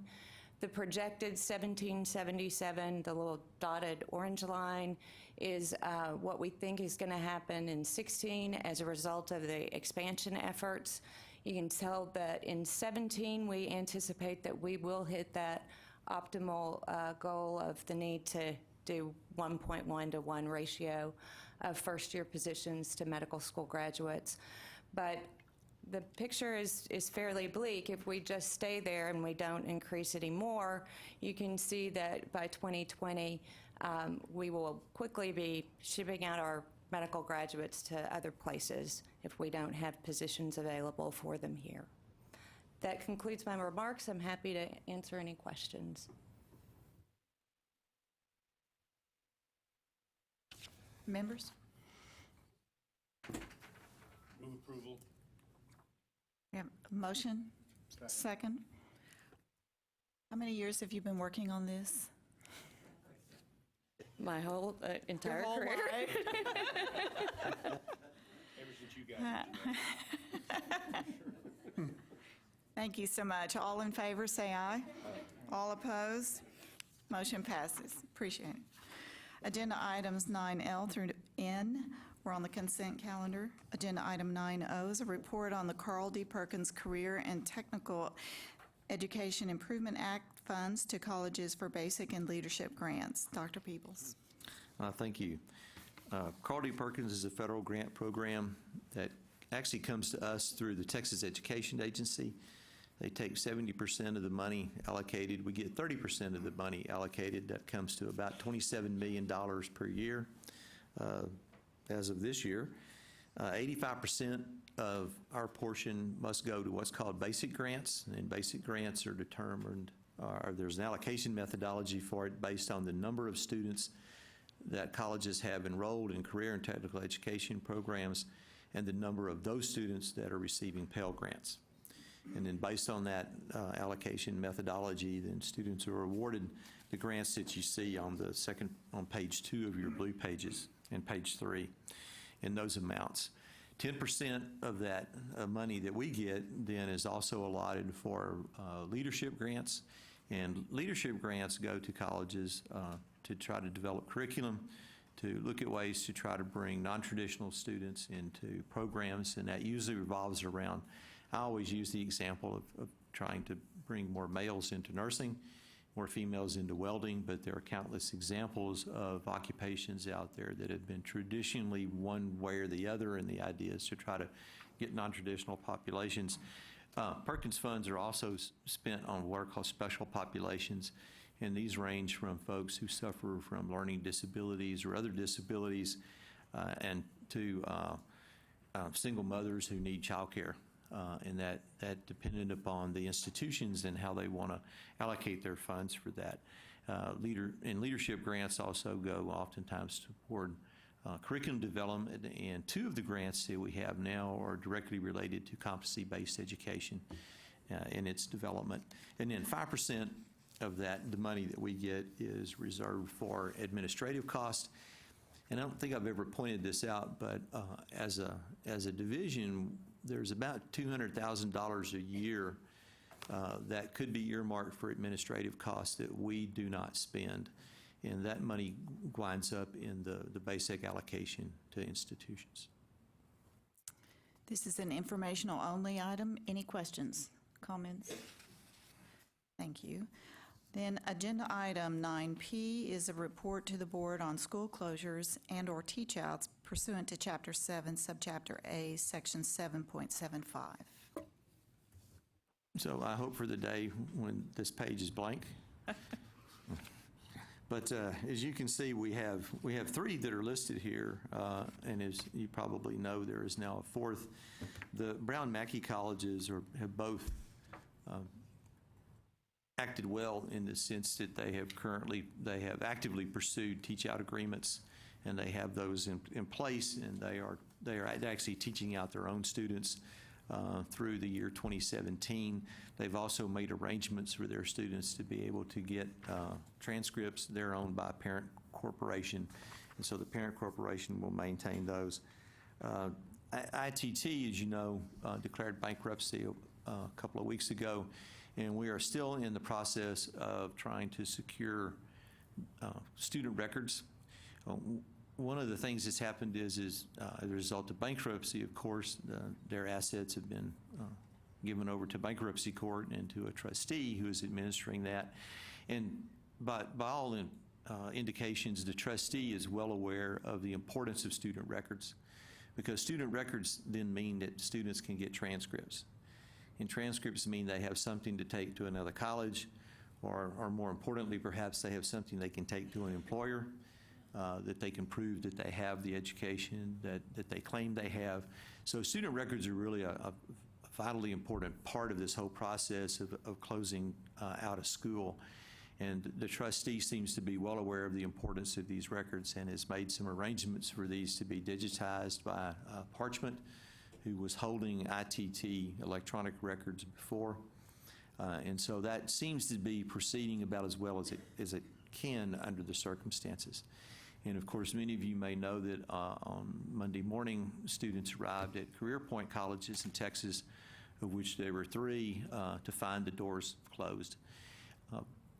Career Point has worked with us as well, though, in terms of they have sent us student records, actually, and they had about a little less than 500 students in Texas at the time of their closing, and there have been a number of community colleges and other for-profit schools that have stepped up and have offered to and are trying as much as they can to work with these students to try to bring them into their programs and give them credit for what they've done already, and to try to see to it that they can still graduate. Members? Dr. John. Peoples, I read about Career Point in San Antonio, but the article I read, the reporter wasn't clear whether they shut down completely. They mentioned they had campuses in Austin and Tulsa, I think. Is that right? Yes. So And as far as I know, they've shut all of their campuses down. everything's gone? Yes, sir. Okay. Other comments, questions? All right, agenda items 9Q through U are on the consent calendar. Agenda item 9V through 1 through 3, we're also on the consent calendar. Agenda item 9V4 is consideration of adopting the committee's recommendation to the board relating to proposed amendments to Chapter 21, Subchapter B, Sections 2121 through 2130, Chart 1, Chart 2 of Board Rules concerning the determination of resident status. Kathy Cordova, Assistant General Counsel, will present. Good afternoon. I'm here to present the board changes to Chapter 21, Subchapter B. Most of the changes we made were due to outdated language, clarifying the agency policies. The main change we made was based on a new interpretation of statutory provision.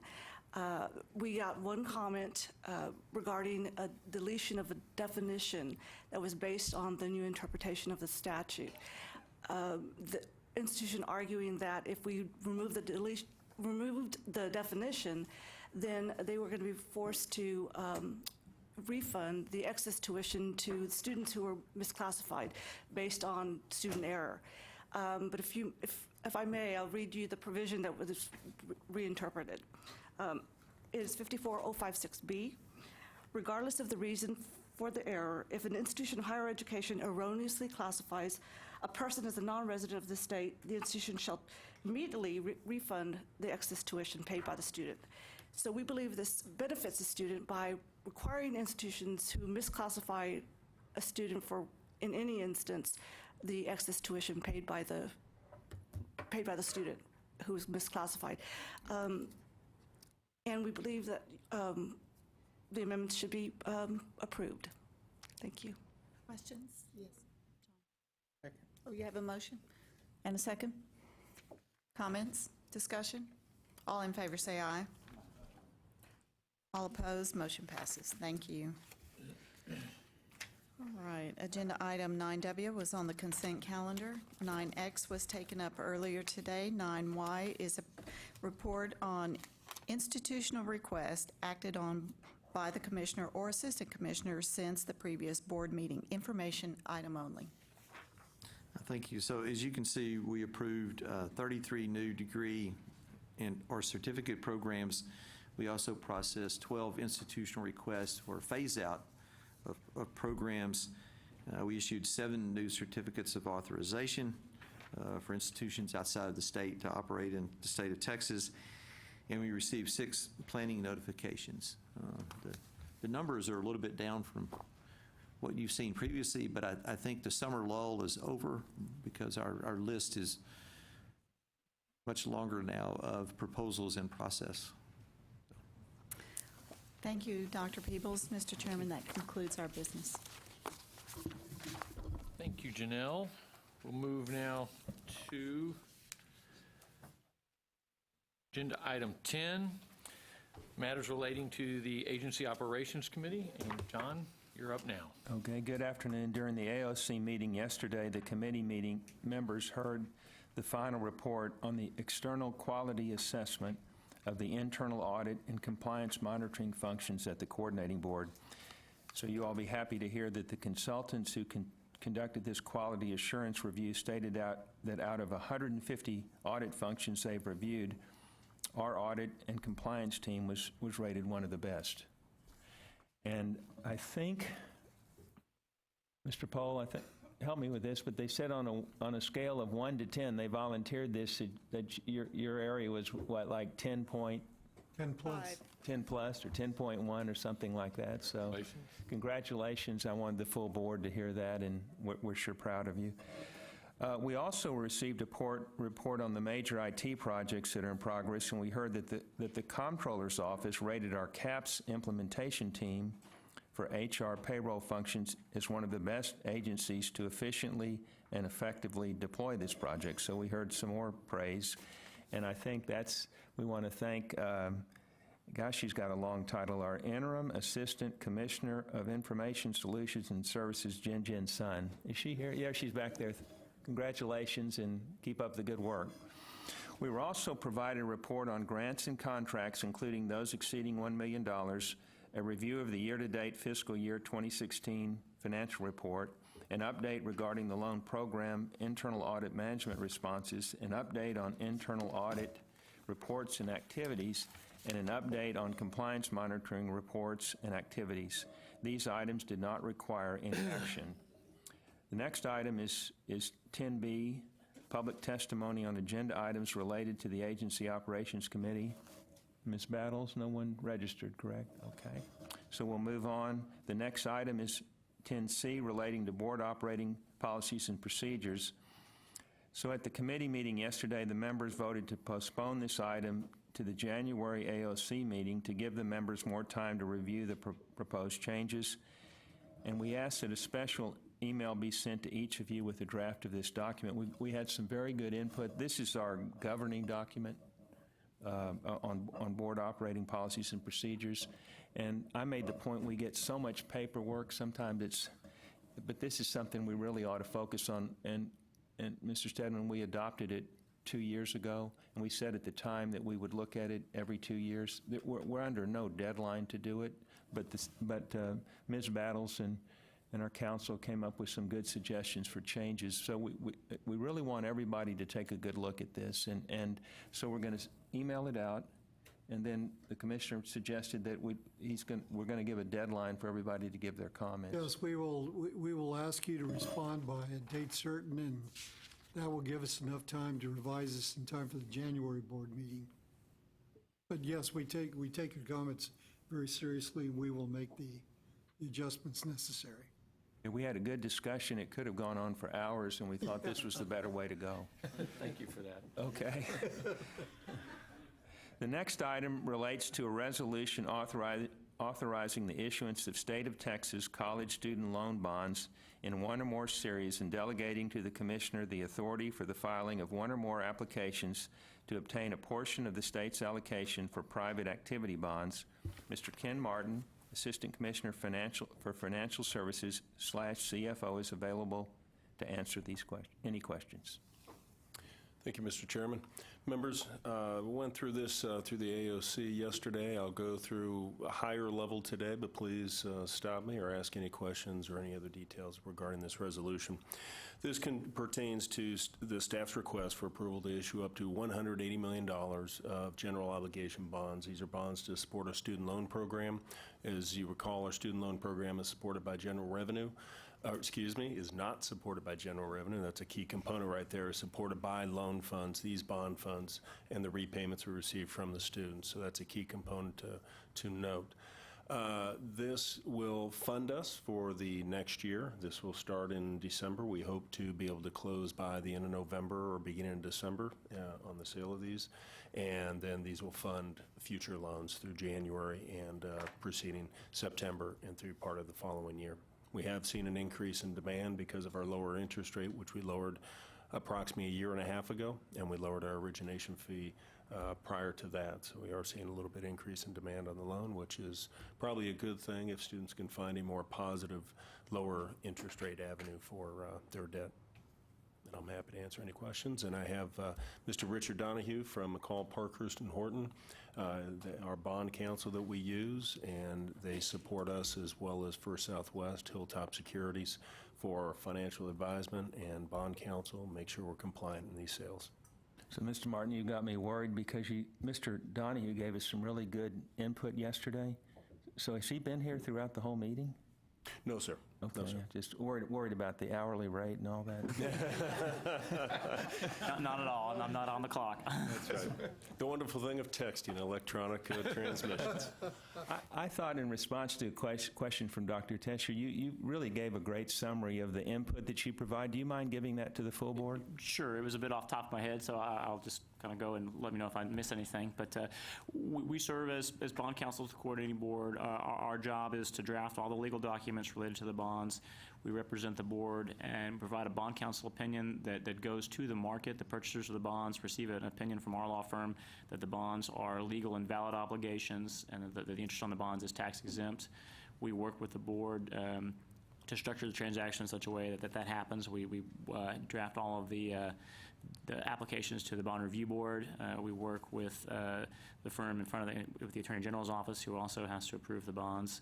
We also work on the disclosure document that is provided to the market that describes the security for the bonds, and to make sure that that the board puts all of the material information required to reach investors, and then there aren't any material omissions or misstatements in that document.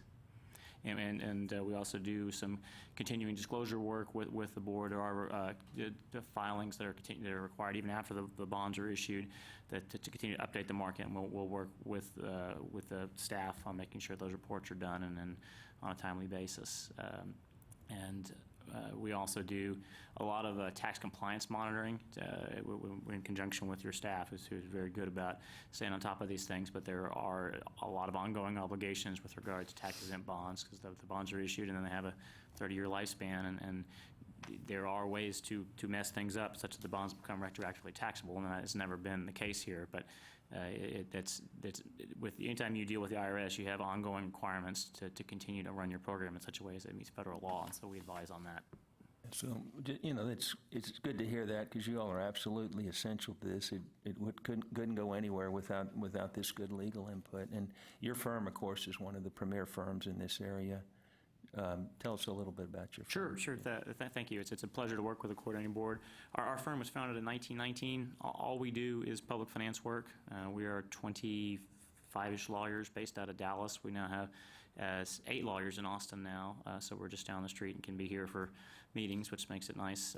Like I said, we practice exclusively in the area of public finance. We're either 1 or 2 in the state every year in volume. The last couple of years, we've been 3rd nationally. So it's been done in Texas. We've very likely been part of it, or have done something similar. So I was kidding you a little bit, but thank you very much for coming today. We appreciate it. Thank you. Is there any discussion on this item? I do have a motion to approve. Okay, so from Mr. Stedman, second from Dr. Tesher. Is there any discussion? All in favor, say aye. Aye. Any opposed? Motion carries. Thank you, gentlemen.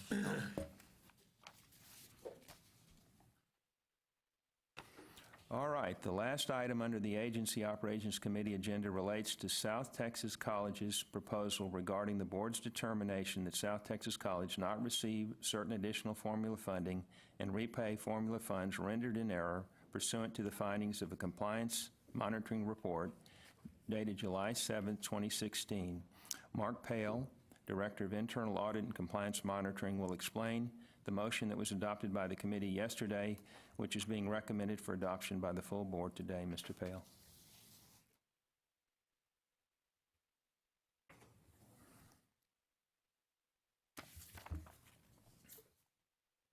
Thank you, Mr. Steen, members. The discussion yesterday. Mr. Pale, I know that Dr. Reed is here. Yes. You want to go ahead and come forward, Dr. Reed, and just to be up here? Of course, she's the president of the South Texas College.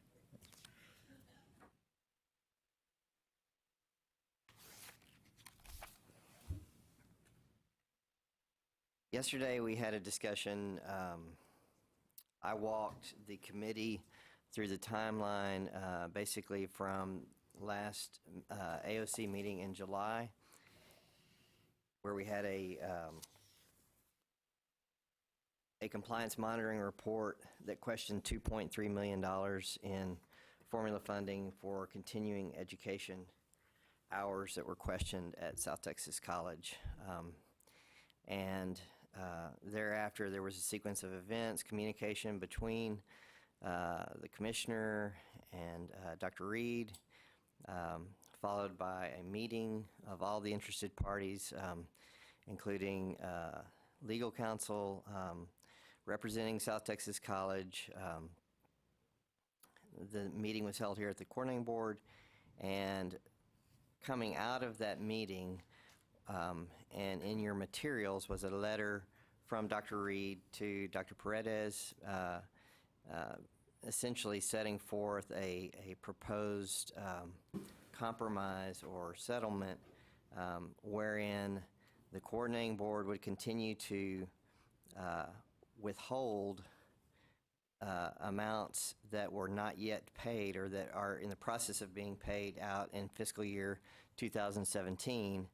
But the second prong or provision of that proposal was that the coordinating board would not seek to recoup $1,112,401 that had already been paid out that had been questioned as part of the audit. And so Dr. Reed was invited to provide her comments regarding that proposal, and we had some discussions around that.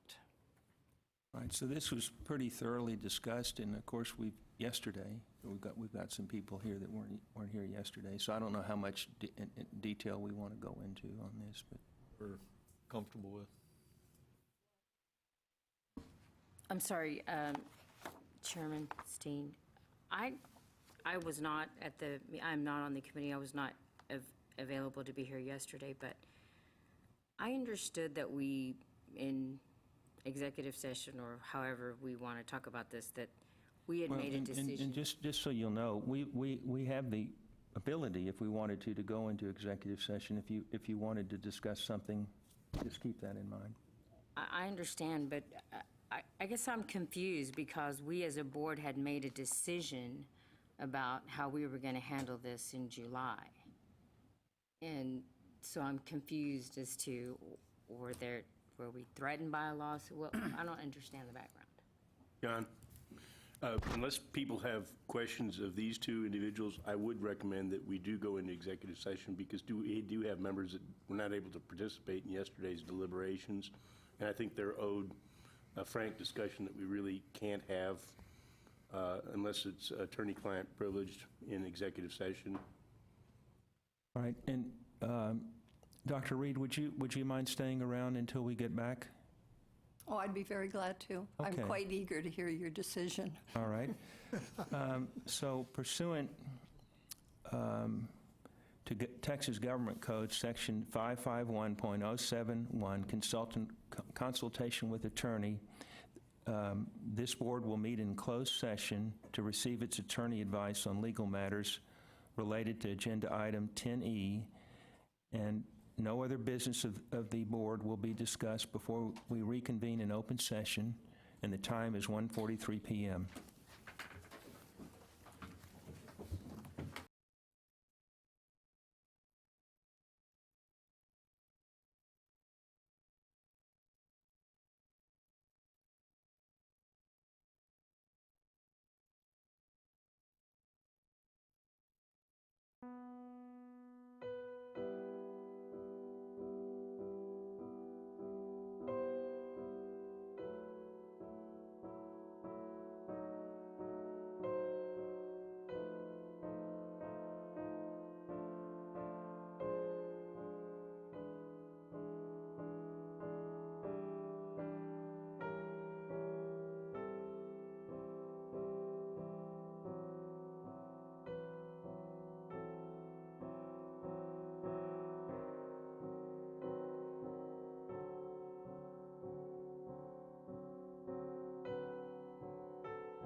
The executive session has concluded. No action was taken during the executive session. The time is 2:27 p.m. The board is now reconvened in regular session. And is there any discussion of agenda item 10E? Mr. Chairman, I'd like to make a motion, and I'll read it into the record. I move that the board authorize its counsel to offer a final settlement on the following specific terms pursuant to Texas Rule of Evidence 601, that the current amount of $1.157805 million, that's $1,157,805, be withheld from payments to South Texas College during fiscal year 2017. And furthermore, that the amount of $1,112,401 already paid to South Texas College not be recouped. And furthermore, that this offer be contingent upon final acceptance by the Board of South Texas College. So there's been a motion. Is there a second? Second. There's a second by Mr. Raven. Is there any discussion? I wonder if we vote, before we vote, Dr. Reed, would you like to say anything? Well, let me thank the board for the time and the effort and the amount of diligence that has gone into considering this matter. As I have said several times, this has been a very challenging experience, I think, for everybody involved. I know we certainly have learned from it, and I also believe the coordinating board staff has also learned from it. So I go back to the commissioner's comment. The best resolution will be the one that does the least harm to students. Any further discussion? Ready for a vote? All in favor say aye. Aye. Are there any opposed? The motion carries. And Mr. Chairman, that concludes matters relating to the Agency Operations Committee, so we turn the meeting back over to you. Thank you very much. That concludes our agenda for our October board meeting. Thank you, everyone, for being in attendance and for your diligence and your hard work. We stand adjourned.